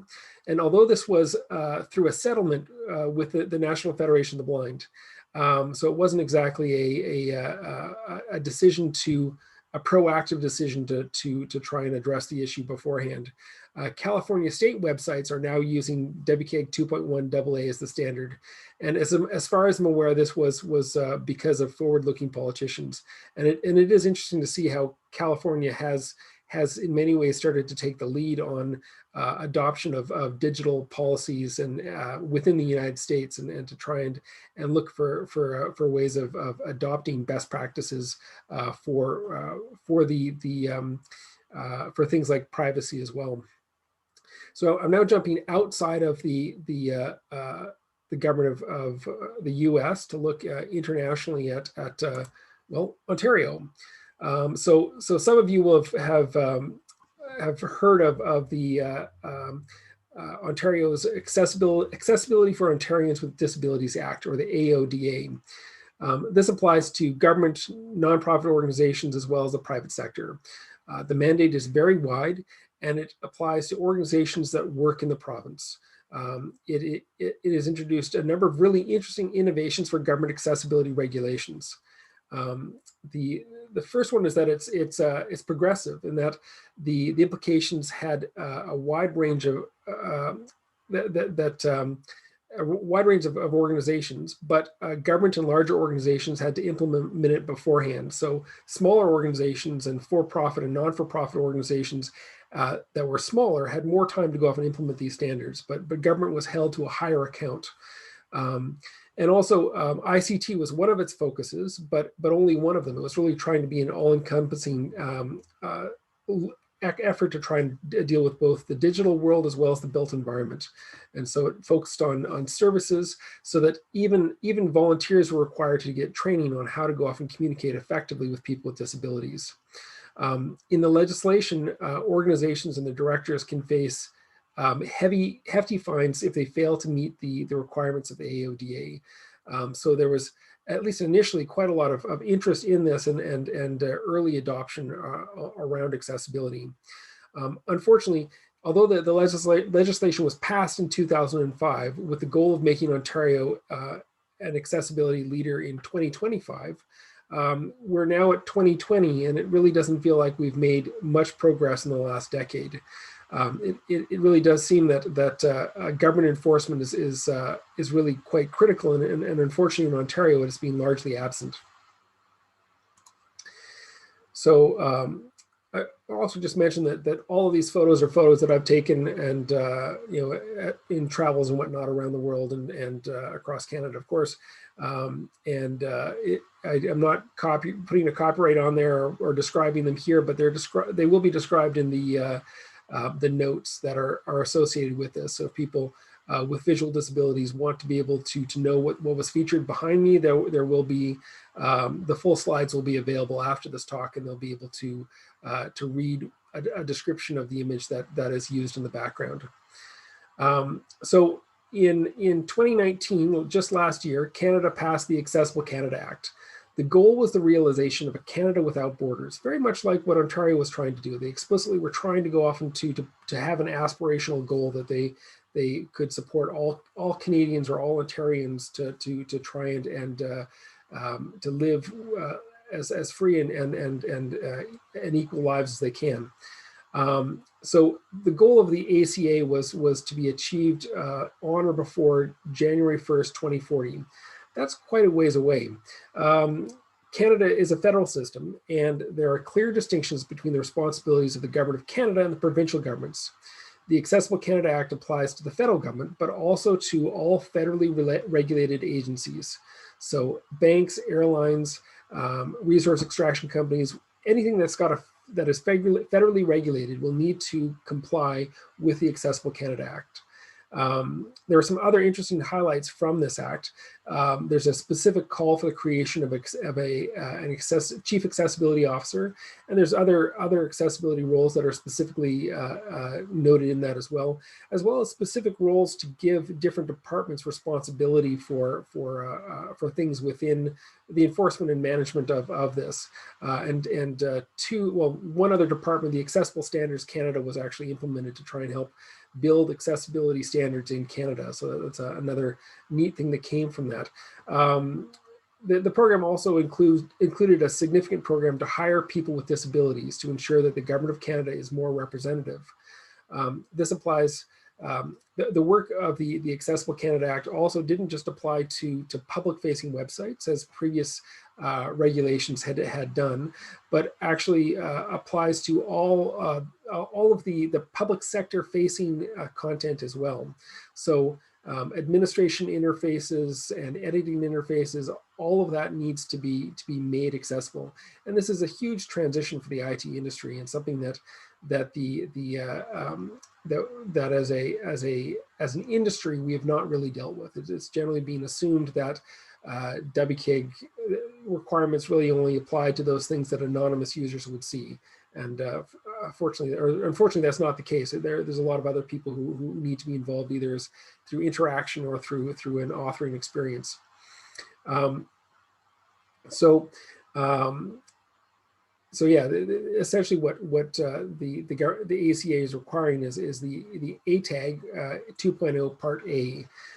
Fortunately, Drupal 8 is really quite great in that regard. So since Drupal 7, there's really been a commitment to make sure that the back end is also accessible, so that people with disabilities can edit and administer Drupal websites, at least through Drupal core on the back end. ATAG is the authoring tool guidelines, authoring tool accessibility guidelines, and it comes in two parts. I just wanted to describe that a little bit first. So Part A ensures that the editing interface meets WCAG 2.0 AA standards. Part B is about supporting the authors in producing accessible content. It's really great for Canada to be pushing for digital tools to be operable by the public sector, but it really missed an opportunity to not also ensure that it was easy for authors to create accessible content. Lots of money could have been saved if authors were given the support that they needed through the tools that they use. Another interesting critique of the ACA is that it's now been over a year, and they haven't filled the position of the Chief Accessibility Officer or of the other positions. And although it's an aggressive plan, it's moving very slowly. Now, unfortunately, COVID has thrown a hoop in many plans, but that's certainly something that is worth thinking about when you're making bold commitments around any sort of IT change.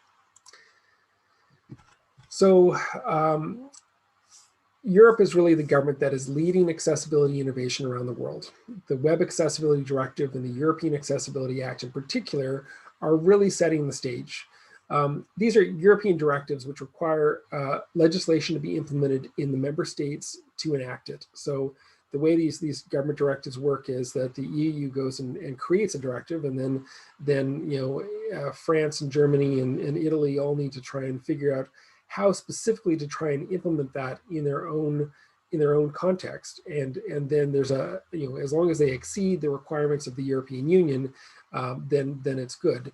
So that the EU isn't actually setting the policies of the member states; they're just setting the minimum bar for the member states to achieve. So it's really an interesting process for this conglomeration of countries. Another interesting innovation from the European Union is that they've created a harmonized accessibility standards, and this is known as EN 301549. It makes Section 508 seem just so easy to remember.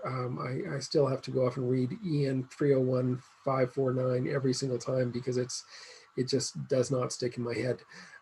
Anyways, EN 301549 is being supported by several research organizations, and they're also maintaining it. And that's a really important piece, is that there's an effort to go off and to build these standards, but but they need to be maintained because this is because the web continues to evolve. It's also worth noting that this isn't just applying to the web. They did take the guidelines that are part of WCAG, and they're bringing those into national standards or European standards. But they're also addressing other digital tools as well, and other standards that need to be addressed within the European Union. So whether that's about kiosk accessibility or mobile phone accessibility, this harmonized accessibility standard is really trying to address a much bigger part of the digital puzzle. The last release was in November, and that updated the standard to include WCAG 2.1 AA guidelines. And it's quite likely that in the future they will be embracing WCAG 2.2 AA as the standard. So again, they're trying to evolve the standards and keep up with at least the recommendations of the World Wide Web Consortium's Web Accessibility Initiative.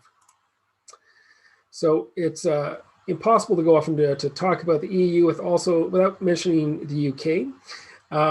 With Brexit, everyone's sort of paying more attention to the UK and Europe and whatnot.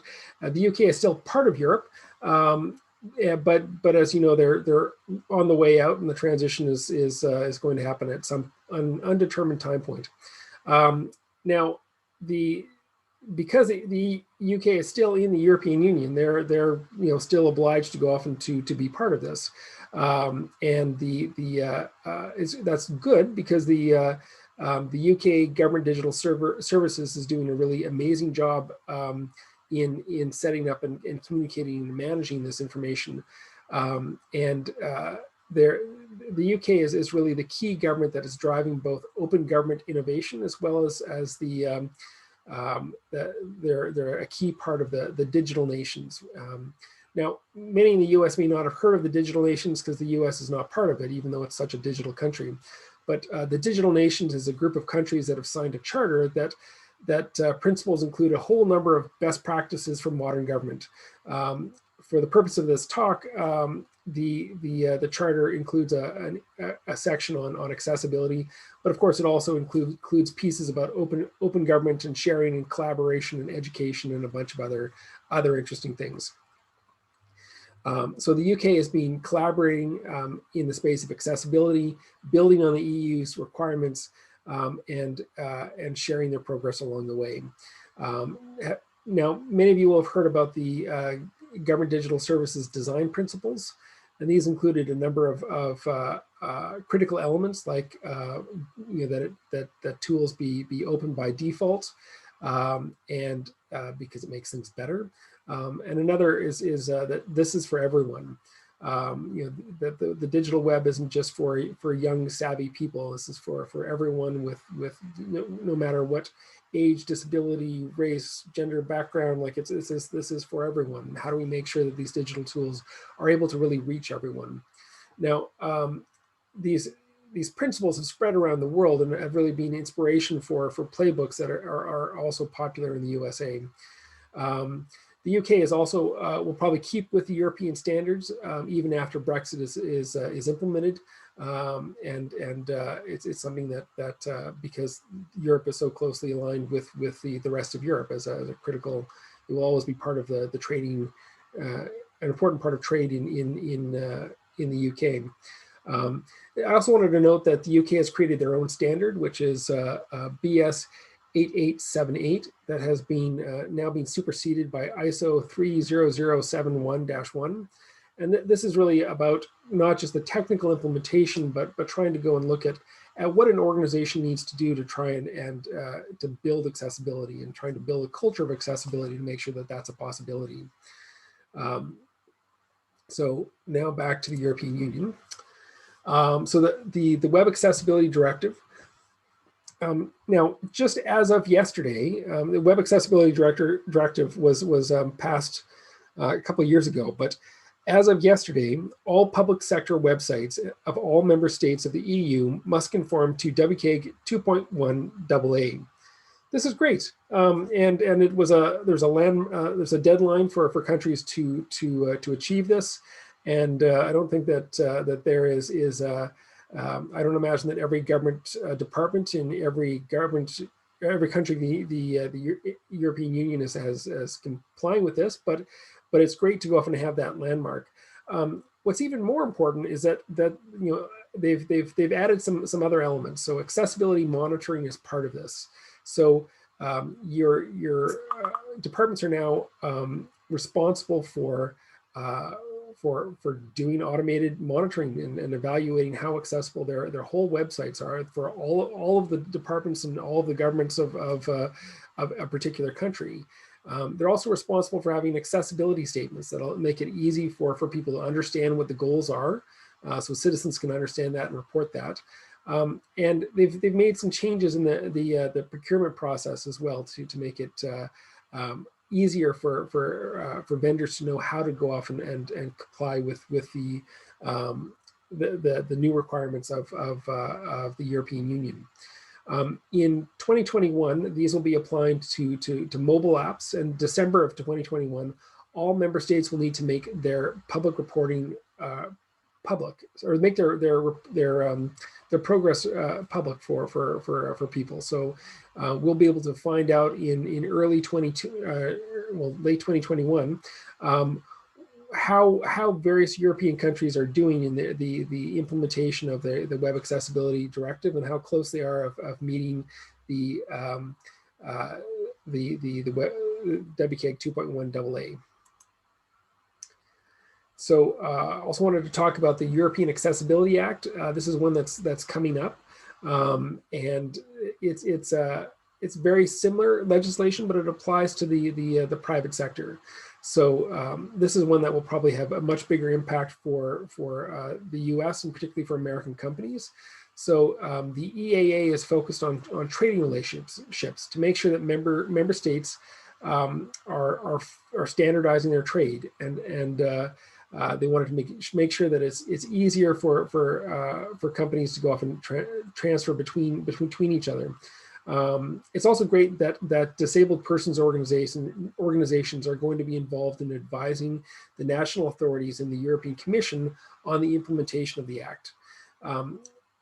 Europe is a big enough block that it actually makes sense for anyone to follow their lead, but many companies, especially in the US, are working in the European Union, and they may be already building products to support this market. So I'm confident that Microsoft and Google and IBM and others are already looking to WCAG 2.1 as the standard that they need to implement for their tools, because it is much easier to go off and to build for WCAG 2.1 and know that includes WCAG 2.0 than it is to build your products around WCAG 2.0 and assume that you can extend them to WCAG 2.1 afterwards for individual clients. I haven't been to New Zealand or Australia, so I just have a photo of a sheep with a bird on it to share. Sorry about that. This is particularly silly after following Jeanne's Accessibility Oz presentation, but hopefully she's gone back to bed, so won't see this. So on July 1st of 2019, which is incidentally Canada Day, New Zealand published its Web Accessibility Standard 1.1. This is embracing the WCAG 2.1 AA standard, and it's now the direction that all ICT for New Zealand will be trying to implement. And again, it's following the European model, because if you're going to build a standard, you might as well keep up with a large trading block that is on a predictable manner, upgrading it to keep up with the web. So New Zealand's legislation is following the European Union, and I also want to say that New Zealand is also a member of the digital nations, as with Canada, Denmark, Estonia, Israel, Mexico, Portugal, South Korea, the UK, and Uruguay, and all of these organizations have committed to make their organizations provide support for all of its citizens with access to digital services. So this is, again, it's a public commitment to take this seriously. And there was a signing of the digital charter in New Zealand several years ago, and it's something that that a lot of countries are starting to go off and to take quite seriously about how to go off and to modernize and to learn best practices and share them. Australia endorsed the first version of the standard, of the European standard, and is now, which supports WCAG 2.0. And this is now a requirement of the Australian government's procurement rules. It's rumored that the latest version will that Australia will be following the latest EN 301549 standard and aligning with WCAG 2.1 AA shortly. So the world, there's definitely a lot of accessibility legislation passed in various places around the world. Ontario, Israel, Ireland, Ecuador, the UK, and Hong Kong all have legislation that involves both the public sector but also the private sector.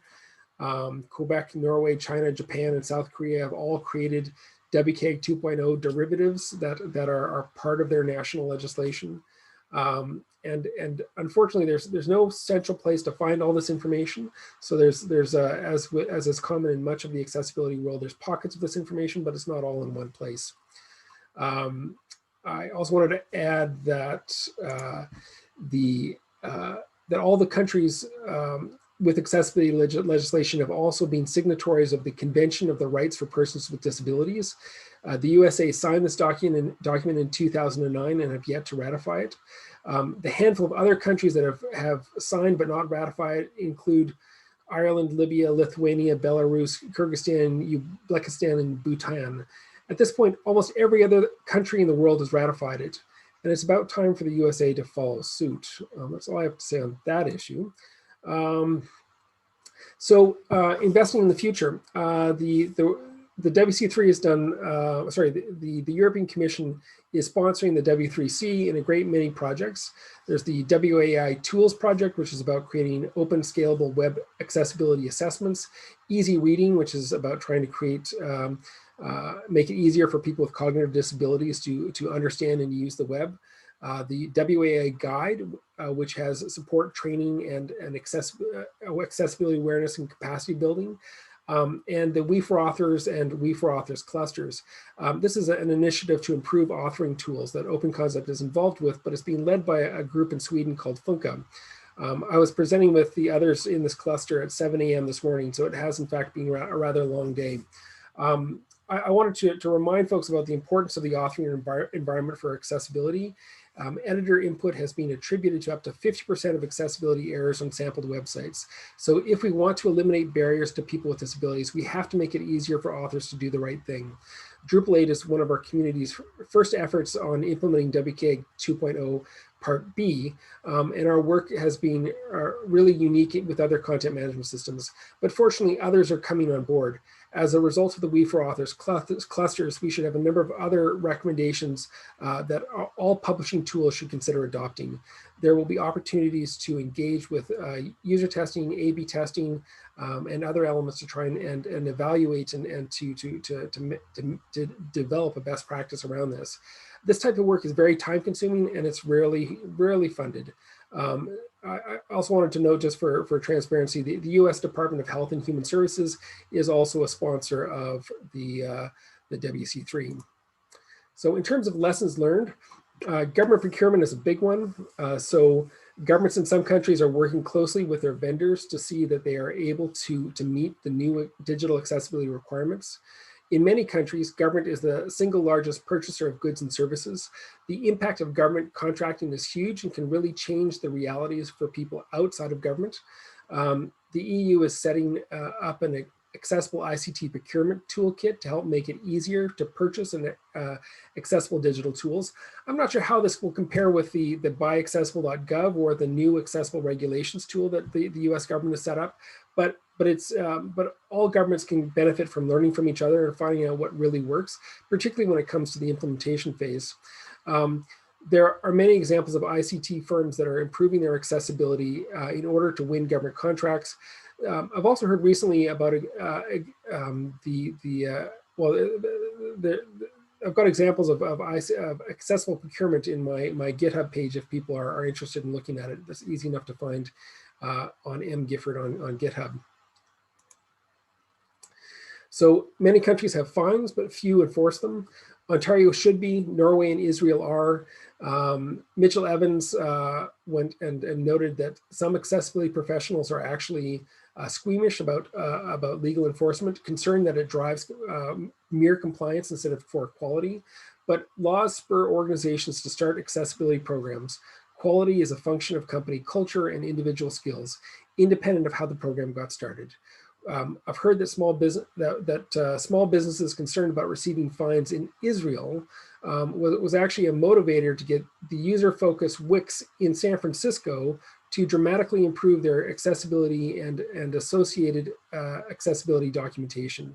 So again, enforcement can have long-range impacts, and if you've got enough people speaking about it and concerned about it, then this can actually drive some real change. So the EU has a focus on monitoring and public reporting that will be particularly useful. Having a scorecard to allow citizens to determine if their government is living up to the expectations that they set. It'll be interesting to see in 2022 if the results of the first EU government reports are published. Having to do these annually will also allow us to see trends over time between countries. As with the Web A Million, there will be some insights that we can all learn. Public reporting and clear responsibility is key for this. The implementation of California's AB 434 may have been a bit flawed, but having government agency executives clearly accountable for accessibility is definitely a motivator for change. So incorporating accessibility statements may also be a real game changer. Having easy means for citizens to learn what accessibility work has been done on a site and how an organization's commitment to inclusion is important. Even more so, allowing citizens to report barriers that are being missed. The UK's GDS is a terrific example of an accessibility statement to build from. They have have some really amazing best practices that make it easy for people to, a template for people to use and develop this further for their own personal uses. Also, on the subject of accessibility statements, I wanted to mention that California lawyer Lainey Feingold has been a huge advocate for accessibility statements, and hopefully they will be commonplace in every government website. This is becoming much more common in the EU because of the Web Accessibility Directive. So we have to hire people with disabilities. The Accessible Canada Act has a big focus on hiring folks with disabilities, and this is really an important thing for actually bringing people with disabilities into the workforce. Not only does it give organizations access to a much greater talent pool, but also there are ways of making people without disabilities aware of how other people use the web. There's so many different ways that people engage with the web, and if you've never seen that or been exposed to that, it's hard to really understand it. Having people with disabilities on your workforce is also a way to go off and ensure that you're better able to serve your own citizens. It obviously also helps with your diversity and inclusion goals, but really it's about trying to make sure you're able to provide a better quality of service to your users and find problems before your users have to report them. I also wanted to talk about just keeping up with the WC3 and the internet. The internet evolves pretty quickly, and it's critical for accessibility regulations to try and keep up. As you'll probably remember, the first iPhone was released in 2007. WCAG 2.0 was released in 2008. Do you remember how you navigated the real world before your smartphone? Really, like, it wasn't that long ago that we actually read maps and had to remember directions. But now we all basically, Google where we're going and follow a map and have all kinds of assisted digital devices to help us get from A to B and do so with reckless abandon, cliffs, regardless. But the government regulation has to move in smaller increments than decades. The EU is following the harmonized accessibility standards, and I'm not sure when version 4 will be released, because of COVID, but they've clearly set up a system to make it clear that their standard will evolve over time, and that the European Union will be in control of it, but they're not expecting the standard to be stuck in stone until until a government body decides that it's a good idea to go off and to enact a refresh of the policies. So this is the end of my presentation now, and this is a useful point to sort of ask how your organization will be able to keep up with the internet and with the citizens that the internet that your citizens are using both today and tomorrow. All of this technology is changing very rapidly, and people are using all kinds of software. How do we make sure that whatever software that they use, that they're able to access your tools as effectively as possible? Thank you for your time.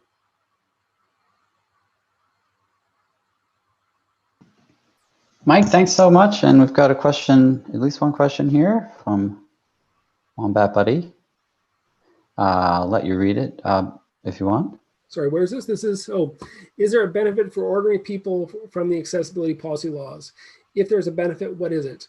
Well, there's obviously a benefit if you as a ordinary citizen can access the services that your government offers through online means. So just making sure that there is a mechanism to engage online with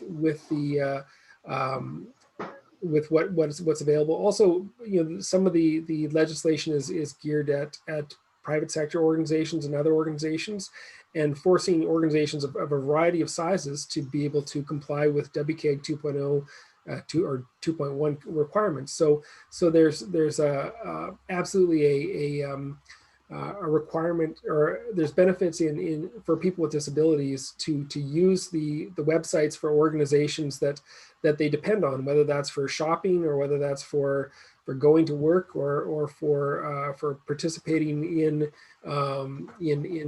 local events. So it's definitely something that will have a huge impact for people, and isn't simply for governments, for sure. Hopefully that answers that question. But yeah, there will be benefits for people.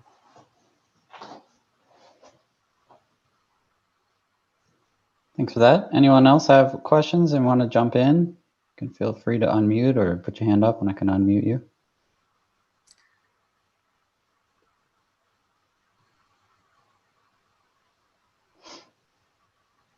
Tim, I've got a quick question for you. Uh-huh. Are you sporting a new COVID beard? I'm sporting my usual beard. It's a little long, so here it is. It looked longer than last time. I thought I saw a lot of beards today, so it's good. It's wonderful.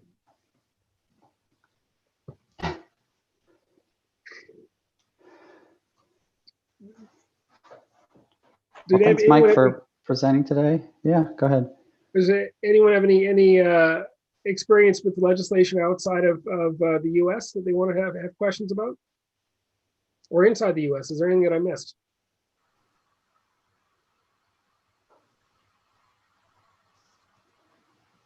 Silence. That's okay. Hopefully the things will change for the better soon here. They can always leave comments on the YouTube page. What's that? They can always leave comments on YouTube. No, you can't. We turn it off. Okay.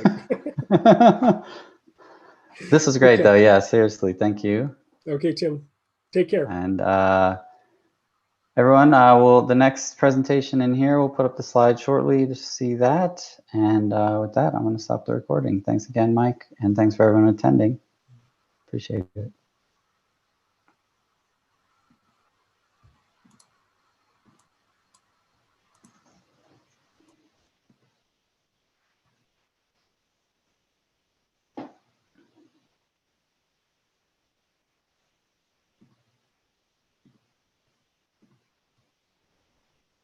Oops. Hey, Mashana, I made you the host by accident. Would you mind giving that back to me or Kirsten?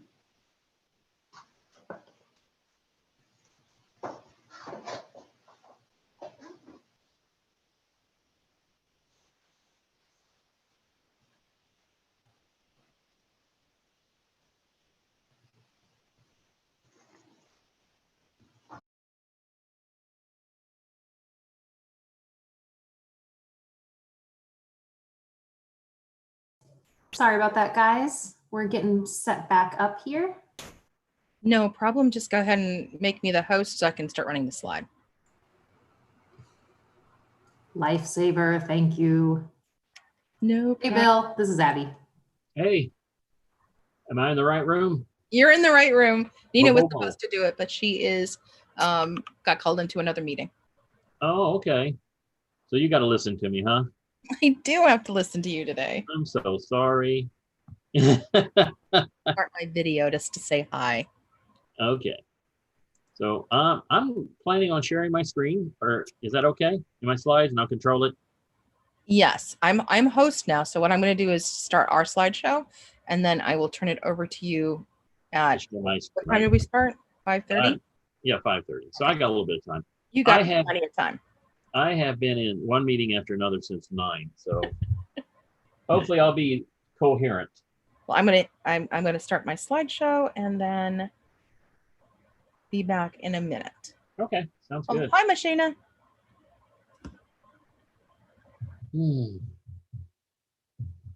I actually would think I'll go take a quick little break and refresh my beverage.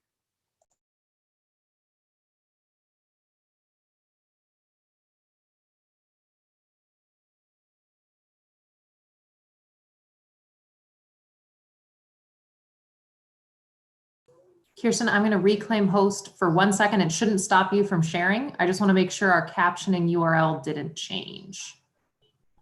And then I'll make you host again. Sounds fine.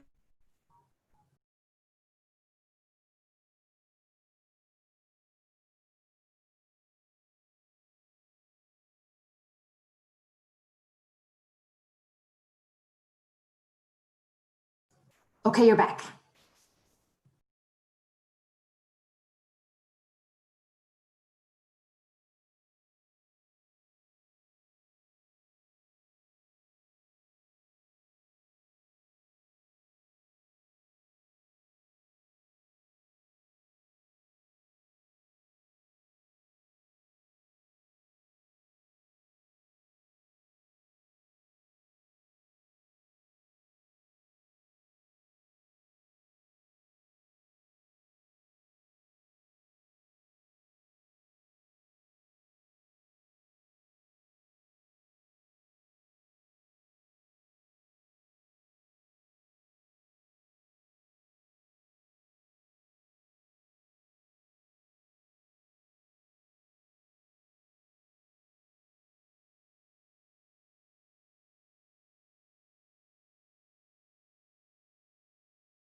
Hello, everyone. We will be beginning in just a few minutes.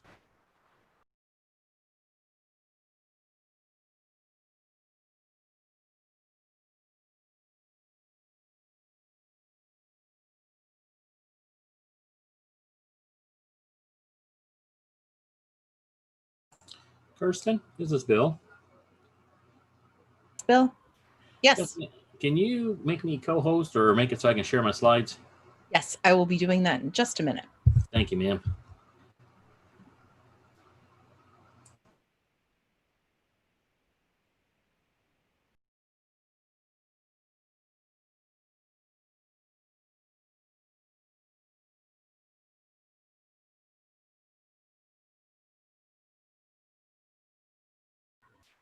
Okay, we're going to get started in just a minute. I'm going to make Bill the host right now.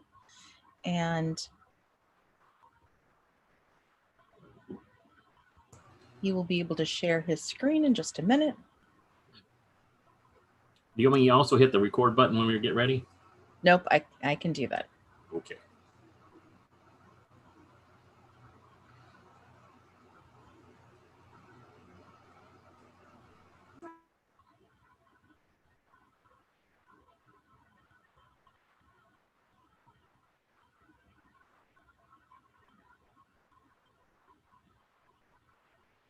Okay, we are officially live now. Bill, share your screen whenever you're ready. If you have any questions for Dr. Brantley, please post them in the chat on Zoom, and we will address them as needed.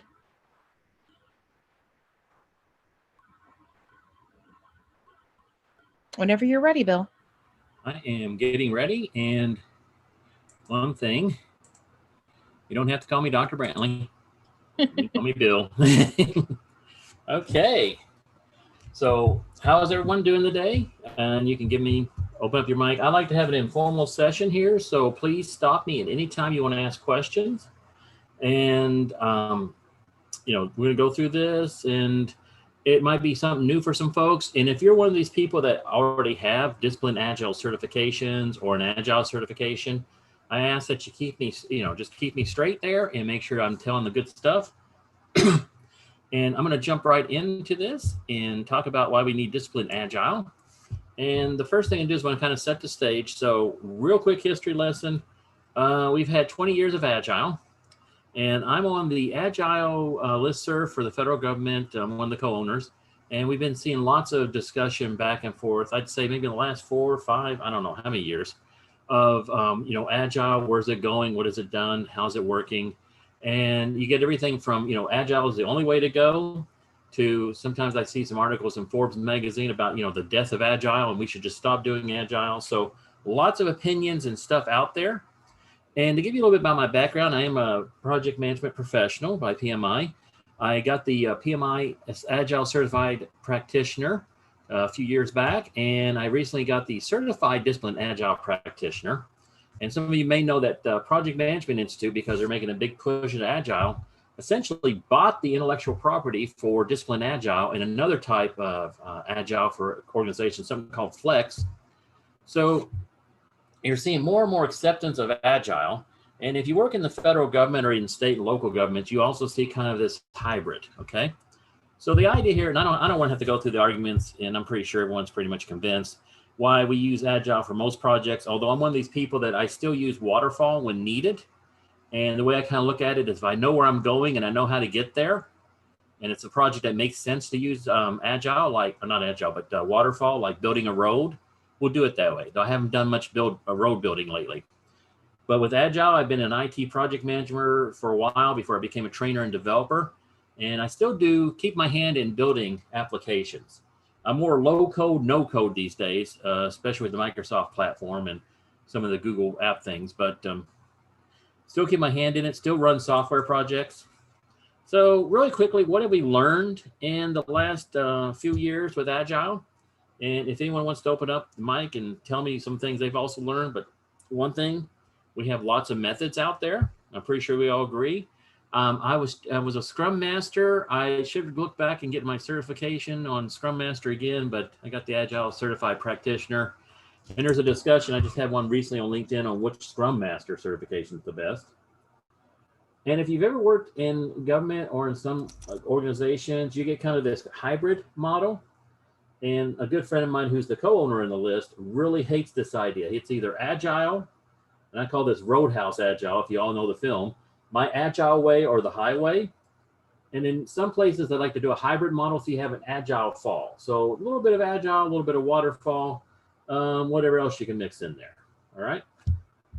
So I have to say that, you know, it's kind of being immersed in all this. And I really was happy in the Scrum world, and Scrum was working for me, and I was running around. And my day job, I work at the United States Patent and Trademark Office. I'm also a professor over at University of Maryland. I teach project management, communication, and leadership. And I teach for another University of Louisville on communication technologies and website development. So basically been very happy with what Agile has been able to do for me and working with that. And then when I heard about PMI acquiring Discipline Agile, that's when I started looking into it. And I got to say, I loved it from the first moment I saw it. It's like the whole new mindset. And it was kind of the things that I was running into with my own Agile journey. You know, Scrum does so much, but, you know, and Agile methods are so good, but sometimes trying to get an Agile project in an organization didn't work as well. And what I liked about Discipline Agile, and incoming, lots of text block here for you, and I'm not going to read this to you, don't want to insult you, but I just wanted to kind of throw to you what convinced me about Discipline Agile and why I like it and why I think we should use it for our Fredo projects, and pick out some of the best words here for you. The biggest thing that sold me was the way of working, the wow, and the idea that you can choose and customize your way of working on any project. Because again, with my friend who's the Roadhouse Agile evangelist, it's either Scrum or nothing, and you use Scrum, and you have to use Scrum this way, or it doesn't. It's not an Agile project. There's just so much orthodoxy, and we argue about this all the time. So much orthodoxy about that. And I like about Discipline Agile is that I can pick how I want to do things and put it together the way I want to. I think of it as like a big Lego block, big box of Lego blocks, and I can just combine stuff. And as it says here, this last sentence, it combines things from Scrum, Agile modeling, extreme programming, all these different things that are pretty cool. And what I really like, especially when you work in an organization like I do with the USPTO, it's very siloed, a lot of bureaucracy and such. You're able to modify, and you're enterprise aware and you're context aware. Okay.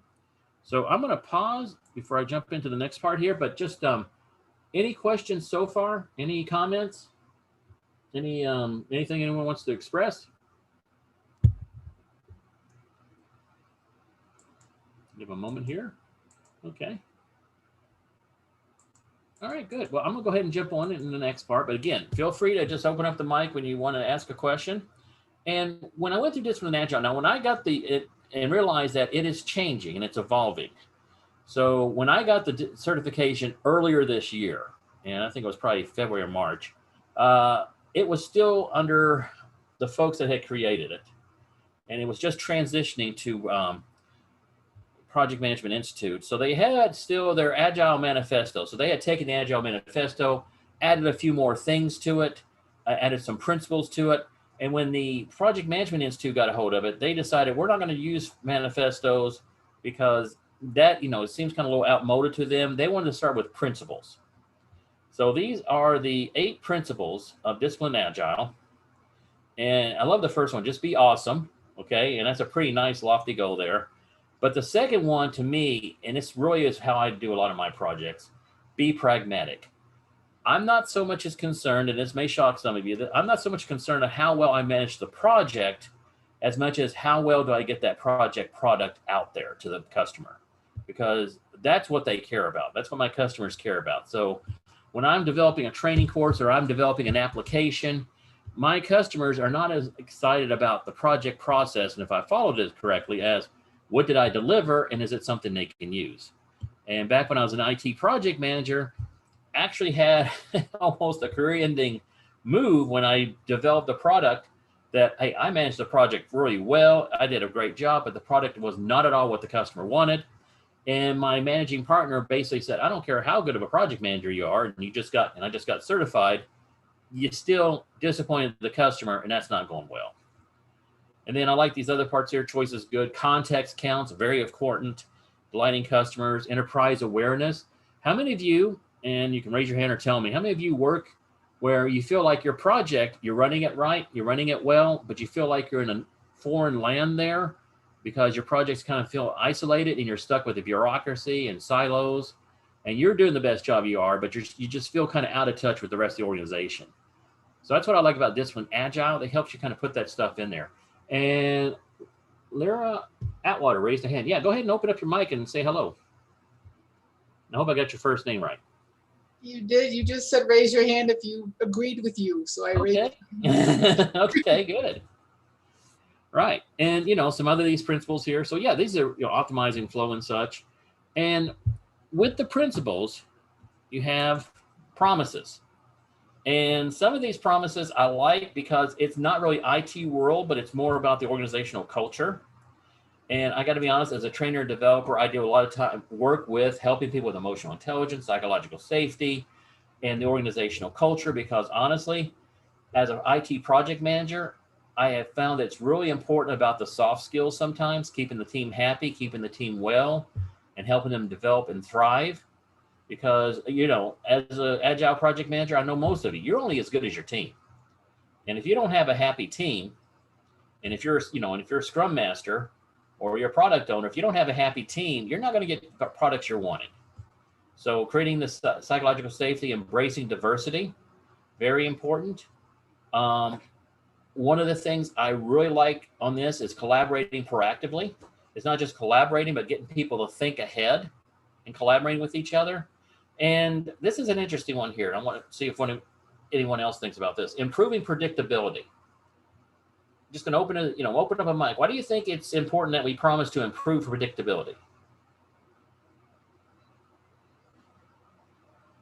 Well, Kirsten, can I pick on you? Oh, well. Sorry, I was on mute. Yes, you were. And Kirsten, why was You it can't important? hear me when I'm on mute. Yeah. Why is it important to improve predictability, especially in your Drupal projects? I think she went back on mute. I did go back on mute. Can't we pick on Wayne or Larry? Sure, why not? Wayne, Larry, which one of you guys want to?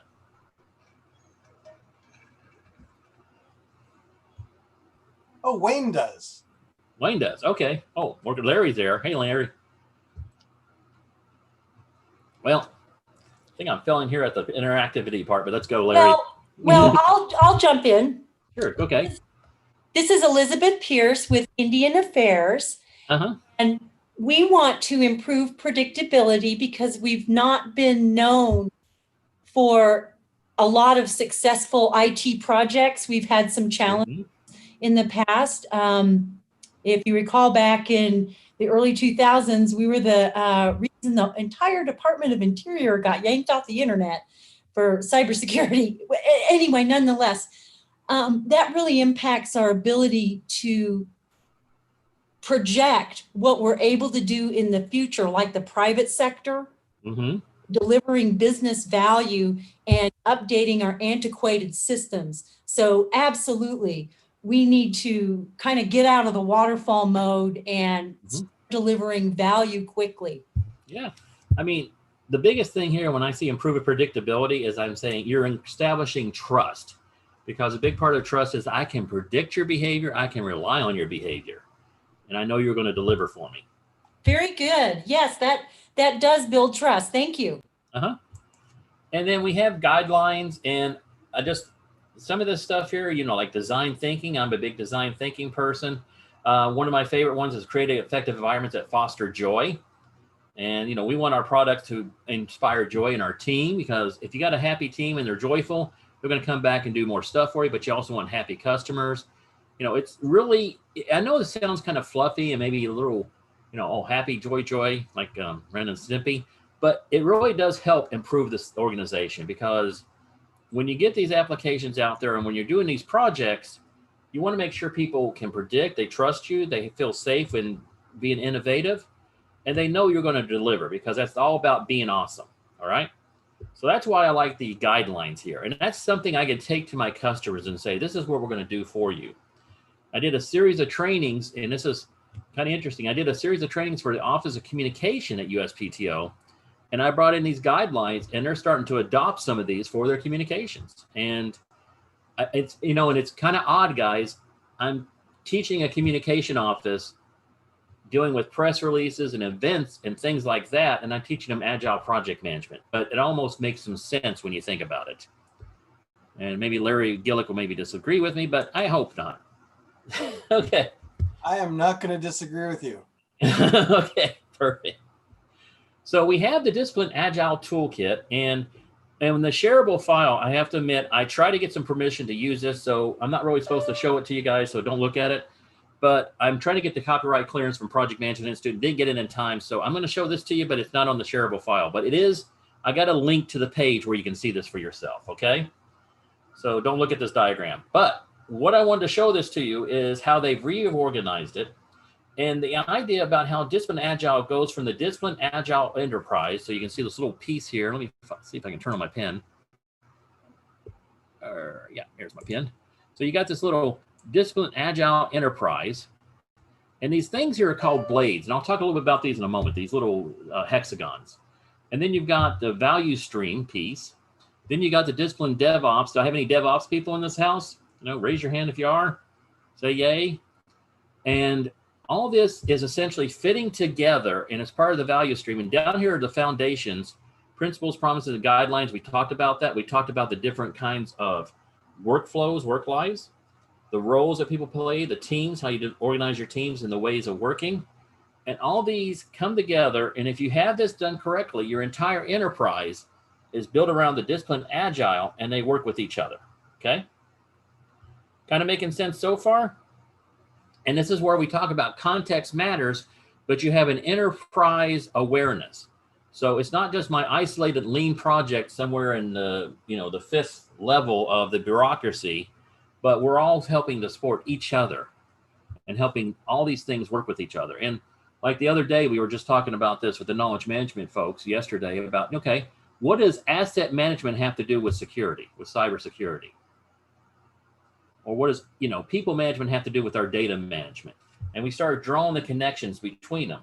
And sometimes, and some of you all can tell me this, sometimes you got parts of the organization that are so siloed, but they don't see how they influence you. I mean, DevOps folks, how much does finance influence you guys? Okay. How many times have you had all your operations maybe cease or stop because finance has done something? So it's kind of like recognizing the interdependencies there. So talk a little bit about the process blades. And again, what are these process blades? They're enterprise architecture, people management, all these different things. And what goes into a process blade is the purpose of the process blade, the process elements, the things that we do to, like, for example, if I'm in people management, there's HR processes, there's training and development processes, there's retirement processes, there's different activities, workflows, and they all link with each other, okay? And that's how we kind of look at this with Discipline Agile, this whole look, and everything's really interconnected with each other. So when I get to this process blade, and let's take a look at one of these with the process elements, we start with choosing our wow. So one of the things that we can do, if you're working with a team, you choose the kind of work, you know, the team, the life cycle you want, and you choose your way of working. And this is the new book that came out from PMI. And it explains to you how to create your wows, way of working.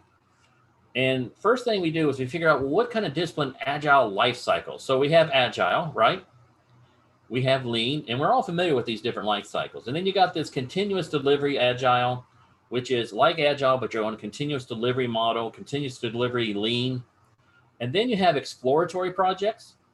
And then here's something fun. We have the flex one, which is another piece of intellectual property that PMI bought. That's about organizational culture. And then they decided to go back and bring waterfall in, although they call it serial, okay, because it's, you know, series, linear, and put that in there. So one of the things you do as a team is you first think about what is the project and which life cycle should I choose for it. Now, to even make it more fun for you guys, you can change life cycles in the middle of a project. And when I told this to my Scrum friend, he was just aghast. They're like, no, we're going to Scrum from beginning to end. That's it. You're going to stay with it. And he said, it just doesn't make any sense. What if I started with a serial and then I decide to go agile? And I said, what's the harm in that? What's the problem with that? And I'm going to open it up to debate. Anyone here see a problem with that? Switching around life cycles? Does it scare you somewhat? Oh, heck no. Okay, Larry. And Larry, why is that? All right, so sharing time, I suppose. Hi. Hi. I'm Larry, friend of Bill's. Weird. Oh, right.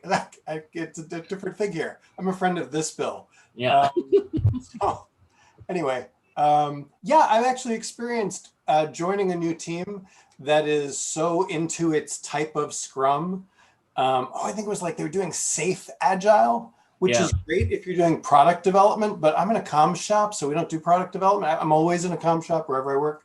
And so product development isn't really the thing. You want to do the product development, but you also need that extreme nimbleness, which, okay, not everybody in the room, but you've heard me use before as an expression, because you need to be able to change direction. You need when the secretary or whomever says, we're going to do X now, you got to be able to move and just build a new thing and drop everything else. And some agiles don't want you to do that. Like, right. We're in the middle of a sprint, we're in the middle of a this or a PI or what. Shut up. Build the thing. And we have to. And so, which is why I wear this hat. This is my OG agile hat. And that's a lot like your discipline. So I'm kind of enjoying this. Okay, cool. Great. Glad someone is. All right. So we had the DA life cycles, and this is what kind of looks like here, and lots of stuff and circles within circles. And this is, I believe this is the agile, or maybe continuous delivery agile. And the thing I want you to really key on, because each life cycle has something that looks like this, and it kind of helps you go from the beginning to the end and how it works. And, you know, it looks like a lot like your Scrum cycle, especially if I pin on, like this one here. We've all seen that piece, right? You know, you get your product backlog, and in this case, we call it the iteration backlog, and we do a little iteration, we do a little daily work, and we got a consumable solution, and we send it out, and it comes back in. So this is a continuous agile. What I want to focus on, though, is the foundation that all these guys live on, which is the inception, construction, and transition phases. And these are the milestones that you're looking for. So in inception, we're initiating the endeavor. We got a stakeholder vision. We got a proven architecture. And one thing that you notice a lot of in discipline agile is architecture is a big thing. And this makes a lot of sense because we're incorporating DevOps, and we've got to be able to work with the architecture we have and putting our solutions on the architecture we have, but maybe also shaping it too. But that's kind of incorporating some of the best practices from DevOps. So like Larry mentioned SAFe, there's SAFe in here too. You can use SAFe with this, and you just incorporate some of the best features of it. But you decide, instead of being, I want to use SAFe no matter what.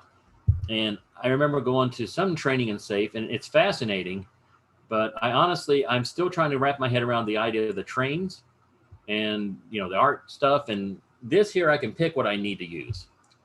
So you have in the construction, you develop the potentially consumable solution, and you get to the point of sufficient viability, then we deploy it, and we should have delighted stakeholders at the end, right? So we've got the foundations there, and then once we picked our discipline agile life cycle, and we can change it anytime we want to, but once we pick our initial one, and we'll talk about having a process workshop, we're going to go through the process goals. So you see where we had inception, right? And then we had the construction part, and then we have the transition part over here, and it's obscured by all the videos there. Then we have the ongoing, but you have 21 different process goals. And this is what these little bubbles are. And you don't have to choose all 21. In fact, it's going to be kind of a really complex project if you do that. But you choose the most useful ones for you. And for example, one of the more common ones here is explore initial scope. That's probably the most common process goal, okay? And identify initial architecture structure, evolving your WOW. So you pick what you need, the process goals in your process workshop, and you're building your ways of working. So when we go into a process goal, let's take a look at one called Goal Coordinate Activities. You see it's like a decision tree. So I have all these activities, and there's best practices, and you can add to this if you want to. And I got that little share thing over here. So like we have share information, who owns the artifacts, how we coordinate with the teams, all these different decision points. And then these are suggested best practices and, or practices you could do. Like, I love this one with share information. Maybe you don't have anything, so none. I'm not really sure if that's a great practice. But you can use these different ways of sharing information. And when it has an arrow, this is like from the worst to the best. And if you see something that's in italics, and there's a nice little legend to this. This is the most common way people do this. But the idea is, if I'm sitting down with my team and say, okay, we got to do some coordinating activities, we got to coordinate across the program. How do we do that? And we can look at, well, an architecture owner team, common cadences, coordination meetings. We pick out what we want to do, and that goes into our building our way of working. All right. And how many of you be surprised that you have a way of working process goal diagram that helps you pick all this stuff? So, for example, how do we organize our physical environment? I love this, caves and commons. And in our communication office, Larry, you would love this. We have kind of like these little individual offices, and there's common areas. And I told them, you guys have caves and commons, and that's how you work. Some of you may have agile modeling and planning rooms, winning a war room or something like that. You choose the different collaboration styles. You select the life cycles. One of the biggest things is organizing your tool environment. And again, this differs greatly. If I'm a heads down mobile app developer, I'm going to have different tools, and I have to have different ways of organizing it. Whereas if I'm in a communication office, which I've taught communication offices, our communication office, they've got whiteboards, they've got Trello boards, and they've got different tools they use for producing videos, producing press releases. They're going to have a different tool environment they're organizing. Okay. Oops, hang on a second there. Got to find my mouse. Okay, there it is. So that is the process goals. And I'm going to wow you with this amazingly complex diagram here. This is how you make the wow your own. And this is the process you go through. You identify a potential way of working. You try it out. You assess, is it effective? If it is, we adopt it. If it's not, we abandon it. And we go back up the process line, and we share learnings with each other. Okay? So that pretty simple process, making the wow your own. And I'm going to introduce to you the idea of DAD teams. And they look a lot like Scrum teams. They look a lot like Agile teams, except one big thing. So we have a team lead. So you know how you have that self-organizing, self-managing team. You still have kind of a team lead, and the team members elect them. And then, and also realize, if you don't like that concept, anything in Discipline and Agile, you can basically make your own, and you can have a self-organizing team. So you don't have to have a team lead. It's just suggested. If it's a best practice for you, that's great. If it's not, that's fine. Of course, you have a product owner. You have the stakeholder sitting outside, and they talk to the product owner. And probably the thing that you have here that's different for a lot of you is the architecture owner. And this is like a product owner in a sense, but they're representing the architecture. And they're representing how you're going to get your solution on the architecture in the organization. So that might be a new thing for you guys. I'm actually liking that more. I didn't like it at first, but I'm actually liking it more because it helps me with the security folks, the cybersecurity folks, and it helps me with our network folks. And it's good getting them involved in early. And then you got the supporting roles. If you need any specialists, there you are. Grab them in there. Independent testers, all these different things. So your team, one of the interesting things we were talking about, and I was talking to a fellow about this yesterday, is DAD teams may be a little bit bigger, and there may be a lot more roles on there, but it does work better with the coordination across the enterprise. And that's why you expanded the roles more for the coordination across the enterprise. And then this is what a DA process workshop looks like. And I'm actually building one, and Larry, you'll really appreciate this. I'm building one of these now for our communication office because they have asked me, and this is as far away as I can get from IT software development, I think. They're planning Black History Month next February, and they're planning all these different events, and they want to try out Discipline Agile to help them manage all the projects during that month. So we're going to have a process workshop, and we're going to think about our ways of working and doing things like how we're going to do the collaboration styles, how we're going to organize our physical and virtual environment, tool environment, life cycle, all these different things, and capture our ways of working so we have better coordination and better, better coordination and better execution of what we're trying to do there. So pretty cool. And then you ask, have I used Discipline Agile for actual software? Yes. I build training applications. We're building a computer-based training now, and we're using Discipline Agile for that to help us, get our tools together and get our collaboration styles. And it's really helpful because we have vendors we're working with, and getting them introduced to it was a little bit of they were a little bit of a shock to them, but they're liking the way it works because we're developing our own way of working. And I'm not trying to force them into some kind of Agile orthodoxy or Scrum orthodoxy. We use what works for us. There's a lot of fragmented stuff. So I'm going to end with this: 3 reasons to adapt Discipline Agile. It is very customizable to your organization's needs. You got a big toolkit here. You don't have to use everything. There's lots of things to pick and choose from. You can develop your way of working. You can develop the life cycle. You can do how you want to on it. And there's continuous reflection on your WOW. I mean, once we're in a process, we're not wedded to it. We can change. We can make changes when we want to, how we want to. Whatever helps get your product out there. It's easily scalable. You can scale this up to organization wide. It's built that way. That's why they included the flex thing, which is supposed to be a big lean model for organizations and cultural change. And they got the flex. And I threw in a bonus here. It encourages lean and agile mindset in your organization.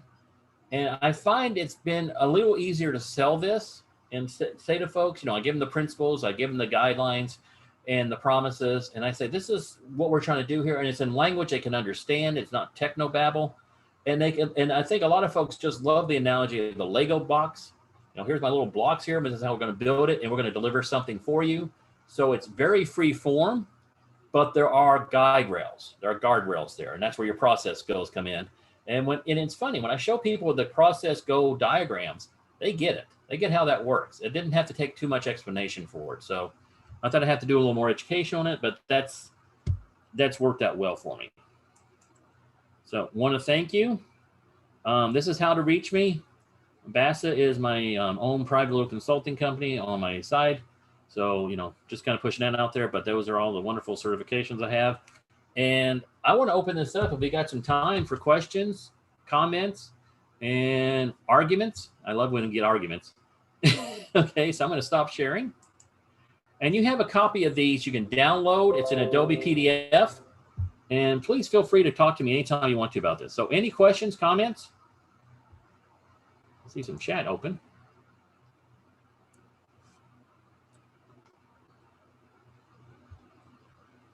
Let's see. Okay, I'm gonna look in here in chat. So I did. In government with contractors, so many silos. Yep, that's true. And this is a good slide. I wondered about serial. I would be an old waterfall guy. Yeah, exactly. I mean, if I can talk about that for a second, there's a lot of good things about waterfall. I'll be honest. I was trained in waterfall. I was trained in waterfall way before Agile. He came around in year 2000. And there's still some good stuff you can borrow, but that's what I like about it. We don't have the divide. We have what works, what can I do to make it work, so can I build it in there? So any questions, comments? Kirsten, do you have anything to say? I have lots of things to say when I'm not on mute. That's perfect. So if you have no other questions, and feel free to ask more questions. Bill does not much like Slack. Oh, So you're better off asking him questions right here, right now. I'll play with Slack for you guys. Okay, there's a good question. Is there anything you cannot apply DA to, Discipline Agile to? It's so funny because it has elements from everything that you can do in project management, especially when they include the serial. I think you could. I don't know if there's anything you can apply DA to. I'll be very honest though. There is another methodology I teach, and I think I taught a couple years, small project management, where you've got a real small project and you're working with it. And Discipline Agile might be a little too much overhead for you. So, but with my small project management, I have it developed so that you can run a project with a legal pad and a pencil. So, it depends on the size of your project. But I think so far I've found DA works pretty well with all kinds of different projects. I mean, honestly, when the communication office came to me and said, well, could we run Black History Month with this? I'm like, okay, let me take a moment and think about that. And it made a lot of sense because, as Larry knows, with communication projects, you don't have the usual lifespans you would have with mobile or whatever, even though those are pretty fast. You got to turn around stuff maybe in a day, half a day, and you got to be able to turn on a dime. And that's being agile. Insta beats. Yep, Insta beast. Oh, okay. Never heard that term before, but yeah, exactly. You got to be fast. I mean, just to give you and also in the training development department, when we went on the quarantine, we were asked to put together a town hall for all our folks. And there's 140 people to get them prepared and trained. And they wanted a 3-hour training workshop. And could we do it in a week, all virtual? And that was pretty fast. And that was a feat. And I used a bit of discipline agile to get my team together and working on that. And I was still learning as I was going along. So thank goodness it worked, or else I would have really looked bad. Okay. Any other questions, comments? Last chance, folks. Last chance. Okay. You can also reach Bill, Dr. Brantley, on LinkedIn. He's quite often there. So if you don't have a question or you want to actually send him another message, feel free to reach out to him on LinkedIn. I'm often more on Facebook, and if you like cat pictures and cat videos, you want to subscribe to my channel because I like cats. So you'll get a lot of cat pictures. We will be posting the videos sometime next week for all of the sessions. This has been recorded, and we also have had closed captions. Yeah, perfect. So hopefully we will see you all tomorrow for more Drupal GovCon. And have a great day, everyone. Yep. Enjoy your supper. You're in that time zone. Thank you, guys.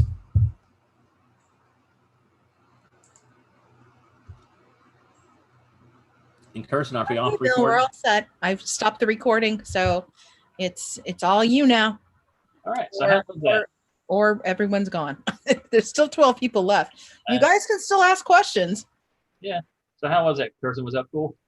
I thought it went great. Good. Yeah, I didn't know Larry was there, so I had some fun picking on him. Wayne was too. I don't Wayne, know. Is Wayne still here? No, he took off. Yep, he totally did. Thank you, Dan. So tomorrow night, what time are you thinking about for dinner? Yeah, what time are you thinking? I think the last session ends at 6:30. So how about 6:30? I'll meet you there about I'll give you some time to get off here and such. So I'll meet you there about 7. That sounds good. Okay. Everything going well with the No, conference? aren't they closing early? They close early now because of COVID. Oh, that's right. Oh, who's open later? Sprint or not Sprint? Why the heck that's Silver Diner probably. Silver Diner. You want to go there? Yeah, let's do Silver Diner. Okay. Cool. Don't So how's the you guys conference? all love the fact that I'm going to have dinner with Dr. Brantley? They don't care. So how's the conference going so far? It's been going really well. Yeah. I've learned a lot, participated in a lot of BOPs. Yeah. I saw the Jane Steen tribute. That Yeah, was, I've been doing that before each of the keynotes. that's been beautiful. And Amy's tribute to him as well was also really lovely. Yeah. I still couldn't believe it happened. I still can't believe it at all. Still. And I told you I was talking to him just 2 months before, working on a project for him. Yep. Yeah. So, He and I